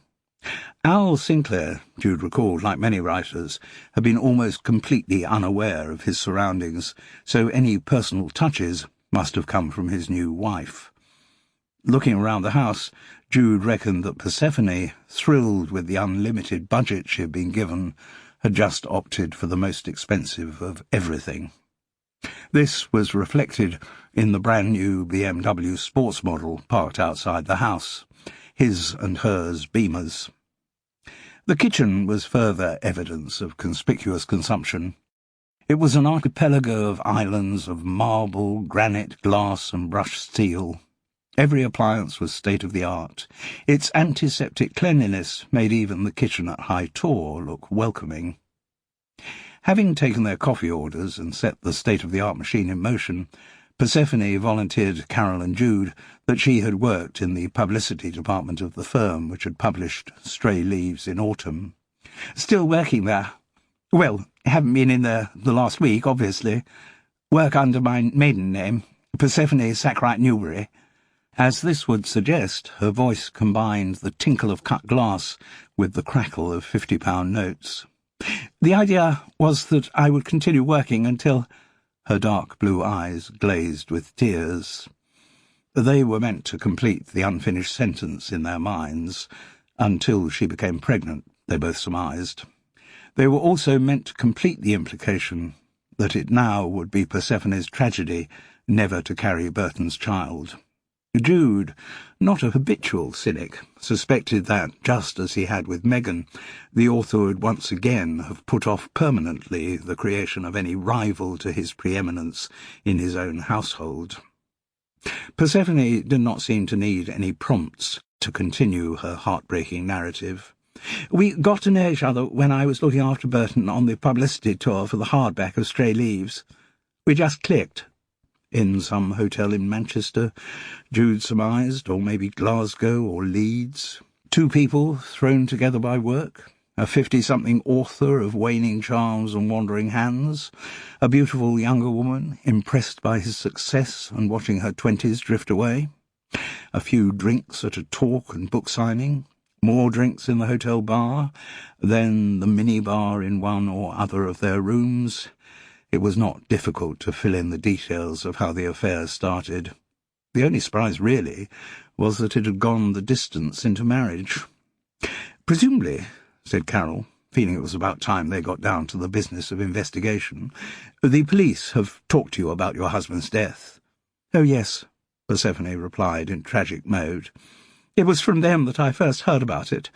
I hadn't worried about Burton not coming back on Tuesday night. He had left it open whether he had come home or stay in a hotel, softening his new wife up for when he embarked on future infidelities," thought Jude cynically. "But then, on Wednesday morning, the knock on the door that you've heard so often on television dramas, but which you never thought would be for you. It was terrible." "It must have been," Carol agreed briskly. "Just so appalling. The idea that Burton will never write another book like Stray Leaves." Jude could think of a lot of little old ladies in Fethering who would agree with that sentiment. She thought she herself would probably manage to survive the tragedy. But she felt one of them ought to show a little sympathy for the girl, and not expecting it to come from Carol, said, "It must be terrible for you, Persephone, to be widowed so early into your married life." "It is," the girl acknowledged with a devout lowering of her head. "I will never get over it. I will never love again." Entirely appropriate sentiments for a woman not a week widowed, but somehow Jude suspected that Persephone was young enough to bounce back. She had got the impression that one of the attractions of marriage had been the prospect of starting a family, and felt sure there were plenty of young men out there who would be more than happy to have such a beautiful mother for their children. Jude also wondered whether Persephone's parents might not be happier with a new son-in-law nearer their daughter's age than their own. She did not think the girl's future would be wholly grim. Carol was still keen to get on with the business of detection. "Apart from the police's notifying you of your husband's death, they have presumably also interviewed you about how it happened?" "Oh, yes. Of course, I was in a terrible state of shock, but I tried to answer their questions as well as I could." "And you enjoyed every minute of it," thought Jude. She was slightly surprised that the girl brought out such deep cynicism in her. Maybe it reflected the ambivalence she had always felt towards Burton himself. She had a feeling that in his marriage to Persephone, shallow had called to shallow. "Presumably," Carol persisted, "you were told that your husband died from anaphylactic shock after ingesting something with walnut in it." "They told me that, yes." "And you were aware of his walnut allergy?" "Of course. It was heavily marked up on his notes. When we were touring the country promoting Stray Leaves, I had to check the menu for literary lunches, that kind of thing, and also ensure that he never went anywhere without his EpiPen." "He did have it with him when he left here on Tuesday for Fethering?" "Oh, certainly." "Where would he carry it?" asked Jude. "In his jacket pocket?" "Most of the time. If he was driving, he'd put it in the glove compartment of the car." "So it's possible that's where he put it on Tuesday?" "Yes, he definitely did. The police told me so. That's where they found it, though why he couldn't get to it in time when he felt the anaphylactic shock coming on, I'll never know." Once again she dissolved into self-regarding tears. "Where did Burton usually carry his car keys?" asked Carol suddenly. "In his trouser pocket?" "No. He always said he didn't like to spoil the line of his trousers by having more than a handkerchief in the pockets. Persephone let out a tragic little chuckle. I'm afraid even someone like Burton did have his little vanities. They were the main component of his personality, thought Jude, as the widow went on. He always put his car keys in his jacket pocket, and his wallet, and his small change, come to that. Carol and Jude exchanged looks.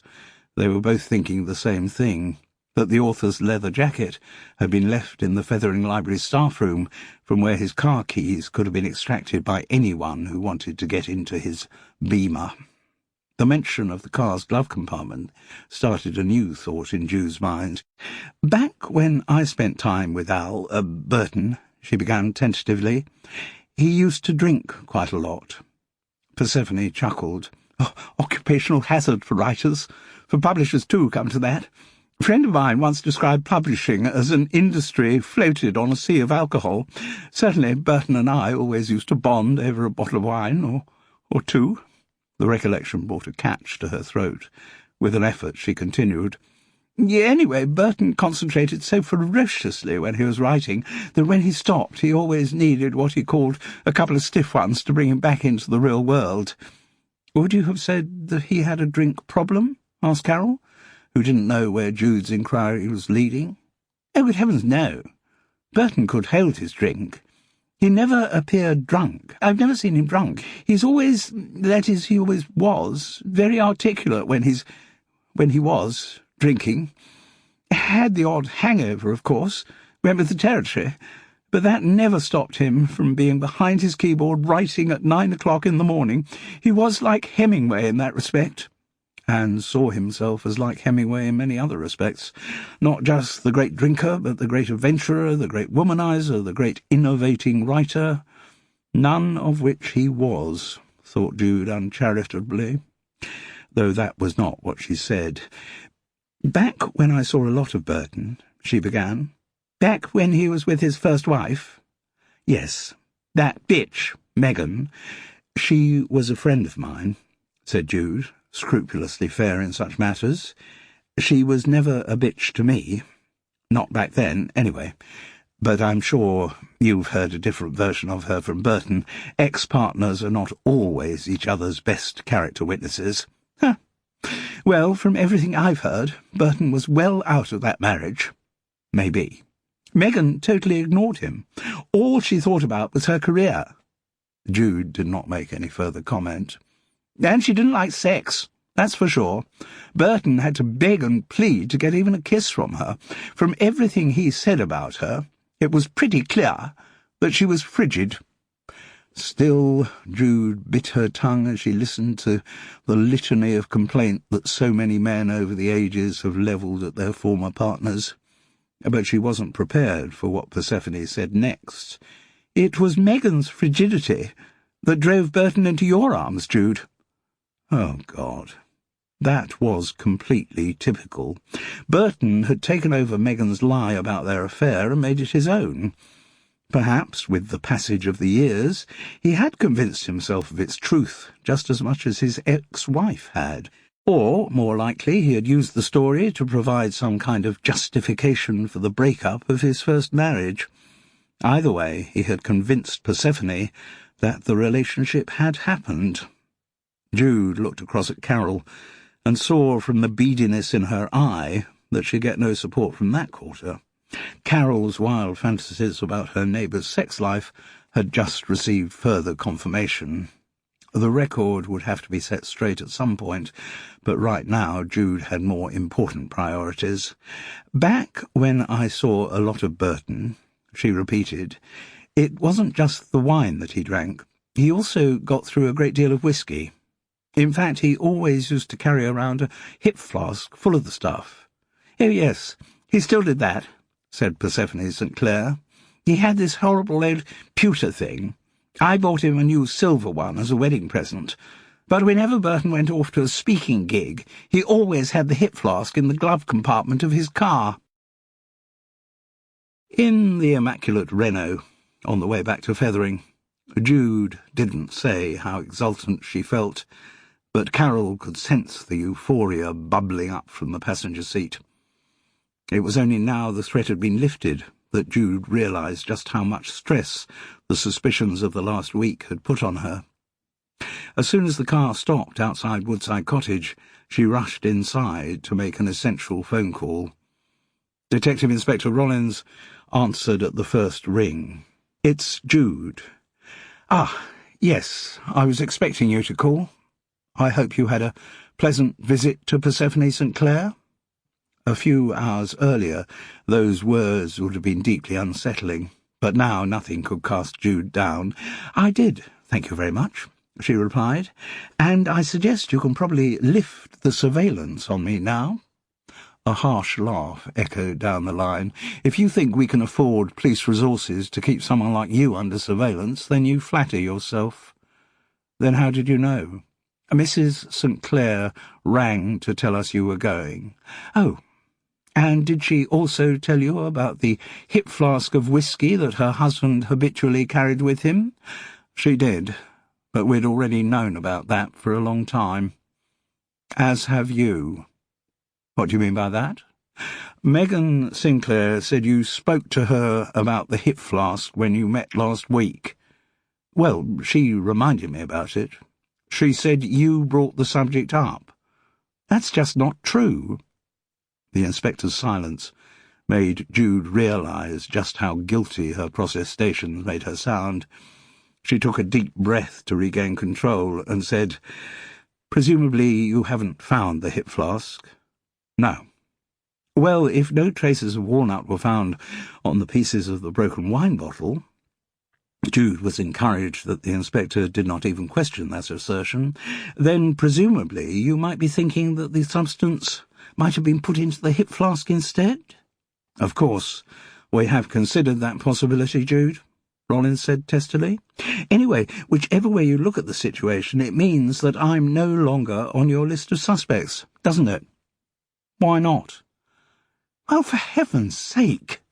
Jude contained her anger and went on calmly, "Whereas I might, by some stretch of the imagination, have had the opportunity to infiltrate walnut oil into the open bottle of wine in the library staff room, how am I supposed to have got it into a hip flask in the glove compartment of Burton St. Clair's car? Surely it's more likely that the hip flask was sabotaged at an earlier time, possibly even before he arrived in Fethering. Jude, you are the only person known to have got into Burton St. Clair's car that evening." "Yes, but I got into it when he was already in there. Are you suggesting that I sat in the passenger seat, with Burton watching, calmly removed his hip flask from the glove compartment, decanted some huile de noix, and made him drink it, while all the time he was trying to grope me?" "I am not suggesting that, no. Thank God for small mercies. On the other hand, I am saying that Burton St. Clair's leather jacket, in which he carried his car keys, was left unattended in the library staff room, so it would, in theory, have been possible for someone— "Why not say me?" "I said someone, Jude, in the confusion of the evening, to have entered the car and poisoned the hip flask. It sounds pretty unlikely. In our inquiries, the unlikely is something we can never rule out." "Ha! So, if someone had done that, and the same someone had gone into his car later and encouraged him to take a swig from the hip flask, then— Look, can you cut the someone? Why not name me? You've already said I'm the only person who got into his car that evening." "I said you were the only person known to have got into his car that evening. So, say I did it. Where's your evidence? Where's the hip flask, come to that? If Detective Sergeant Knight would like to conduct another search of Woodside Cottage, he is welcome to do it any time he likes. Send him round now, if you like." "That won't be necessary at this stage, thank you, Jude. Besides, I very much doubt that we would find anything." "Oh? I don't need to tell you that Fethering is by the seaside. I would have thought anyone walking from the library along the front to the centre of the village with an incriminating hip flask in their pocket would have taken advantage of the facilities provided." "Chucked it in the sea, you mean?" "That's exactly what I mean. We'd be very unlikely to find it there. So what you are saying, basically, Detective Inspector Rollins, is that I am still on your list of suspects? Yes, and I'm afraid you will remain there until we find some actual proof of your innocence. I see, said Jude, but her mood was no longer feeble and paranoid. Now she was just furiously angry. Chapter 21. I feel better, said Jude. Now I'm sharing what I know about the case with you.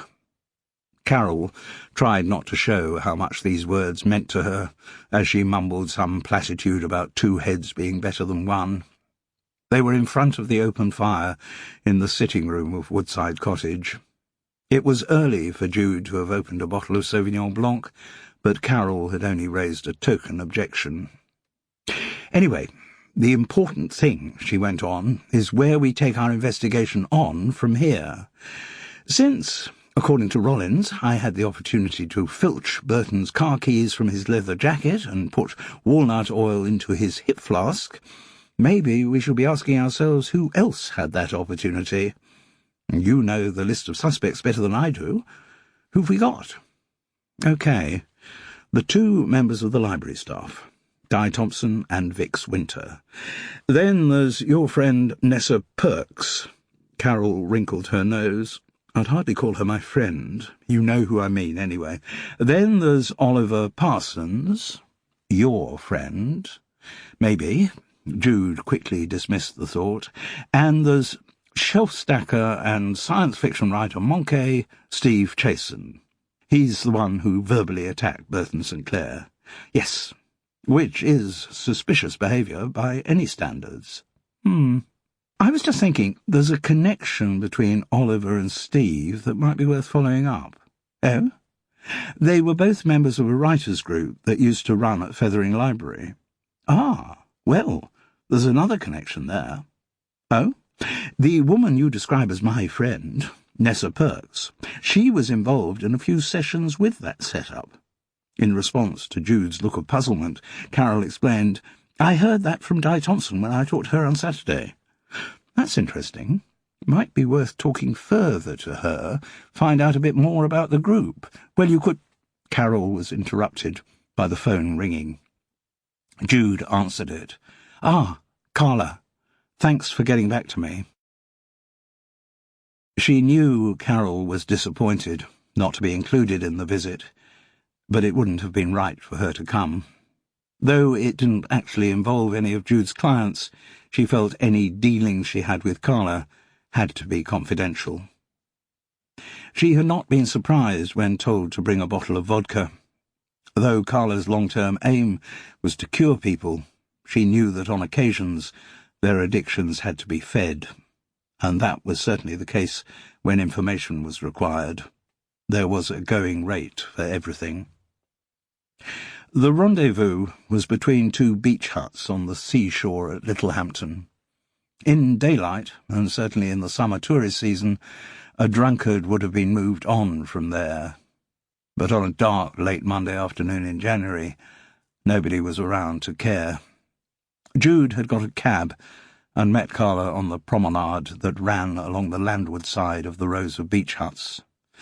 She looked huge and more shapeless than ever, shrouded in a tent-like anorak with a fur-trimmed hood. "His name's Lenny," she said. "He knows Pavel." Jude was aware of the smell before she saw the man. Urine, sweat, and something else more noxious than either. Maybe the beach huts provided a degree of protection from the bitter wind that scoured the shingle, but it was still a miserable place to be. She didn't like to think where Lenny might be spending the night. He was only an outline in the fading light, a dark coat tied round with a belt from a lighter garment. A woolen hat was pulled down over greasy hair. His glazed eyes were unfocused. His whole body trembled. "Lenny," said Carla, "this is Jude, woman I told you about." "And did she bring what you promised?" he asked. His voice was a shock to Jude. Through the slurring and the hiss of missing teeth, It was educated, even public school educated.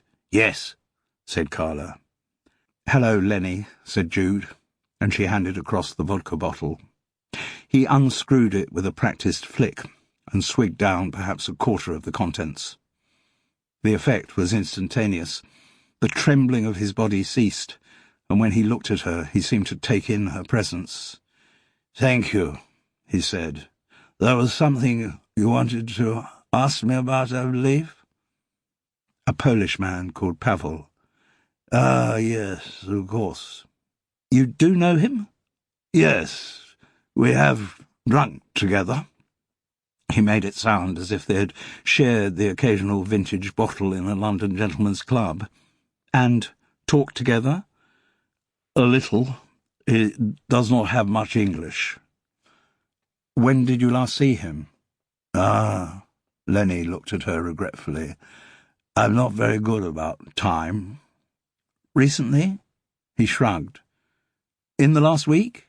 He spread his hands wide in a gesture of helplessness. "Come on, Lenny," said Carla gently. "Try to remember." I'm trying, but nothing comes." "Can you remember," asked Jude, "not when you last saw him, but what happened when you last saw him?" Lenny gave the question due consideration, but then slowly shook his head. "Where you last saw him?" Who are we talking about?" "Pavel." "Oh, yes, Pavel." His brow wrinkled with the effort of memory. "Pavel. No, I didn't see Pavel here in Littlehampton." "Where, then?" "Is he in—" But a look froze the words on Carla's lips. Jude did not want ideas to be planted in Lenny's mind. She waited for him to come up with the recollection himself. After a long silence she was rewarded. "In Fethering," he said slowly. I saw Pavel in Fethering." "Whereabouts in Fethering?" "In the shelter by the beach." "When did you last see him there?" But Jude's question was too insistent for him. He shook his head slowly, and as his eyes once again glazed over, he put the bottle to his lips and took another long pull of vodka. There was another long silence. Then he spoke again. "Last time I saw Pavel, he wanted some of my drink. I let him have a little, not much, I needed it. He didn't have drink of his own." "Ah," said Jude, not sure whether prompting him further was going to help. "He didn't have drink of his own, but he had something he wanted to sell, to buy drink." "What was that?" she asked breathlessly. "Silver," he said. "Money?" "No, made of silver. He said he knew someone who would buy it from him.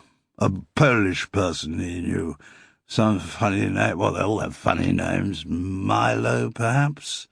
"Lenny," Jude repeated. "What was it? What was the thing Pavel was going to sell?"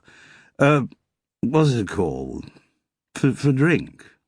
He searched the fuddled recesses of his memory, and finally the word came to him.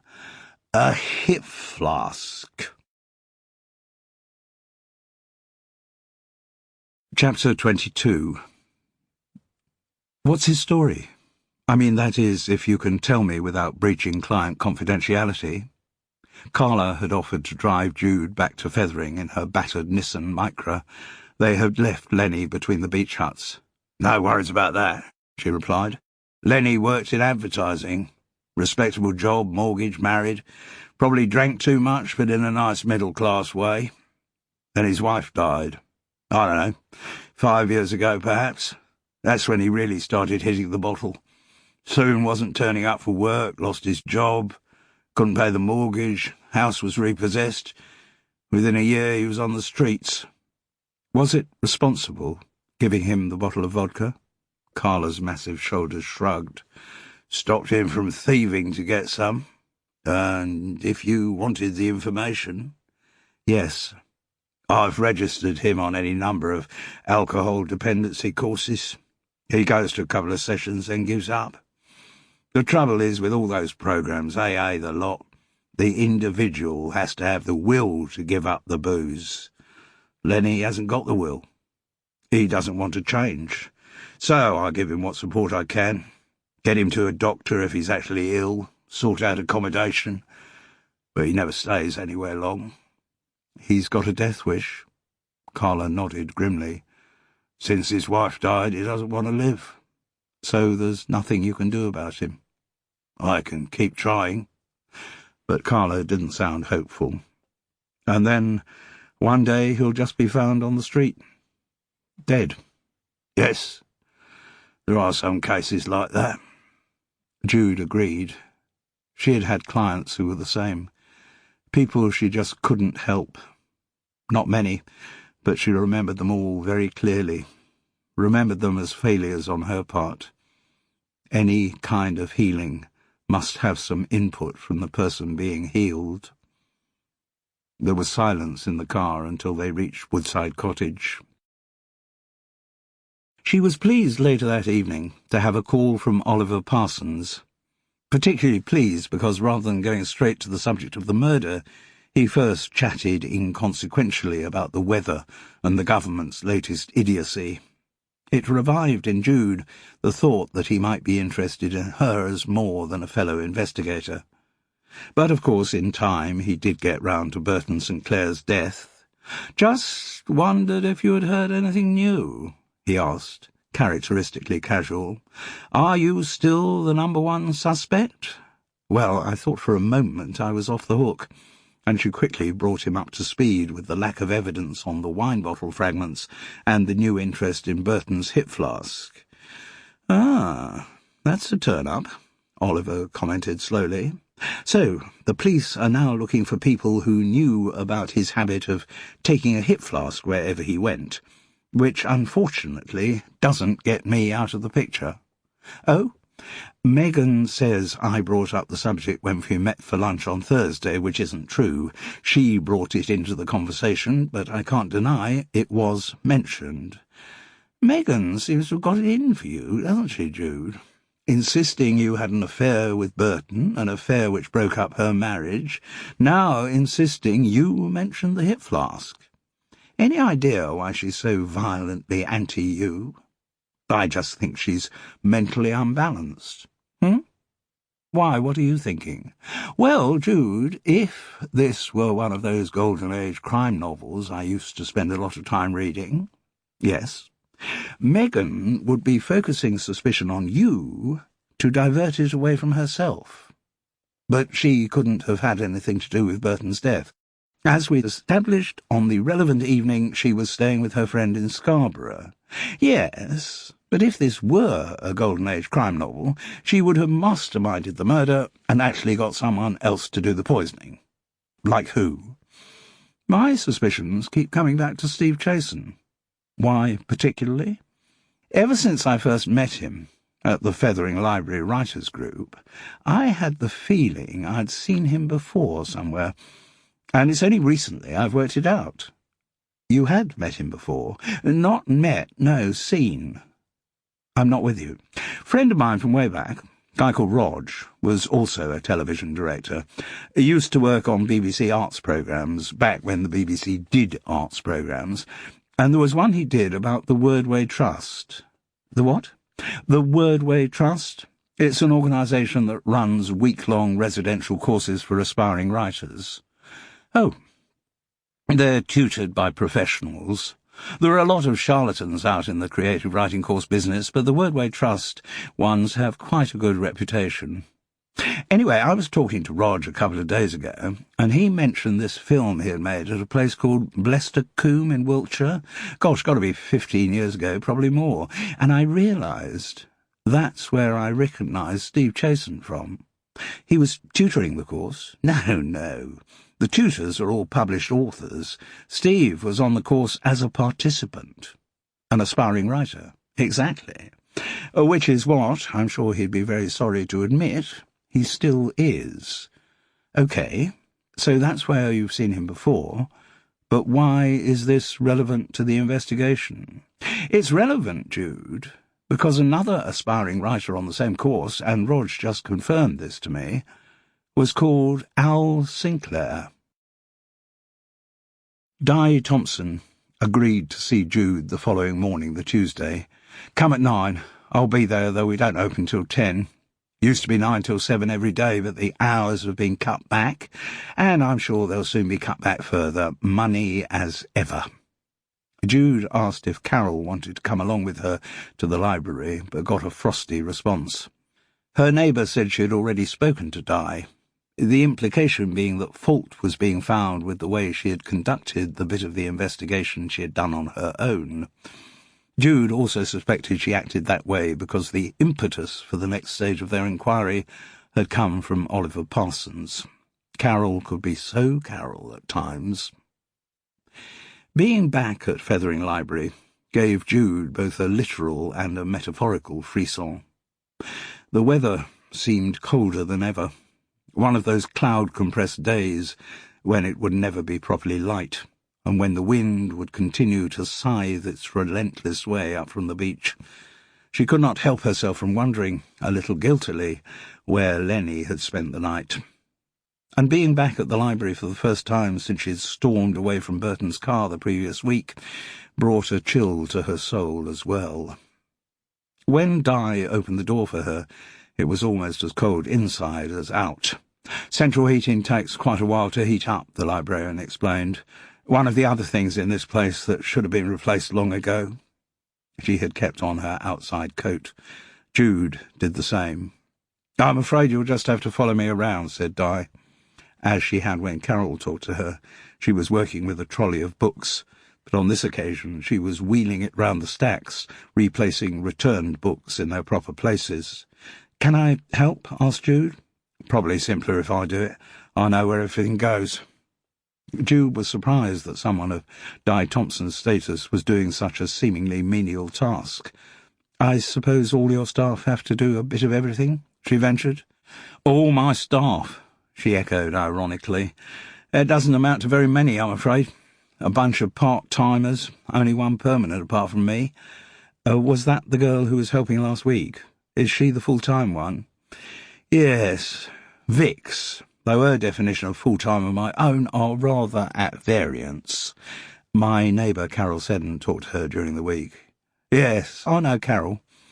Comes when she's got her granddaughter with her, as do a lot of the ladies of Fethering. Sadly, they don't come that much on their own." No. Given the opening, Jude wanted to put the next bit tactfully. From what Carol said, Vix didn't seem to be that dedicated to her job. Fortunately, the librarian was more than ready to voice criticism of her junior. "That's an understatement. When I started in the library service, the staff were a mixed bunch, like in any big organisation, but at least they did like books and knew about books. Many of us had relevant degrees, but with government cutbacks, local authorities can't afford to pay people with top librarians' qualifications, so they go for people with minimal training, call them library assistants, pay them very little, and hope they'll learn on the job, which in some cases works very well. I've had colleagues with very bright and motivated library assistants, worked with a good few myself.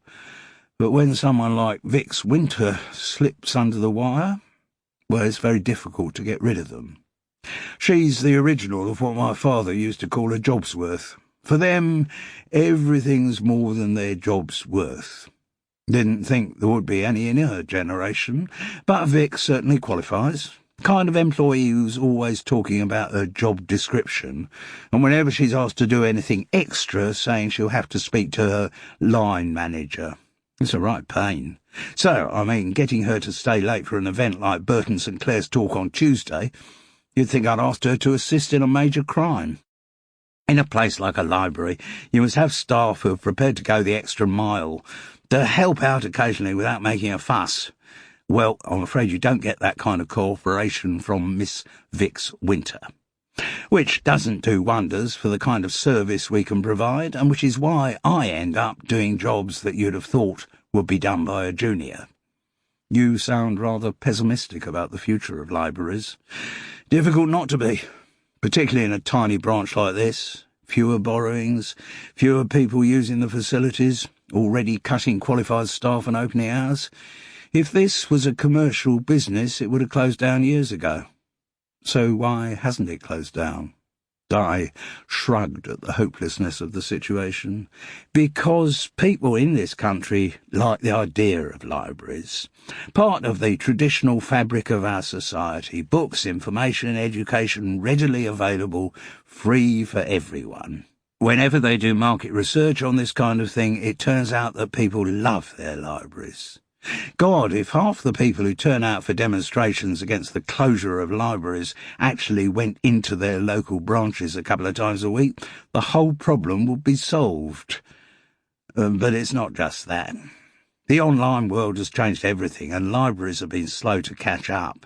Yes, the Victorian and the Edwardian Library was a fine institution, but whether that model worked so well in the days of Google and Wikipedia is another matter.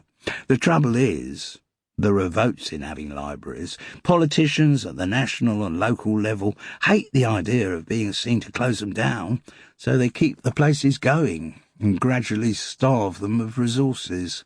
And some finally close, and some stagger on as community libraries staffed by volunteers, and... Her words trickled away to silence. Oh, dear. I've really depressed myself now. Di Thompson slammed a couple of books into their slots with excessive vigour. Sorry, Jude, was it? Yes. Well, Jude, I'm afraid you got me on my hobby horse. Don't apologise, I found it very interesting. But it wasn't what you came in here to talk about. No, it wasn't, actually. You came in to talk about what happened to Burton St. Clair here last Tuesday. Responding to the puzzlement in Jude's face, Di said, That's still all anyone wants to talk about. Well, it might be related to that.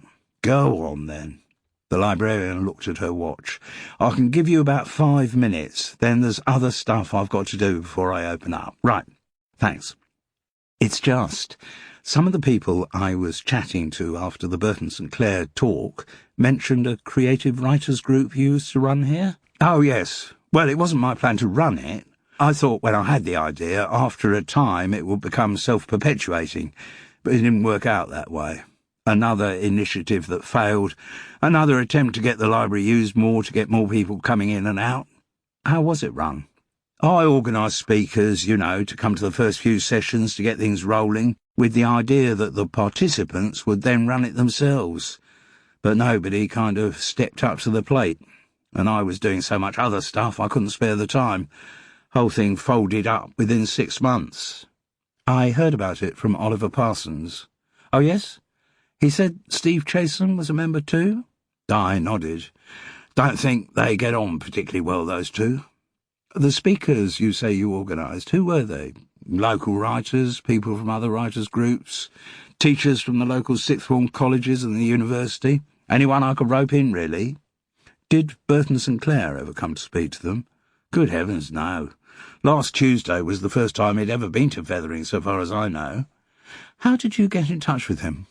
Had you got mutual friends? It was through the publicity department of his publisher. Ah. Jude had been a little optimistic to think that line of questioning would lead anywhere. Going off at a tangent, have you heard of an organisation called the Wordway Trust? Yes.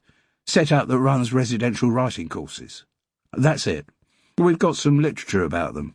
The librarian gestured vaguely towards a flyer-covered table by the front doors. Supposed to be quite good, I think.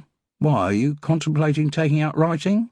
No way. I don't have that kind of creativity in me. Hated writing essays at school. Reason I was asking about them is that I heard Burton St. Clair and Steve Chasen were once on the same Wordway Trust course. I didn't know that. But it sounds quite possible. Why, are you thinking that Burton might have done something then to antagonise Steve sufficiently for him to exact his revenge many years later? The irony in her voice now verged on sarcasm, so Jude said, No, nothing like that. Well, look, I can't thank you enough, Di, for your time and for being so helpful. I'll pick up one of the flyers for the Wordway Trust. Might be some contact numbers I could follow up on there. Good morning. Both women looked up at the interruption. Di Thompson showed surprise to see Evelyn Orrinshaw dressed in a mangy mink coat that predated anti-fur campaigns. "I didn't think you were coming in today, Evie," said the librarian.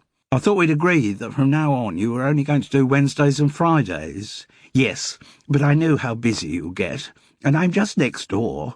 I can see when the car park fills up, and there are lots of customers." "There are no customers at this time in the morning," Di protested. "No, but you know what I mean. It's no trouble for me to pop in and lend a hand. Look, right now here's you putting back the return books. Someone in your position shouldn't have to do that, Di, particularly when I'm more than happy to do it." "Yes, Evie, but last time you did it, you may remember, there were a lot of books returned to the wrong sections." "Not many," said the old lady defiantly. Then, after a silence, "Are you telling me I should go home, then?" Remembering what she'd thought when she'd first met Evelyn Orrinshaw the week before, Jude realised that this was a big moment for Di Thompson. The librarian had been trying tactfully to ease out her well-meaning but inefficient volunteer. She had suggested, and thought they'd agreed, to reduce her number of days, but Evie was now trying it on, testing the strength of her boss's resolution. Di Thompson failed the test. "Very well," she said. "I could use some help this morning. Just this morning, though." "All right, I'll just go and put my coat away." And Evelyn Orrinshaw, fully aware of her triumph, scuttled away to the staff room. Jude grinned ruefully, but made no comment. "I'd better be on my way, but thanks so much for all your help, Di." "No problem." Then, as Jude moved away, the librarian said, "Oh, thinking about the Wordway Trust, there's another approach you could try." "One of our regulars in the library, a woman named Nemini Coote, quite a successful poet, I gather. Well, a published poet, which I think does mean successful these days. I know she's always coming in when she has a new collection out to check if we've got it in stock. Might be worth getting in touch with her."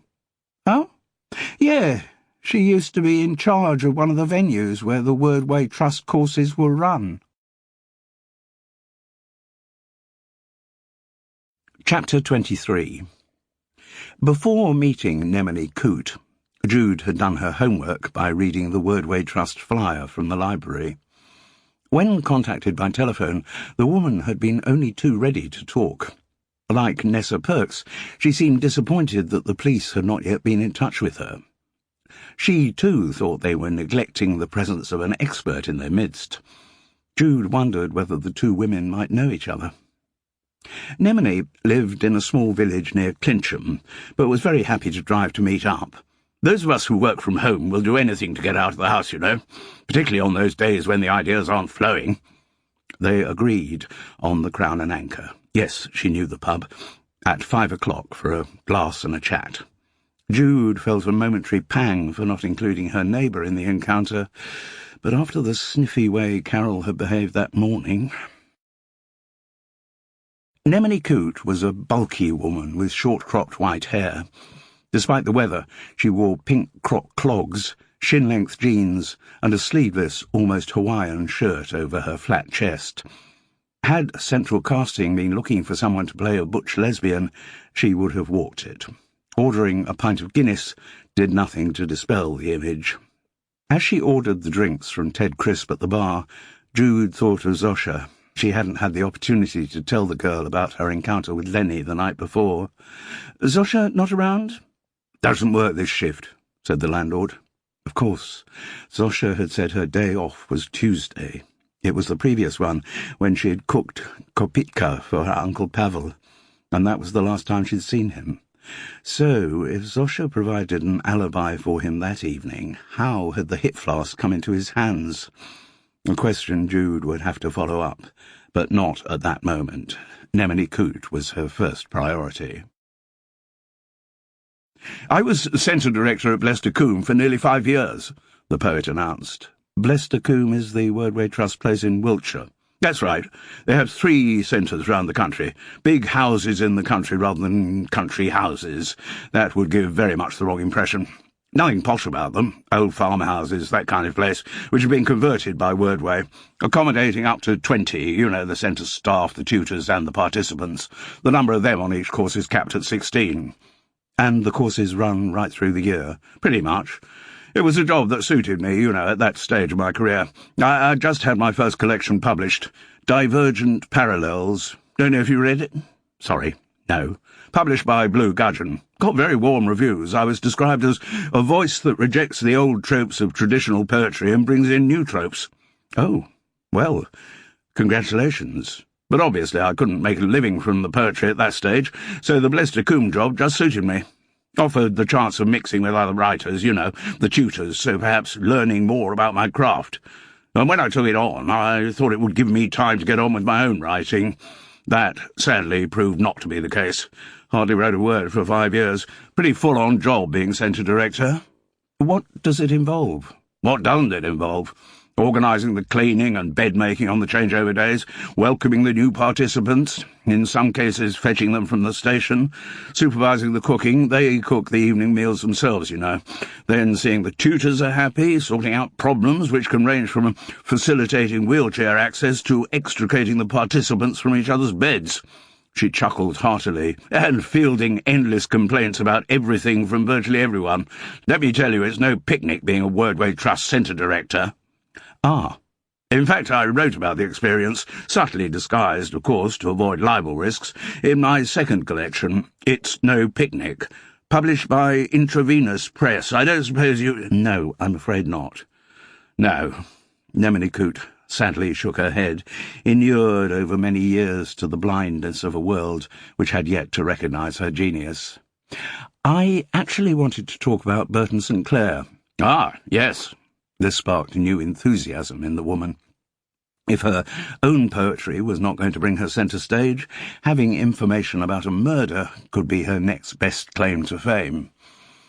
It's a long shot, I know, Nemini, but Burton St. Clair, calling himself Al Sinclair back then, did once attend a Wordway crime fiction course at Blester Combe. You weren't by any chance there as centre director when he— Nemini Coote's beaming smile told Jude the answer before she needed to complete her question. Yes, I was. And I must say it's always very encouraging when Blester Combe participants go on to success in the publishing world. I feel that I have in some way contributed to what's happened to them. Of course, said Jude, uncertain what the nature of Nemini's contribution might have been. It's a sort of vicarious nurturing, like being a parent at one remove, an emotional situation that I embrace in my poem Parent at One Remove, from the collection And a Partridge in a Pear Rent, published by the Black Willy imprint. I don't know if you— Jude shook her head. No. Anyway, I recognised the talent in Al Sinclair. It just seemed to be bursting out of him. So much talent, so much energy. Irrepressible he was. I think that's why he came on to all of the women on the course. Just pure animal energy. Ah. He came on to me too, Did he? Yes. End of a long evening, we were stacking the dishwasher, and he put his hand on my breast. I had to tell him it wasn't appropriate. Right. With my position of being centre director. Of course. Goodness, if I'd succumbed to all of the people who came on to me while I was at Blester Combe, particularly the tutors, well— But I had my professional situation to think of. Of course you did. Incidentally, did you notice if Al Sinclair drank a lot when he was at Blester Combe? Nemini smiled coyly. I'm afraid Wordway courses and drinking tend rather to go together. Participants used to estimate at the beginning of the week how much they reckon they're likely to drink. We'd order that in, but almost always had to reorder by the time we got to the Thursday. So Al didn't drink noticeably more than the others. The solid shoulders shrugged. As I say, they all did. But did you ever see him using a hip flask? A beam spread across the poet's face. Yes, now you mention it, I did. There was an incident when he started swigging from it in one of the group workshop sessions. Some of the other participants complained. So all of them would have seen his hip flask? Oh, yes, he was always flashing it around. Horrible, battered old pewter thing. Jude registered the importance of that information, but didn't have time right then to process it. She changed direction. On the course that Burton and Al Sinclair attended, I've heard that there was apparently a crew there making a film of the week? Yes. Nemini Coote's face clouded. I remember them. Did they make themselves difficult? Not exactly. Though they showed very little interest in how a place like Blesser-Coombe is run, you know, the logistical challenges of keeping the show on the road. They concentrated completely on the course, the tutors and the participants, which must have made for a very unbalanced documentary about the work of the Wordway Trust. I didn't watch it when it went out. I knew there'd be nothing there that I didn't know. The two who made the film were very arrogant, in the way only television people can be. I had actually gone to the effort of writing a haiku about the running of Blesser-Coombe, but they showed no interest in recording it. Very short-sighted. It's actually in my collection, on your haiku, published by Pagan Libation Press. This time she didn't even bother to ask whether Jude had read it, but nothing is wasted. I transmuted the unpleasant experience of meeting those television people into one of my most trenchant poems, Square Brains for Square Eyes, which I published under my own imprint, Bald as a Coot Press. That's one of the great benefits of being an artist, you know, the way you can channel your own traumas into your work. There's a poem I wrote on that very subject, which is a talk for every tick. Another Bald as a Coot publication. I find self-publishing works best for me these days. It gives the poet so much more freedom to— Jude really felt she had to cut to the chase now. Sorry to interrupt you, Nemini, but I wanted to ask if you remembered another participant on the same course as Al Sinclair. Someone called Steve Chasen? The poet shook her head. Name doesn't mean anything to me. Keen to write science fiction. Also very keen on a drink or two. Jude, darling, that could describe almost all the participants who come on Wordway Trust courses. I remember the odd one with a spark of brilliance like Burton Sinclair, but the rest of them, I'm afraid, melt into an indistinguishable mass. Steve Chasen might have been antagonistic towards Burton. Another shake of the head. We're talking quite a few years ago, of course. Nemini downed the remains of her Guinness. Can I get you another one? She looked at her watch. No, thank you, Jude. My lift will be here in a minute. Well, there is one other thing I need to ask. Yes? On that course, did Burton St. Clair ever mention that he was allergic to walnuts? Oh, my God! Did he ever mention anything else? He mentioned it in his application form for the course. He mentioned it again in our first evening meet-and-greet session. He mentioned it before every meal, checking that there wasn't a trace of walnut in anything that was about to pass his lips. And he prided himself on the fact that his was an allergy to walnuts, not a peanut allergy like so many common people suffered from. I tell you, no one who spent that week at Blesser-Coombe went away not knowing about Burton St. Clair's walnut allergy. Thank you. Who were the tutors that week, Nemini? Do you remember? Well, I do, actually, because one of them was rather sweet on me. Nothing happened, of course, because of my professional position, but, well, the tutors were— She mentioned two crime writers whose names meant nothing to Jude, but then very few crime writers' names would have meant anything to her. And they would have heard about the walnut allergy, too. Oh, certainly. Tutors always eat with the participants. There would have been no escaping it. So it's just the two tutors. Nobody else comes in during the week. They have a guest speaker on the Thursday evening. Oh, might be another writer. Sometimes they book a publisher or an agent. And that week? Nemini Coote looked up towards someone who had just arrived. Jude turned to see an inoffensive-looking man, swaddled in a tweed coat and fur hat with ear flaps. "Nearly done, darling," said the poet. "My husband, Keith. This is Jude." "Pleased to meet you," he said in a voice as inoffensive as his appearance. Nemini Coote gathered up her considerable bulk as she rose from her seat. "Well, pleased to meet you, Jude. Thanks for the drink." Keith Coote looked at his watch. "Yes, darling, we're on our way." Jude rose to block their exit. "Sorry, just one thing. Who was the Thursday guest speaker on that course?" "Oh, they went for an academic that time, a specialist on old-fashioned crime fiction. I've seen her since then, actually, when I was doing some work at the University of Clincham. Her name was Professor Nessa Perks." To digest the implications of this news, Jude went to the bar and ordered another Sauvignon Blanc from Ted. "Carol not with you today?" "No." Up in Fulham with the grandchildren? No, she's, I'm sure she'll be in soon. Another pang of guilt accompanied Jude back to her seat. Perhaps she should call Carol on the mobile, invite her along to share her recent discoveries. But Jude wanted to think for a while on her own before she did that. As she sipped her Sauvignon Blanc, she realised that what she had learned from Nemini Coote must bring Nessa Perks into any list of potential suspects. Here was a woman who spent her life teaching about the connections between the fictional crime on which she was an expert and the real-life crime which the police had to deal with every day.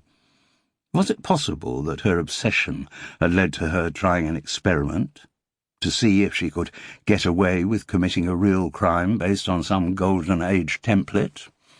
It was, at many levels, a daft idea, but still intriguing. Jude was aware of someone coming across to collect Nemini's empty Guinness glass from the table. She looked up to see it was Zosha. Jude's surprise was as nothing compared to the bar manager's. The girl blushed to the roots of her blonde pigtails. "I am sorry, I did not expect to see you here." "No, Zosha, it's not a usual time for me." Looking closely, Jude realised how haggard the girl was.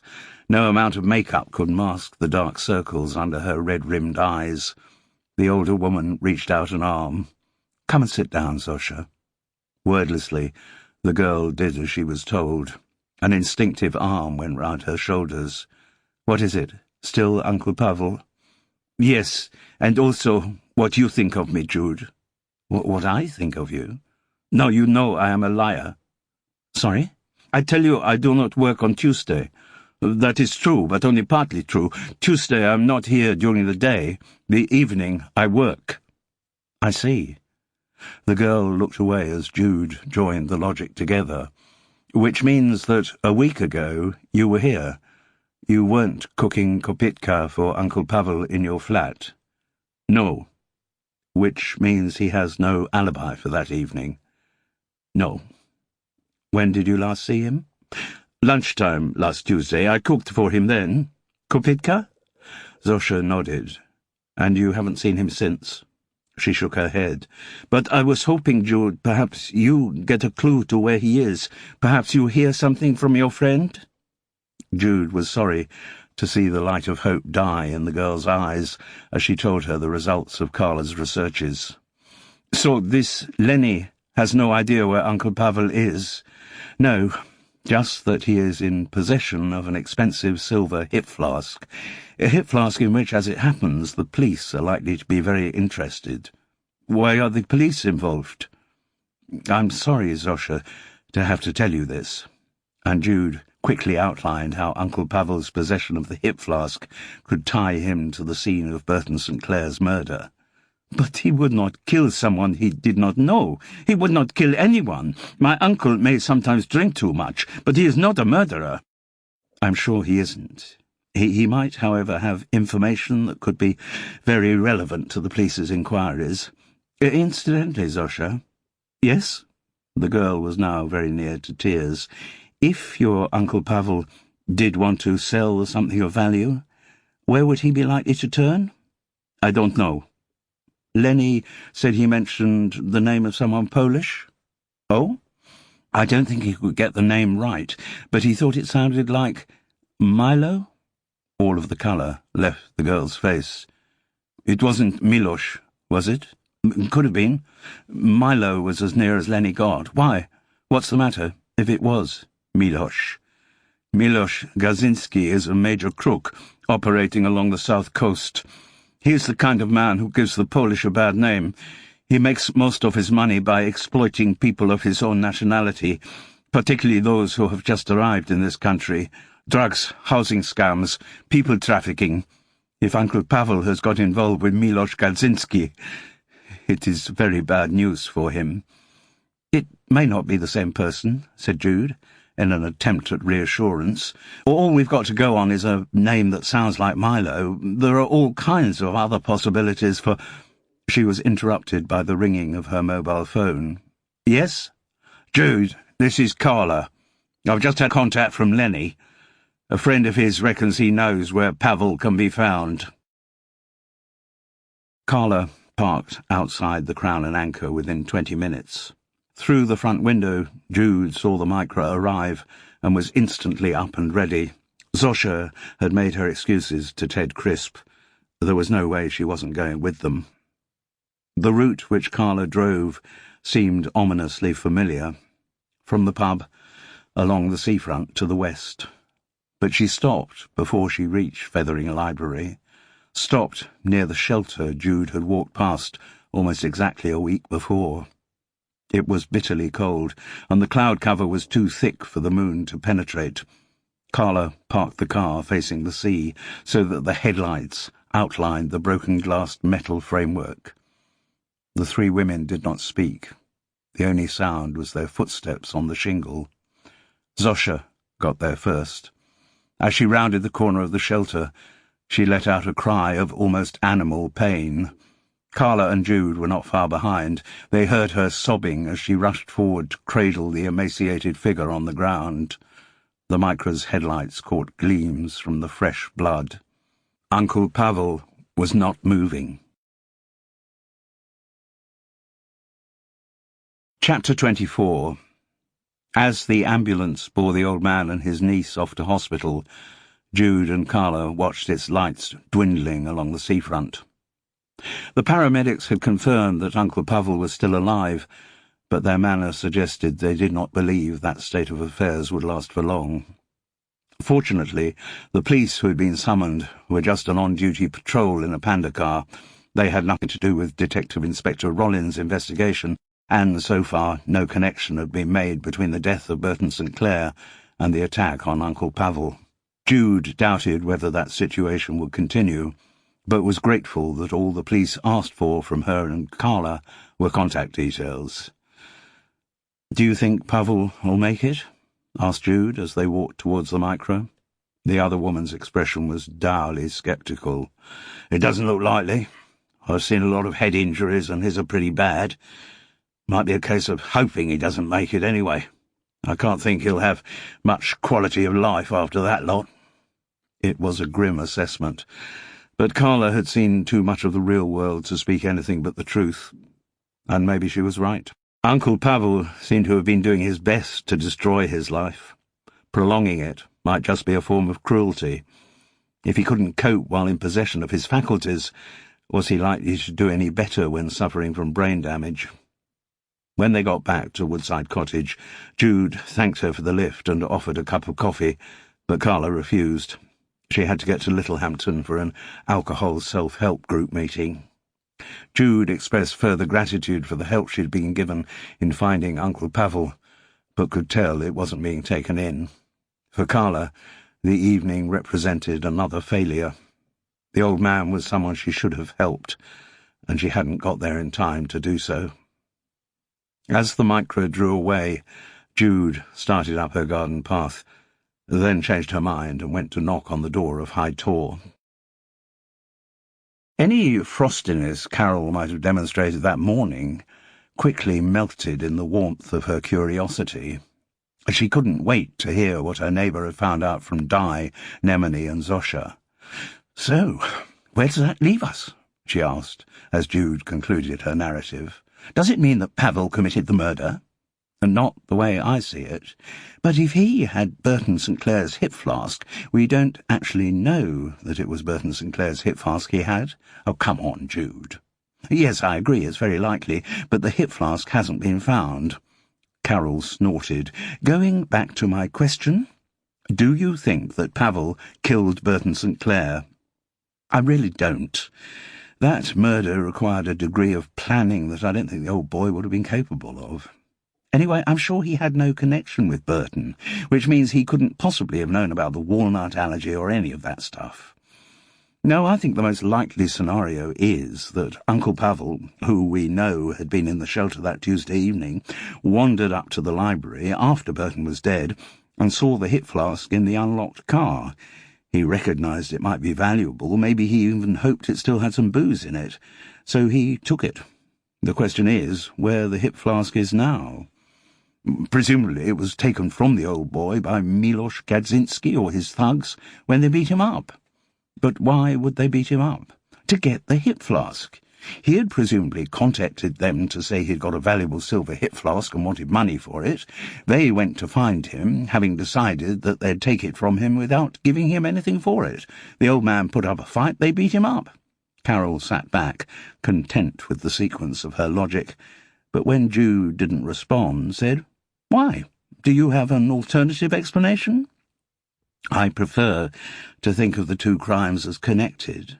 "Well, they are connected, Jude, by the hip flask. As you say, Pavel must have stolen it from Burton St. Clair's unlocked car, and it was because he had it that he was attacked by Milos Gadzinski's gang." "What makes you so sure it was them who attacked him?" Carol was getting exasperated. "Really, Jude, we're just going round in circles. Milos Gadzinski's gang attacked Pavel because he had told them that he had the hip flask. Come on, do you have an alternative scenario?" "Yes. Whoever murdered Burton St. Clair knew that he or she had contaminated the hip flask with chopped walnuts or walnut oil or walnut extract. His or her plan worked. Burton died, but the next bit of his or her plan was to remove the only piece of incriminating evidence, the hip flask, from the BMW and destroy it, possibly by throwing it into the sea."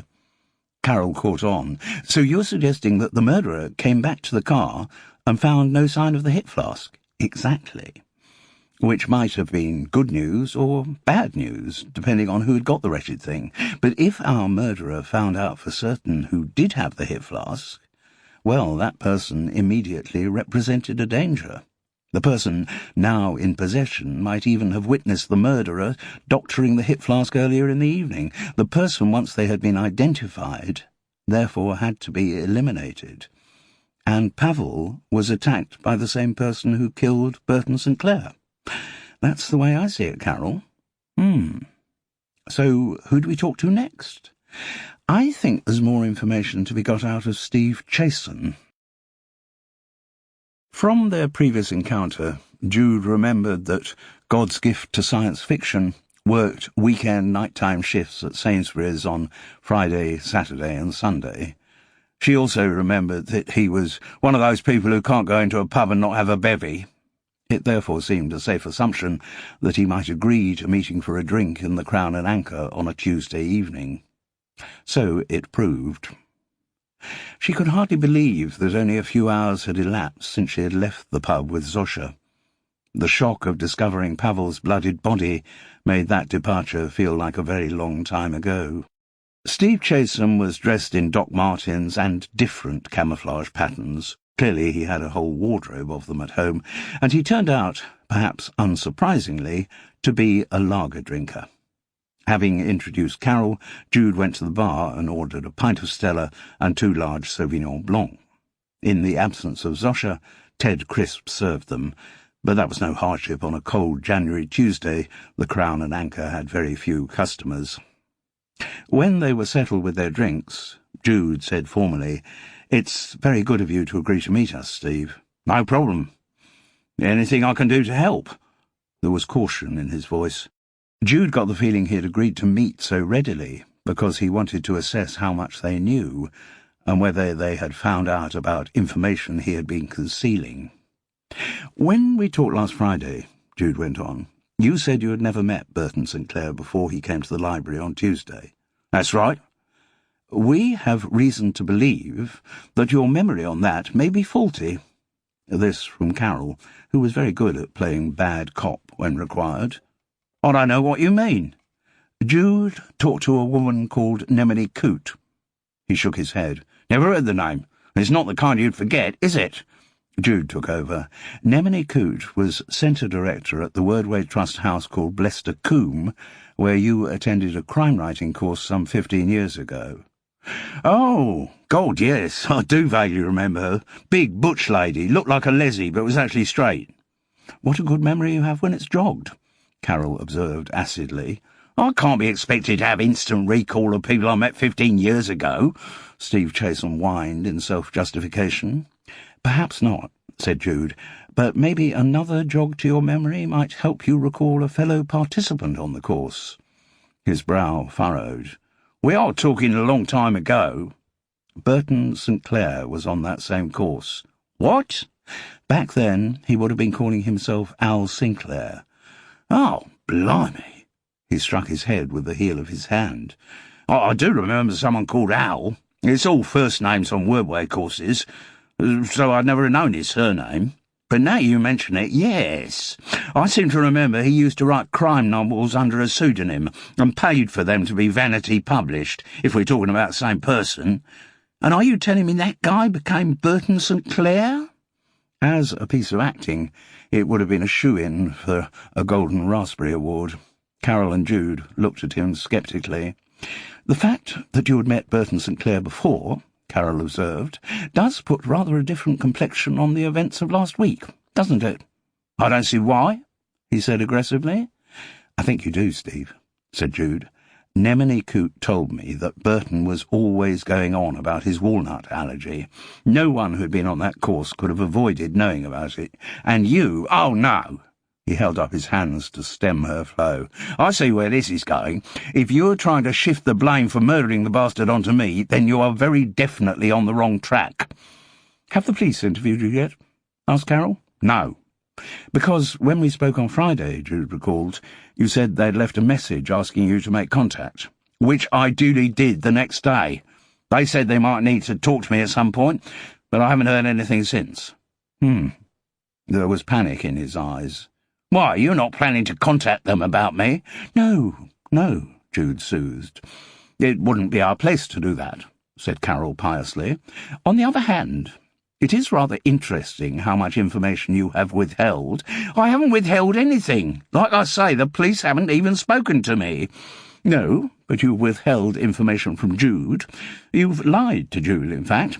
Lied about not knowing Burton St. Clair before last Tuesday. Lied. Look, I told you I didn't know it was the same bloke. Lied about not knowing he had a walnut allergy. If I want a lie, I'd have thought that's up to me. And certainly if the only people I'm lying to are a couple of nosy old biddies like you two, I haven't lied to the police.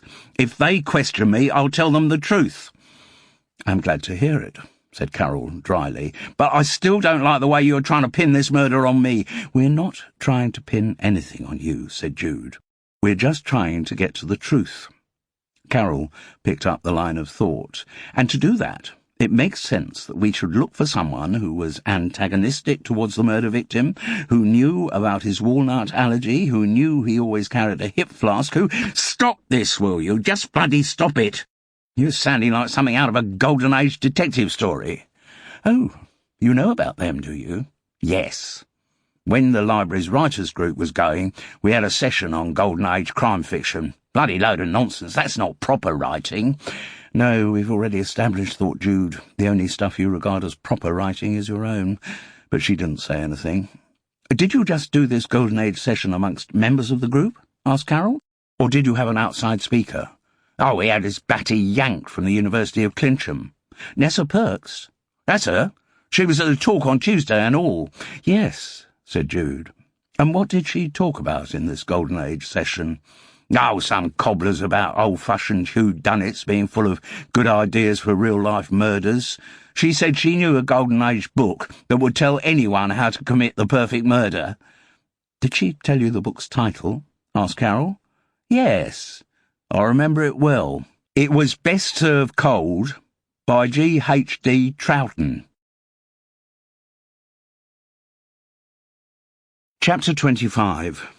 On their return from the Crown and Anchor, the two women parted at their respective front gates, agreeing to make contact early on the Wednesday morning to see where they should go next with their investigation.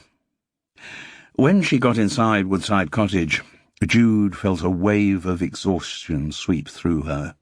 She knew it was delayed shock from the discovery of Uncle Pavel in the shelter. That thought reminded her of his plight. Was it possible that he was still clinging on to life in Worthing Hospital? She texted Zosha to send support and ask for a bulletin, but got no immediate response. On other occasions, Jude would have relaxed herself with a hot bath, candles and essential oils, but that evening she felt too wiped out. Pausing only to pour herself a massive scotch, she went upstairs and collapsed into bed. Next door at High Tor, Carol was wakeful, Though they'd agreed they could make no more investigative progress till the morning, Carol wasn't so sure. There must be something she could do. And still miffed about her unequal participation in the case, she determined to do it. She felt only a token pang of guilt about resorting to Amazon rather than waiting to use the West Sussex Library service. It was an e-book she wanted after all. She wouldn't be able to get that from Fethering Library. Her search was surprisingly easy. Yes, Best Served Cold was listed, and yes, it was available as an e-book. In fact, it turned out that with the revival of interest in Golden Age crime fiction, a lot of long-lost gems from the time were readily available. It was a matter of moments for Carol to have the text downloaded onto her laptop. She settled down to read for the rest of the evening, or into the night if that seemed to be necessary, and with the opening paragraphs of the book, she was instantly back in the Golden Age. Pre-prandial drinks were taken in the library of Thrushton Grange. With Dexter Hogg as his host, Sir Gervase Montague anticipated being introduced to the usual collection of city idlers and downright bounders who people the weekend parties of the lesser gentry. His expectation was not disappointed. Though there were few gentlemen present who had been to the right schools, but those who had must subsequently have let down the high principles of those academic establishments and the basic tenets of good form. Even with ladies present, most of the conversations Montague overheard were on the vulgar subject of money. Such certainly was the theme of Count Alexander Frisch, to whom Dexter Hogg introduced him with almost fawning enthusiasm. As they shook hands, Montague caught the distinct whiff of brandy on the man's breath. Since the Thrushton Grange butler, Pink, had yet begun serving drinks, this meant Frisch must keep a secret cache of the French elixir in his bedroom. Having already marked the man down as a bounder, Montague now suspected he might be dealing with a cad as well. "We have only to cast an idle eye around this room," said Frisch, "to see that we are among men of the world whose brains are in tune with the mechanisms of international finance." The man's accent was German, something that did not endear him any further to the bulldog spirit of the amateur sleuth.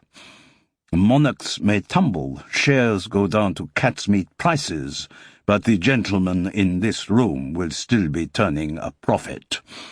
"If you would choose to call them gentlemen," murmured Sir Gervase Montague. Carol was quickly realizing the disadvantages of reading an e-book. For the kind of search she was making, it would have been much easier to handle an old-fashioned volume made of paper. On that she could have annotated, marked up, flipped back to compare references, hurried through the irrelevant bits. E-book technology did not allow that, so she had to read the whole text, which in this case wasn't actually too much of a hardship. The scene that greeted Montague in the billiard room was one of abject horror. At the end, away from the table, men in evening dress stood in a circle of silence. On the brows of some the sweat of excess glistened, but their conviviality was no more. At their centre lay Count Alexander Frisch. One hand still gripped desperately at the billiard cue, the other at the chalk he had been about to apply to its tip. His thick-lipped mouth was twisted into a rictus of surprise and agony. Sir Gervase Montague dropped to his knees beside the lifeless body. "When did the fellow fall like this?"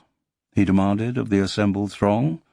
"Well, only moments ago," came the reply. "He gasped suddenly, like a throttled dog, and hit the floor." "There's something queer about this," observed Montague. "Deuced queer." He bent closer to the dead man's mouth. The smell of brandy which he had detected earlier was still there, but to it now was added the aroma, that of almonds. The detective nodded, smiled to himself, and gave an almost unconscious ejaculation of triumph. "Got it, by blazes," he said. Carol checked her watch.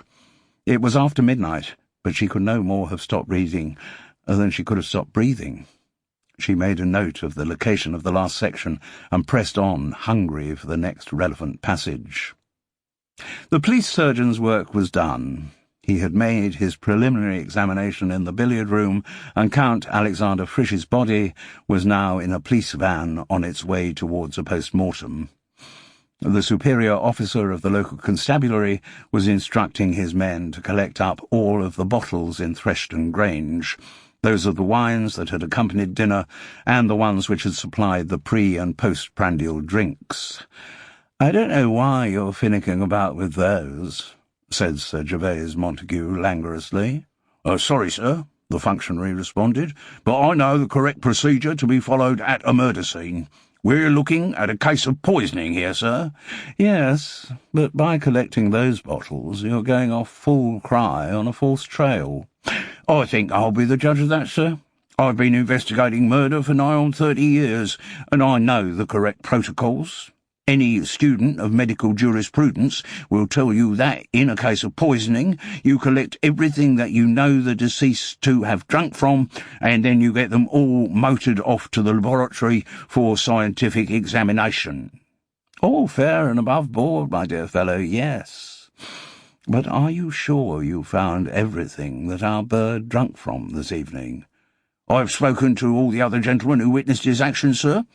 I have consulted the butler, the serving men, the serving maids, and the kitchen staff below stairs. There is nothing the late gentleman drank from that will not shortly be on its way to the laboratory." "Oh, fiddlesticks," cried Sir Gervase Montague.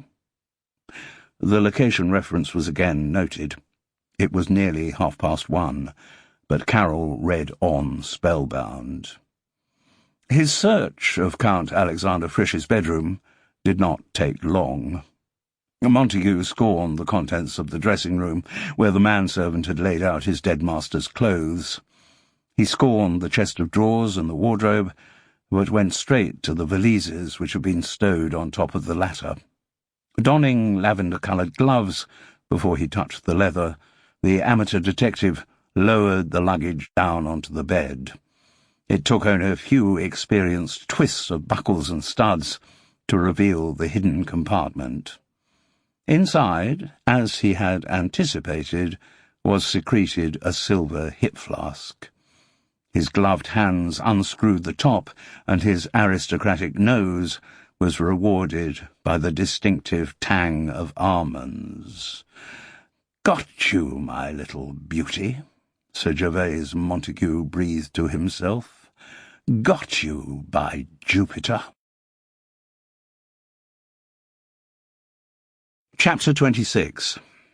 In spite of her very short night, Carol was up early the following morning and on the phone at 7:01. She reckoned 7 o'clock was an hour when anyone should be up and awake. Jude, the recipient of her phone call, had different views on that matter, but got no chance to express them. Carol said she would be round straight away, and arrived seconds later, clutching her laptop. This was a measure of how excited she was. Normally the laptop stayed in her bedroom, as immobile as a desktop. "The woman must be completely out of her mind," said Carol excitedly. "She definitely got the idea for murdering Burton St. Clair from Best Served Cold." "Sorry? Best Served Cold?" Jude, still swathed in nightclothes, was bleary and hardly awake. "The book, Jude. The book Steve Chasen mentioned to us last night." "Oh, yes. What, are you saying you've read it?" "I stayed up half the night reading it." "How on earth did you get hold of a copy?" With a slightly smug air of superiority, Carol explained the ready availability of e-books, a technology which her neighbour had not yet felt any need to embrace. "So, what do we do?" "What we do, Jude, is to confront Nessa Perks as soon as possible." "But will she want to speak to us?" "Oh, she'll want to speak to us. She's already piqued that the police haven't taken advantage of her expertise. But if she actually is the murderer, surely she'll try to take evasive action and not talk to us. I'd be very surprised if she does. People like Nessa Perks think they're a lot cleverer than anyone else. She'll agree to talk to us because she'll want to find out how much we know." "And if we actually accuse her of murder?" Well, I'm sure she'll have a strategy worked out to deal with that too. Jude was silent for a moment and then said, "Don't you think we should just take the information we've got to the police?" This totally uncharacteristic suggestion was made because she was still shaken from her dealings with Detective Inspector Rollins and Detective Sergeant Knight. She had no wish to antagonise them further. But Carol was properly contemptuous of the idea. "Jude, can you imagine the scene? You and I go to a 21st century police detective and say that the murder she's investigating is based on a whodunit written in the 1920s. I don't know what the penalties are for wasting police time." Jude took the point. "So, what we're going to do is," said Carol in full Home Office committee-chairing mode, "I will text Professor Vanessa Perks straight away. Then, while I take Gulliver for his walk on Fethering Beach, you will get dressed and read the extracts I've selected from Best Served Cold. When I get back, we'll drive to Clincham and beard the murderess in her den." "And what if she hasn't got back to us by then?" "We will still drive to Clincham and beard the murderess in her den." In accordance with Carol's prediction, Nessa Perks was more than ready to talk to them. As Jude took in the richly loaded bookshelves of her office, the professor confirmed, a little peevishly, that the police had still not been in touch with her. Once again she berated the short-sightedness of their ignoring the expert on their doorstep. "We're actually here," said Carol, "because we heard about the session you did on the Golden Age with the Fethering Library Writers' Group." "Oh, yes, that was excellent," the professor preened herself. "Quite an intelligent lot they were. I gather their meetings have been discontinued. Yes, problems of staffing and funding, I think, like everywhere else." She shook her head, implying comparable difficulties in the academic world. "Anyway," Carol went on, "one of the people in that writing group, Steve Chasen— I'm not sure that I know the name." "In the writers' group," said Jude. "I'm sure he would have talked about his own science fiction writing. And also, he was the one who got very rowdy after Burton St. Clair's talk." "Oh, yes, I know who you mean. I just wasn't aware of his name." "Anyway," Carol said, "he told us you did a very interesting session on the similarities between Golden Age fictional crime and contemporary real-life crime. As you know, it's a matter to which I have devoted a considerable amount of research. I'm an expert on the subject. In fact, at the risk of blowing my own trumpet—" Carol reckoned it was a risk the professor took all the time, and with great relish. "I might say I am the expert on the subject."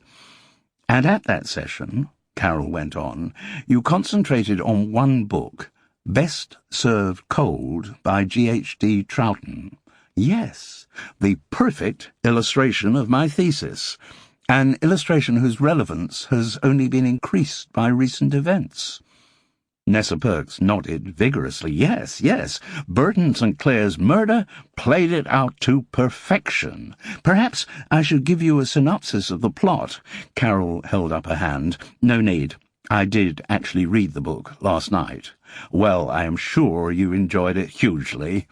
The professor uncoiled her long body from her swivel chair and moved unerringly to the right section of the bookshelf.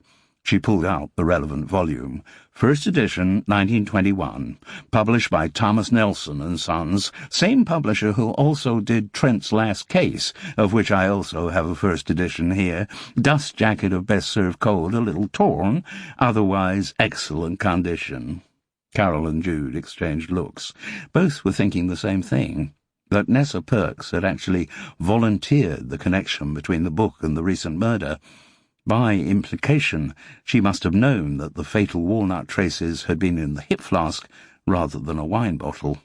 That information had not been released by the police in any of their press conferences, so surely the only way the professor could have known it was if she had actually committed the murder. She put the copy of Best Served Cold on her desk and sat back down. "This is obviously very exciting for me." "What is?" "Well, having my thesis incontrovertibly proved. There have been other instances of real-life murders apparently being inspired by crime novels, but the connection is always a bit vague. I mean, the most commonly quoted one is Agatha Christie's use of thallium as a murder method in The Pale Horse, and the fact that the notorious Graham Young poisoned his victims with it. There are coincidences there. In 1961, Young was 14, and that's when he started experimenting with thallium. The Pale Horse was published in the same year, but the connection was never proved. Young certainly never said that's where he got his ideas from. But this case is much better. The professor smiled triumphantly. There is absolutely no doubt that the method of killing Burton St. Clair was taken from G.H.D. Troughton's Best Served Cold. Both women were amazed by her words. There was no doubt about her level of academic satisfaction, and she was certainly sufficiently unhinged to discount any moral considerations in the cause of proving her thesis. But would she really take her obsession as far as murder? Jude decided to go off on a different tack. Do you know a woman called Nemini Coote? I have encountered her, a local self-published poet. Did a bit of work for the creating writing course here, but her contract wasn't renewed. That's her. But do you remember meeting her 15 years ago when she was centre director at the Wordway Trust's house in Wiltshire? No. Nessa Perks looked genuinely puzzled by the question. I do remember going to Blester Combe as guest speaker on a crime-writing course, but I have no recollection of meeting any of the permanent staff. I'm not saying I didn't meet her, just that she didn't make any impression. As an academic, travelling to conferences and all that stuff, one does meet a very large number of people. Of course, said Jude. Carol felt it was her turn to speak. And were you aware that the participants on that course included the Steve Chatham we've just been talking about and Burton St. Clair? Absolutely not. When you do that guest speaker slot, you don't really get to know anyone. I arrived at Blester Combe late afternoon, was plied with a few glasses of wine, then had a rather nasty dinner cooked by the participants, more wine, did my talk questions afterwards. But I didn't get the names of any of the people there. Some of them were clearly going to be drinking into the night. I was asked if I wanted to join them, but opted for an early night, and my taxi to the station arrived the next morning before anyone was up. What she said sounded totally convincing, but then a liar who had immersed herself in Golden Age crime literature would have mastered the skill of sounding totally convincing. While that particular course was on, Jude persisted, there was a television crew at Blester Combe making a documentary about the Wordway Trust. Do you remember that? Yes, I do.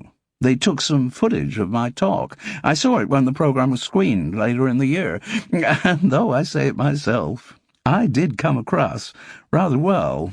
Not only on top of my subject, which of course I always am, but I looked very engaging too.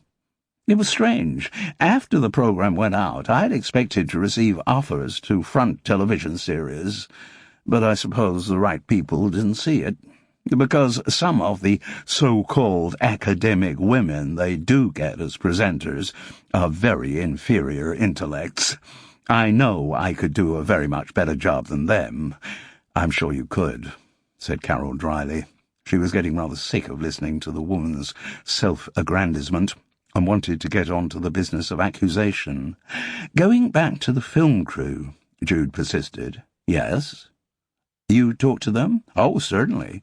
I asked the director about potential openings in television for someone like me, and he agreed that I was a natural.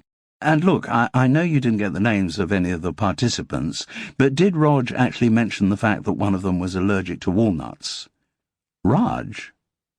Sorry, who's Raj? The director who was making the film.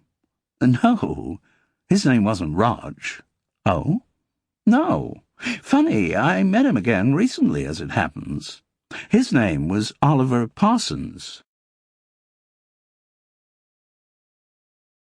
Chapter 27. What do we do? Asked Carol, as she steered the Renault out of the University of Clincham campus. Go straight round to his place? Fix to meet him somewhere? We don't do either yet, Jude replied. My dealings with Detective Inspector Rollins have got me worried about how easily the truth gets distorted.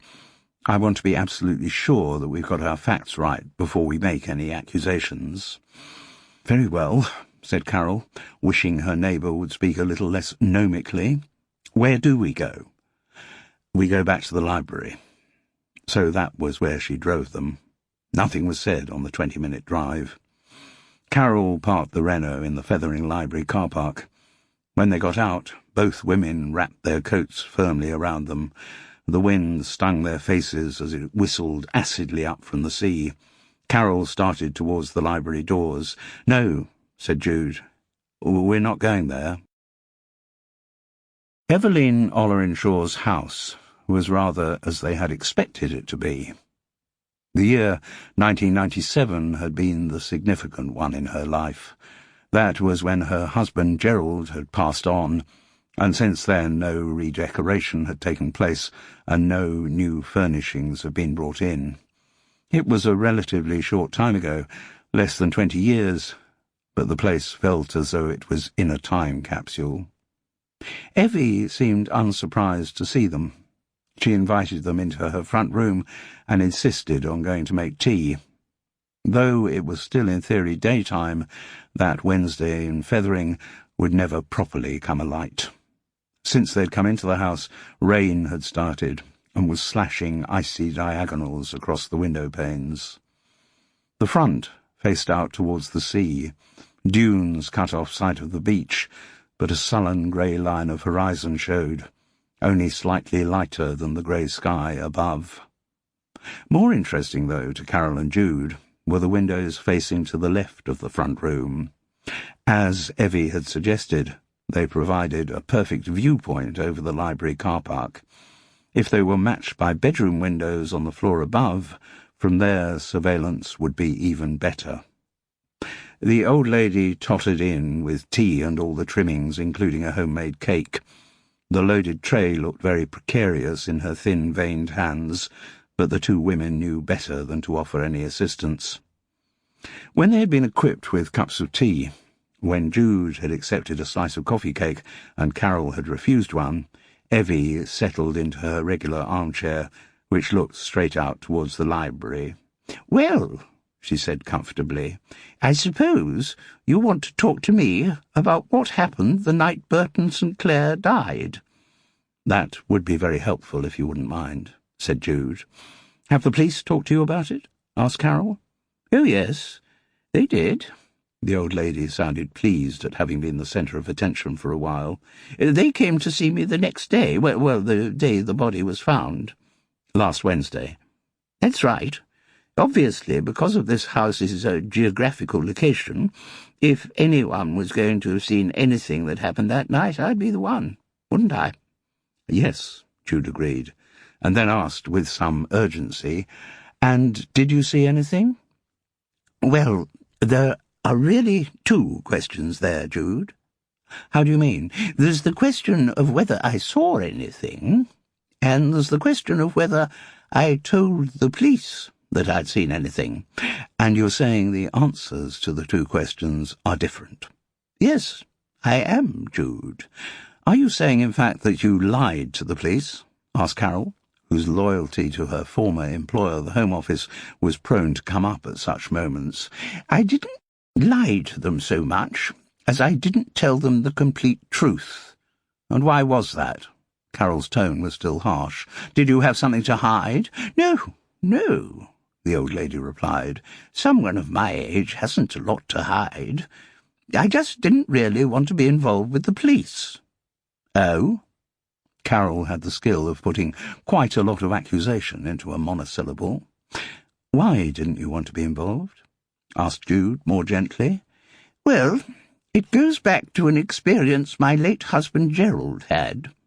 He was always a very law-abiding man, brought up that way, and he spent his career in insurance, so he was never going to break the law, was he? But there was a scandal at the firm he worked for, a scandal to do with car insurance." "What happened?" "It involved a company of panel beaters, car repair people." "We have heard of panel beaters," said Carol, in a manner testy enough to prompt a look of mild reproof from Jude. They were both desperate for the information that Eveline Ollerenshaw had to reveal, but the old lady had to be allowed to deliver it at her own pace. "Well, these panel beaters had got into the habit, the criminal habit it should be said, of making the damage to cars that were brought in for repair rather worse than that caused by the original accidents, so that the insurance companies were charged more than they should have been." "Exactly, Carol. And there was some deal whereby the extra money was divided up between the owner of the vehicle and the panel beaters." "There have been scams like that around," said Jude, "as long as there has been car insurance." "Oh, yes.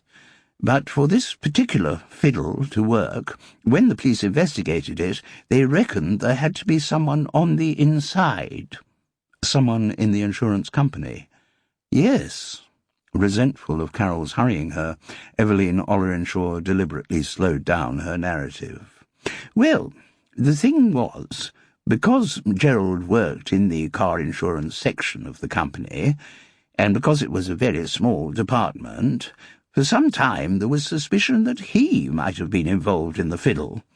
Of course he wasn't, and eventually it was proved that he wasn't. The rotten apple was a junior clerk, wide boy from the East End. He should have been the first suspect straight away, but Gerald was very much upset by the episode. He said it showed how easily lies get believed as truth, and how easy it would be for a miscarriage of justice to take place. He never forgot it." Evie was silent for a moment, lost in recollection. Then she pulled herself back to the present. "Anyway, thereafter, Gerald always discouraged me from doing anything to help the police.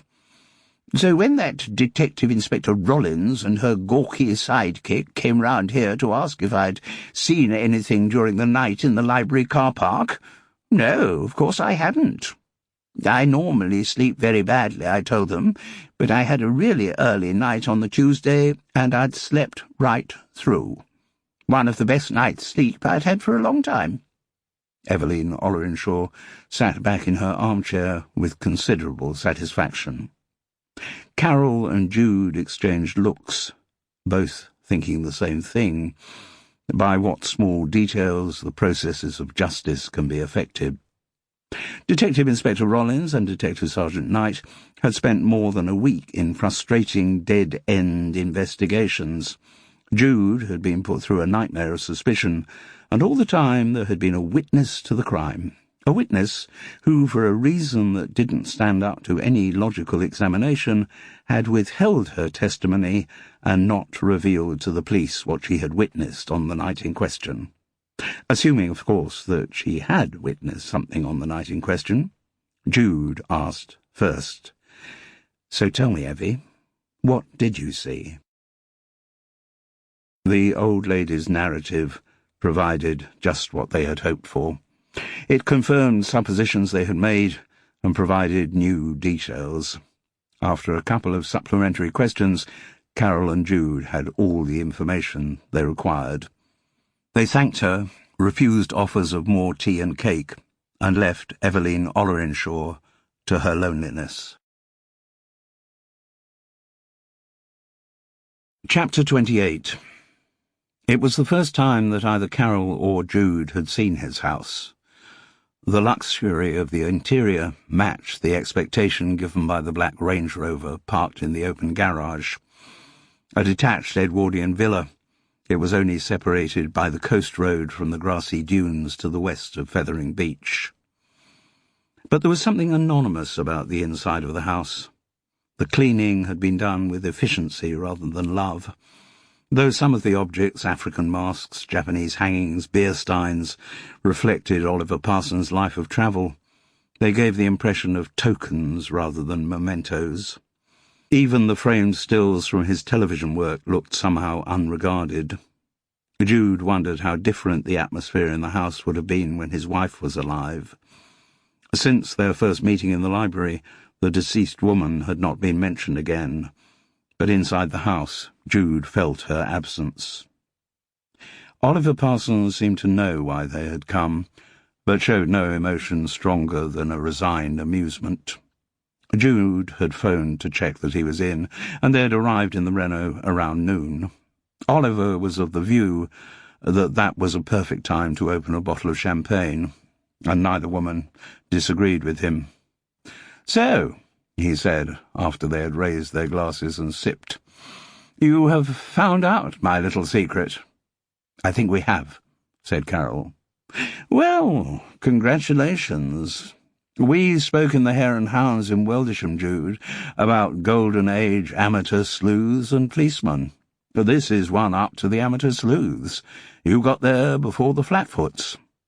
"You're not attempting to deny what you did?" asked Carol. "What would be the point of that? It's a fair cop you got me banged to rights." He proffered his wrists before him, as if to have the handcuffs clicked on. "But you must have done some research," Carol persisted. "There's no way you could have set the whole thing up on the spur of the moment." "No, you're right.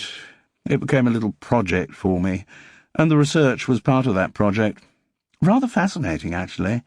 I got really caught up in it, as you got caught up in the Library Writers Group and the study of Golden Age crime fiction," Jude suggested. "Ah, you have seen through me," he said. "Yes, I always have suffered from a low threshold of boredom. While I was directing, that wasn't so much of a problem.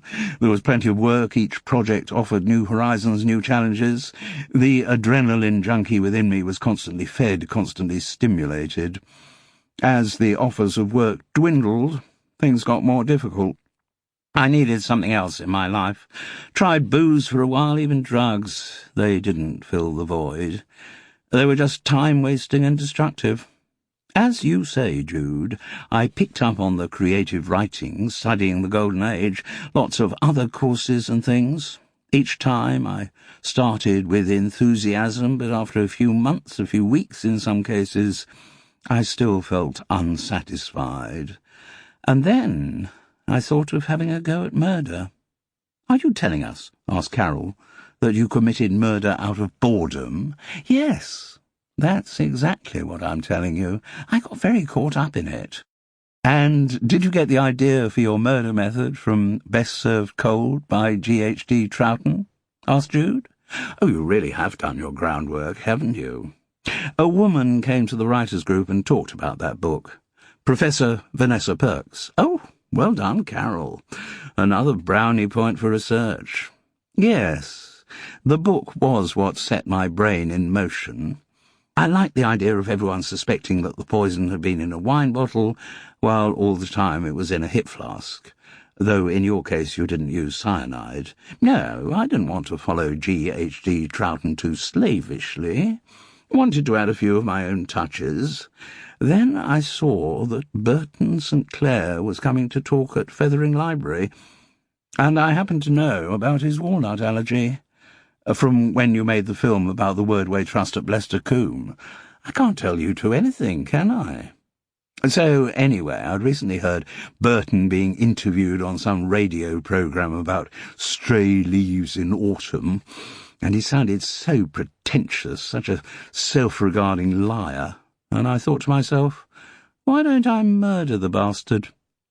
At first it was a kind of joke, but gradually the appeal of the idea became stronger and stronger. By the end it was an obsession. I didn't know whether it would work, but I loved the idea of trying. I think if it hadn't worked, I'd have lost interest, forgotten about him, taken up macrame or something. His eyes glowed. But it did work. And didn't you feel any guilt? Asked Carol, very much in Home Office mode. He shook his head. None at all. The world was free of another bastard. And what was more to the point, I had succeeded. I had achieved what I set out to do. You said you did a lot of research. Yes, Jude, I did. All real cloak-and-dagger stuff. I started trailing Burton St. Clair, following him, particularly when he went to do literary events. I'm very proud of how I did it, actually. He never suspected for a moment that he was being followed. And I found out the important things I needed to find out about him. I found out that he still had the walnut allergy. I found out that he still carried a hip flask of whiskey and had a habit of taking a swig when he got into the car after a gig. And I found out that he always kept his car keys in the pocket of his leather jacket. I was very excited when the relevant Tuesday arrived. I'd offered Di Thompson my help in putting out the chairs, so I knew I'd have time to set everything up if all went according to plan, but I still didn't really believe it would. I wouldn't abort my mission, but I was fully prepared to have my mission aborted by external circumstances. You know, he might keep his jacket on because it was cold. I might not be able to get out to the car park unobserved. There were any number of things that could go wrong. But, come the day, none of them did. I kept my gloves on in the library, which was reasonable given the outside temperature. Burton's jacket was left unattended in the staff room. I helped myself to his keys, went out to the empty car park, opened the BMW, and found the hip flask in the glove compartment, just as he had left it when he was out on previous gigs. I opened it, tipped in the ground walnuts I'd brought with me, returned it to the glove compartment. The car was locked, and his keys were back in his jacket pocket, and nobody had noticed a thing. Whole exercise took under 2 minutes. And then you just had to wait. Yes, but you've no idea how wonderful that waiting time was, Jude. I felt so in control. I was challenging myself, presenting myself with the ultimate challenge, in fact. For the first time since Aileen died, I felt good. Both Carol and Jude realised it was the first time he had mentioned his wife's name. But if the anaphylactic shock had killed Burton Sinclair, as indeed it did, asked Carol, how were you planning to remove the evidence of the hip flask from the car? This was when my plan started to go wrong. After I'd supposedly left the library, I hung around in the rain, watching from that little copse next door, and the first thing I wasn't expecting was for you, Jude, to get into the car with Burton. Oh, no, said Jude suddenly. What? That should have put me on to you. When you asked me for that drink at the Hare and Hounds, you said you knew I hadn't got a car because I'd accepted Burton's offer of a lift. But in fact, you had left the library before he made the offer. Melodramatically, Oliver Parsons struck his head with the heel of his hand. Mea culpa. You see? I'm sorry. I am not the master criminal I thought myself. Go on, said Carol coldly. Very well. I must confess I thought at that stage, when I saw Jude get into the BMW, my plans were really scuppered. I thought Burton was going to take you to your home, to his hotel, I didn't know where. Whether he would then take a swig from the hip flask at some other time, I had no means of knowing. All I do know was that I felt very disappointed, cheated of my triumph at the last moment. So what did you do? Asked Carol. I drove back home and tried to console myself unsuccessfully with a bottle of scotch. And then? Did you return to the library? Yes, I did, Carol. You guessed that, didn't you? Carol was about to say that his return had been witnessed by Eveline Ollerenshaw, but a look from Jude stopped her. Both were silent as Oliver went on. A dog returning to his vomit? Isn't that the usual image? So, I went back and found, in spite of my gloomy prognostications, my plan had actually worked. There was no sign of you, Jude, and Burton Sinclair was dead.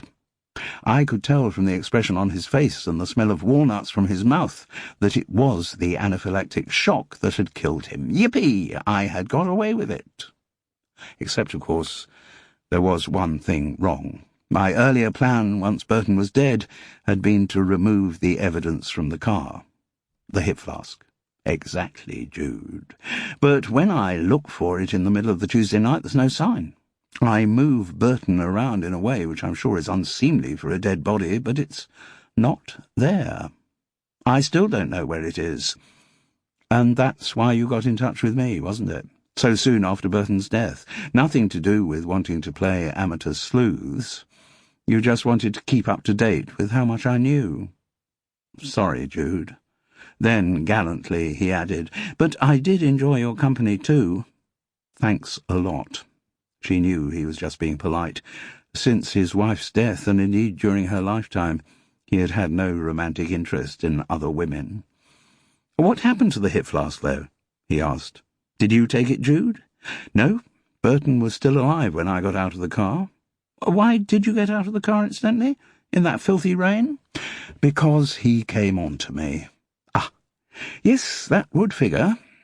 So where is the hip flask? Quickly, Jude summarised the part Uncle Pavel had played in the night's proceedings. Still, neither of them mentioned the confirmation they had had from Eveline Olerinshaw of what had happened. And where is the hip flask now? Who knows, Oliver? Possibly in the hands of some Polish gangsters. Melted down by now, I would think, said Carol. So, I'm almost off the hook, Oliver mused. No evidence against me. We know what happened. Carol's tone was stern. Yes, you do, and I've confessed. But have you done the proper Golden Age thing and set up some recording contraption to preserve my confession for posterity? He looked from one to the other and knew they hadn't, which means I might get away with it. Not that I would, of course, in a Golden Age whodunit. I would be found guilty, and at my trial the judge would put his black cap on and— He grinned wryly. This is rather like the end of a Golden Age whodunit. With very few of those, though the doughty amateur sleuths have solved the mystery to their own and their readers' satisfaction, would the case stand up in court. Could you really see the Criminal Prosecution Service taking on a case in which someone was poisoned by a gas released from a glass receptacle which was shattered by a singer on a radio broadcast hitting a high C? I don't think so. Are you saying you're going to deny what you've done? Asked Carol, concerned. It's a thought. There is a witness who saw all the comings and goings of Tuesday night. Is there? I'm not surprised. He did not ask for any further details. As I say, rather far from the perfect crime, what I set up, wasn't it? He grinned again. No, I'm not going to deny anything. Mind you, I'm not going to confess anything either. Not to the police. I think going through the process of their trying to prove I did what I did might be rather fun. Not quite as much fun as committing the murder, but getting on that way. He yawned ostentatiously. Anything to stave off boredom? There was a long silence in the nice middle-class Fethering sitting-room. Then Jude broke it by asking, Why did you really do it, Oliver? Ah. He exhaled a slow sigh. Why? It was something to do with Aileen, wasn't it? You're very perceptive, Jude. The next silence threatened to be even longer. But then Oliver Parsons said, It goes back to Blester Coombe. Yes, when I was making the film. I hadn't met Aileen then, but she was on that crime-writing course. There was an immediate attraction between us. We exchanged phone numbers, but not much could happen while we were there. I was busy shooting the film. She was doing all those workshops and stuff. Anyway, I was only down there for a couple of days, but we both knew it was the real thing. We swore we'd keep in touch. Then weeks went by. Months went by. I didn't hear from her. I tried ringing her number, always got voicemail, left messages, no response. Eventually, 3 months later, she rang me, explained that she couldn't be in touch before because she'd been having an abortion. Burton, Oliver Parsons nodded. He had come on to her at the course's last night party, got her into one of the outbuildings. It was rape, he concluded briefly. Neither woman could think of anything appropriate to say. Anyway, he continued, Aileen and I agreed to put that behind us. We got married. We were very happy. But Aileen couldn't have children. Something had gone wrong during the abortion. And now she's dead. Again, for Carol and Jude, the right words wouldn't come. Oliver Parsons smiled a grim smile. In the words of G.H.D. Troughton and many other proverbial wordsmiths before him, revenge is a dish best served cold. Chapter 29. Carol didn't argue when Jude insisted that she should see Detective Inspector Rollins on her own. Carol hadn't been involved in the witch-hunter accusation which Jude had suffered the previous week. Jude was the one who should manage its resolution. The time was set for 4 o'clock that afternoon. While she was waiting for the police to arrive, Jude had a phone call from Zosha. Worried that the girl might be about to announce her uncle's death, she was greatly cheered to hear that the old man was making good progress. He had been toughened by his years of manual labour and stood a chance of making a full recovery, though it was unlikely he would ever be able to work again. But what made Zosha even happier was the news that Pavel's sister was going to come over to Fethering for a few weeks to nurse her brother. The prospect of spending time with her mother had raised the girl's spirits enormously, and then it was thought likely that as soon as Uncle Pavel was fit enough to travel, he would be taken back to Poland, where his sister could look after him and curb his excesses. Zosha even thought that if he could conquer the booze, there might be the possibility of a reconciliation between the old man and his ex-wife. Jude said how delighted she was to hear the news, and how much she longed to be introduced to Zosha's mother. The interview, like their first one, took place in the sitting room of Woodside Cottage. They took the same seats as they had on the previous occasion. The inspector had her iPhone on her lap, and Detective Sergeant Knight was still uneasy in her presence, uncertain when an intervention from him would be appreciated. But that afternoon, although Rollins did not at first realize it, the dynamics between the three of them had changed completely. Jude had agreed with Oliver that she should tell the police he was prepared to make a full confession, but it became clear at the beginning of their conversation that the police thought they had been summoned to hear a confession from her. Of this illusion, she quickly disabused them. Marshalling the information with great efficiency, she told Rollins and Knight exactly what had happened and what had caused the death of Burton St. Clair. She also told them that Evelyn Ollerenshaw had agreed to confirm what she had witnessed from her bedroom window that night. By way of a bonus, Jude also suggested that whoever was investigating the attack on Uncle Pavel might do worse than check out the activities of Miloš Gadzinski. At the end of her narrative, a somewhat shaken inspector said that, of course, she would have to check everything with Oliver Parsons. He will tell you exactly what I have told you. Very well. Rollins rose from her sofa, mirroring her movements. Detective Sergeant Knight did the same. We'd better go and talk to Mr. Parsons. Very good idea, Inspector. He's expecting you. Good. And, Jude? Yes? I regret any inconvenience you have been put to. Jude grinned. She knew that was the nearest she was ever going to get to an apology from Detective Inspector Rollins. She was surprised how much time she needed to untwitch from the stresses of the previous week. Paranoia was not a natural state for Jude, and she hadn't enjoyed her experience of it. Some days passed before she felt sufficiently focused to reschedule the healing session she had postponed. But her mind did not readily recapture its usual serenity. Some issues resolved themselves, but the one that still felt incomplete was her relationship with Megan. Though it was her former friend's lying testimony that had put her through such anguish, Jude did not feel any resentment. Pity for someone whose mind could make them behave in such a perverse way. She and Megan needed to talk, ideally face-to-face, but an email was too easy to ignore. The initial contact needed to be made by phone. "Hello?" Megan sounded theatrical but guarded. "It's Jude." "Oh?